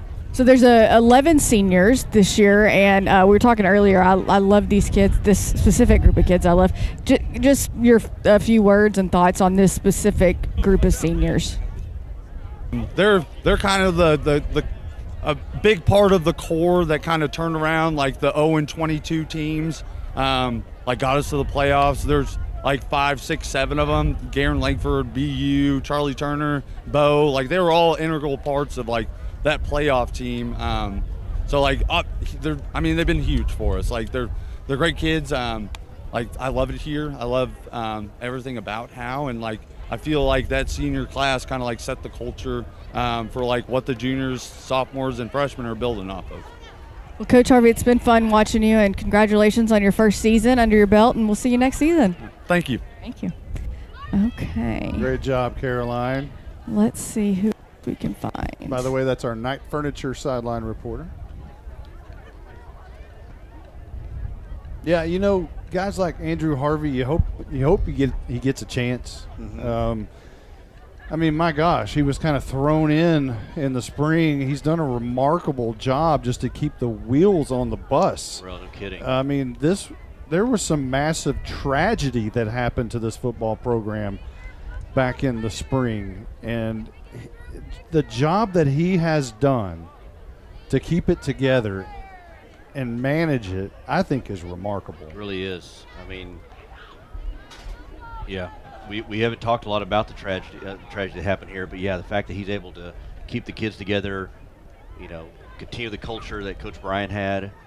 And I think the fact that we haven't talked much about that tragedy is a great example of what he's been able to do with this program to keep it on the right path and keep the gears grinding, so to speak, because we just haven't, we haven't really talked about it. And that, I mean, let's face it, that's a crutch that you could use if things went really badly. That would be talked about. But it, I mean, this season wasn't great, but this could have been a whole lot worse. Yeah, it certainly could have been. And you just think to the Braden Ulmer injury and Leonard, if that did not happen, I will go to my grave saying that Howe would have tied the game, sent that game to overtime, and then roll the dice, because if you win that game, we're not finished tonight. No. We're talking about completely different situation. We're gearing for, we're talking about next week. Mm-hmm. Where are we going to play? When's the game? Who's we're watching the scoreboard trying to find out who that seed is that we're going to play. And it's just unfortunate that that's part of the game. Injuries are part of football. It's a rough game. And gosh, you just wonder, had that not have happened, you go to the playoffs and you're not even having conversations about what if next year and this kind of thing. I mean, you had so much momentum in that game, and if you win, you got so much momentum in the season. I mean, you've already beat S&S, you beat Leonard, you go through the gauntlet of Gunner and Bells, and you come out with Callisburg. And if you've got a healthy Braden Ulmer and a team with some confidence, you very well could have beaten Callisburg and found yourself in the playoff race. Yeah, because it's a mindset for sure. And it's go ahead. I know. We're not gonna cry. We're not. This is really tough. So we're with Garen right now. We're gonna get some B. First of all, let's talk about your interception, your run back. I mean, how did that feel? It felt good. It's the first one of the season. It felt nice. I was hoping to be able to get a little further down the field, but it was nice. It gave us the ball back and kind of put us in a chance to score, but it is what it is. You did. Okay, so talk to me about off your year and then coming back. What was the decision in you coming back to play your senior year? Coach Harvey is the one that made me want to come back. I had some problems in the future with some coaches and just wasn't going to play for them, and they know that. But Coach Harvey's one that strived me to come back. He's a leader and he's a motivator, and that's who I play for. Oh, that's great. Okay, and you're a big player, so you're getting ready for that after the season? Yes, ma'am. Yeah, baseball starts next week. That's whenever it starts. The grind starts then, doesn't end until May. Garen, you're one of my favorites. I've known your seventh grade, and I've seen you. You're a great young man, and you've got a great family, and I've loved getting to watch you. And good luck in everything you do. Thank you. I really do appreciate that. It means a lot. Thank you so much. All right, so BU. Yes. Get a picture real quick. Where are they? They're right at the 48-yard line. Okay. 47-yard line. Let's talk to Tank. Let's just line all these, because truly, y'all are just my favorites. So we were talking about your sophomore year and how you came in like a what was like a tank. And Monty was saying, oh, you will do anything for this team. If we asked you to run through a wall, you do it. To just talk about what this team means to you. Honestly, if I didn't play football and I quit on the spot whenever I was playing like Pee Wee, I don't think I would have nowhere near as much fun or like camaraderie with all the people, especially in the senior class. I'm gonna miss every single one of them, especially playing on this field. They're like my brothers. I've been playing with them since like 2013, like little babies basically. I couldn't imagine not playing with them. This is probably going to be hard on the spot, but a year from now, 2 years from now, you look back on this team. What's the one word that's going to come to mind of this team? Friendship. That I think it's been watch you, and we've loved watching you just thrive on this team, and you've been great. Oh, yep. Hey, tell Ground Chuck I love him. Ground Chuck, he loves you. It's been fun, Tank. Thank you. Thank you. Have a great night. You. Okay. Well, let's see. Oh, BU. All right.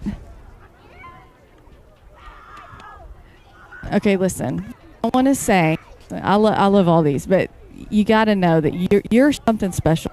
You feel that? I've tried to talk to you like 3 or 4 times, and everyone stops you. When you got hurt a few weeks ago, I've never, ever seen that type of reaction from the players, the fans, all of us. Are you going to miss us as we're you? Hey, can y'all move every to Friday night Go ahead. It's starting to cut out a little bit. Night the stands are filled. They're packed. It's the good community here. We're gonna miss it for sure. We're going to keep walking forward, but we're going to keep talking. Did you talk about being a leader on this team? Did you know you were going to be a leader on this team? Is that something you strived for, or is that just kind of natural? Striving to be a good leader for the young ones. Well, I know. It's really tough. You know, every year I'm like, can I handle this day? Because this is so hard. If you can muster up anything and tell me, what has been your favorite memory over the past few seasons? Making the playoffs sophomore year. That was the best memory. Yeah, well, you have been so much fun to watch. You're a great kid, truly, and we're really, really gonna miss you. I'm gonna miss this community too, and y'all. Hey, tell him I love him. Monty, we all love you. We hope to see you playing on Saturday, and good luck and everything. Thank y'all. I love all y'all too. All right. Let's see if there. I think that's it. Is that it? Yeah, I think that is. I think that's it. Yeah. Yeah. I'm gonna miss those guys for sure, and coming out of the tunnel. In the tunnel. Yeah, what was it like? Yeah, it was pretty cool. I told them the exact same thing I told them when they were little kids. I mean, I'll tell you a story and remind me to get back to the tunnel. I'm going to weave here. Okay. Weave away. When we got a new coach my junior year, and we were 15, 16 years old, something like that. His name was Joey McQueen, and at practice every day, all the time, he told us he loved us all the time. And, when you're 15 and 16 and you're kind of like, he's weird, man. Why is he doing that? And, it kind of made you feel uncomfortable a little bit because he'd come right up to you. I love you.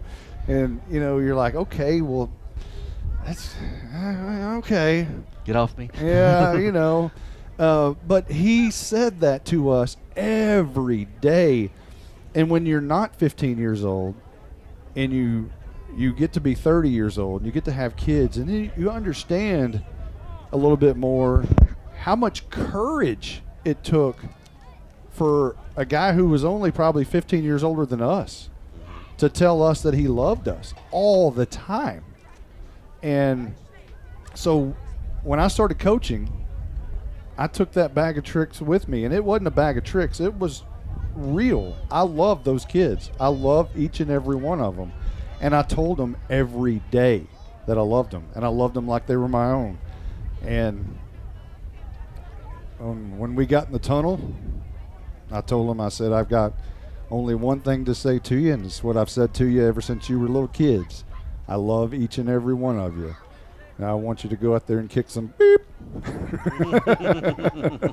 Some asphalt. Yeah, and then, and it was somewhat emotional down there. It probably wasn't for them, but it was for me. Kind of rounding and finishing that circle, and you don't get those moments in life very often, and I was blessed to have one of those great moments tonight in that tunnel, which I'll never forget. Those group of kids, we celebrated on this field and won a Super Bowl on this field, and it was total elation because those kids worked so hard. We were so demanding of those kids because we wanted to bring them into a program with the right mindset and the hard work and those values and the grit and everything it takes to be successful. We really pushed them at a very young age, and starting in kindergarten, but all the way through 6th grade. And we worked them, and they ran every practice a lot. And Ground Chuck got his name because he threw up a lot. But they learned the values of hard work. They learned the values of never quitting. And that was one of our mottos: never quit, never quit. And we finished every practice with never quit, never quit. And they showed that tonight, trying to punch it in at the very end. And I was really hoping Ulmer would get that last touchdown, but you don't always get those moments in life. But there were some special ones tonight. And you'll, that never quit type of attitude that you try to teach to these kids is that it translates from football into life. Yeah. Because you're going to have tough times in life with jobs, marriages, and all sorts of other things, and you can't always give up. You got to stay with it and stick with it and try to see it through.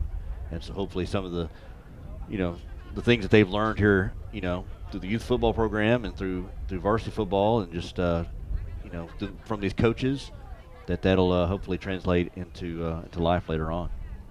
Speaking of jobs, this is a Thursday night game. So anybody have to work tomorrow? I do. So I'm ready to get out of here. Yeah, me too. So I don't know what the future holds for the 2025 football broadcast season. I expect that the Studio 42 will return. I don't know in what fashion just yet. I've made no secret about it. I like those elevator stadiums. And having a chance possibly to go back to a big stadium, to a 6A football again, is somewhat enticing. However, that old Howe Bulldog heartstring is there, and it could be yanked upon, and I am no matter what, I will always be a Bulldog. But we'll see what happens. We've got, if the basketball teams either basketball team makes the playoffs, we'll do those. If the baseball team makes the playoffs, we'll do those. But for the football season for 2024, it is in the books. Howe finishes 3-7, and off season starts tomorrow. Final thought? It was a disappointing season, but where's Braz? A good season. Did he leave? I think he's still up there. Oh, he's in here. Oh, he's there. It's been a fun season. Started out in Boyd with AM radio And we really type upgraded coverage. this season. Thanks to Jake Roberts, or we wouldn't have even had AM radio that night. Sharing a microphone all the way to tonight, on Thursday Night Football. But it's been fun. I always enjoy the opportunity to do this, and I always thank you for letting me stay on. And I will be here as long as you'll let me, and we'll just see where it goes. Yeah. So, well, but I enjoy it. I have fun with it. You'll be here forever then. As long as there's a Studio 42. Braz, we made a premature call 2 weeks ago when we said that Braz was not going to be here next year. As it turns out, he got the okay from Mama, I think. Okay. And so, Braz, on your final thought, I think that's great news that you'll be back next year. Yeah, kind of sounds like it. You don't sound excited. Yeah, like I told Monty, if he'd had me, I'd be here another year. So that's good news. We're kind of delayed some plans. Okay. So, but yeah, I've had a great time again this year. Yeah, I wish season would went a little bit better, but I always enjoy working with y'all. So. And the good news is, guys, there's a lot coming back. You know, there's always the hope of next year, right? And sometimes it's rough the next year. Yeah, I know. And one thing I think about too is the city is and Howe is going to get bigger. You know, you kind of talked about off the air and on the air how the influx of people that's about to be coming up this way. You know, with the houses being built, and everything's moving up 75 as far as North Texas. So, there's going to be a population explosion up this direction here in the next few years, and I'm really, really interested to see when you start getting people moving in here and bringing their kids over, and what kind of athletes come through here. It's going to change. I'm telling you, it's going to max out here fairly soon. And pretty quickly. I shouldn't say max out, but it's going to blast upwards.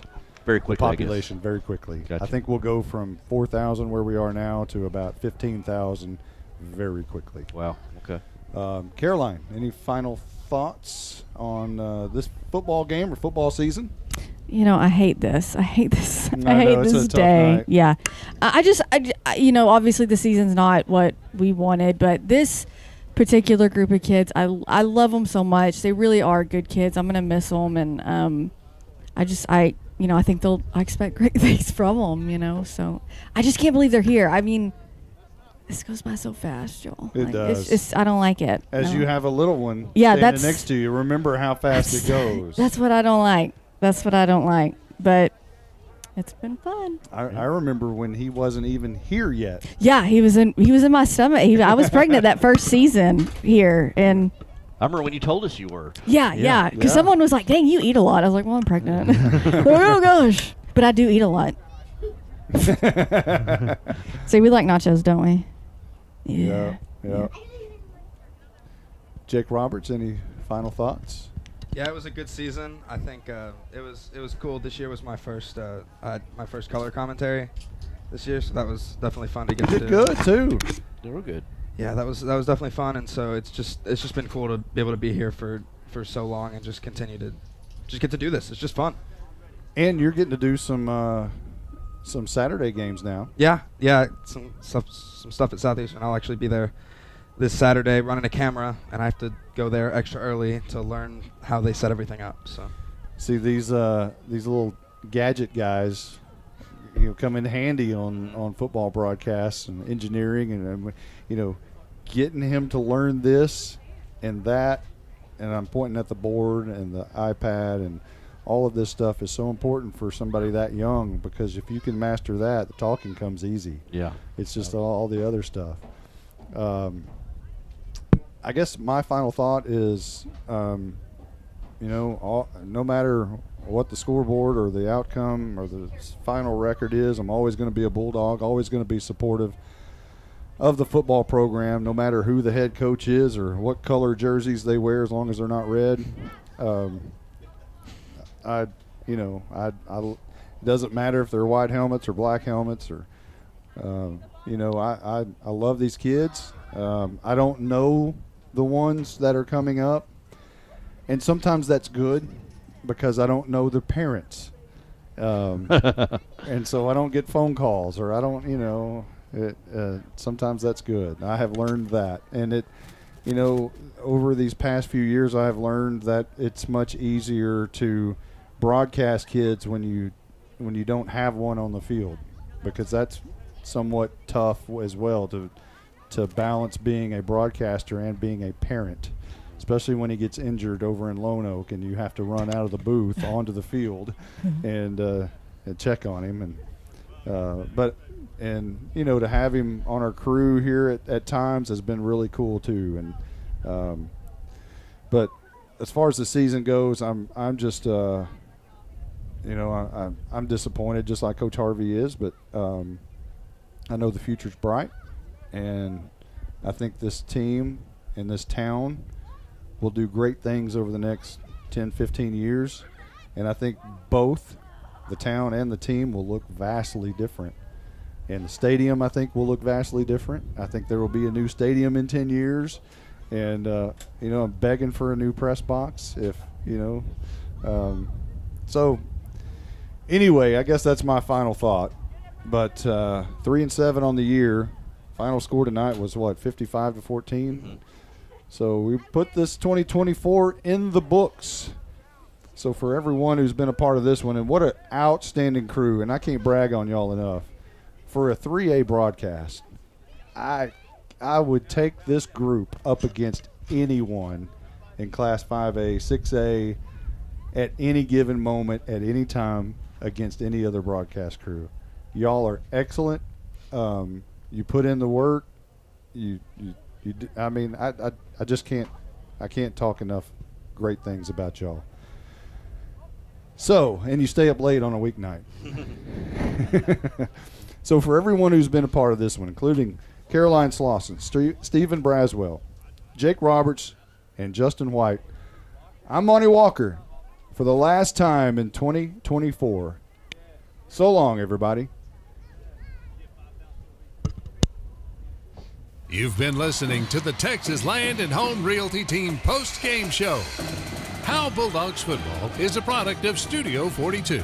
The full replay of the game will be available within minutes on this same link on YouTube and HoweEnterprise.com. Howe Bulldogs football is brought to you by Scoggins Funeral Home, Baker Air Conditioning and Heating, Independent Financial, GC Easy, Sonic of Howe. Also brought to you by MTE Pens, Rapid Electric, Brother Plumber, the Crazy AC Guy. Also brought to you by Howe Athletic Booster Club, Michelle Carney Photography, HIT, Roof and Exteriors. Also brought to you by Ed Meacham State Farm, the Llama Realty Group, TechWave, Night Furniture, All In Custom Gutters and Christmas Lights, Texoma Land and Home Realty Team, Anchors Boat and RV Storage. Turn out the lights. The party's over. They say that all.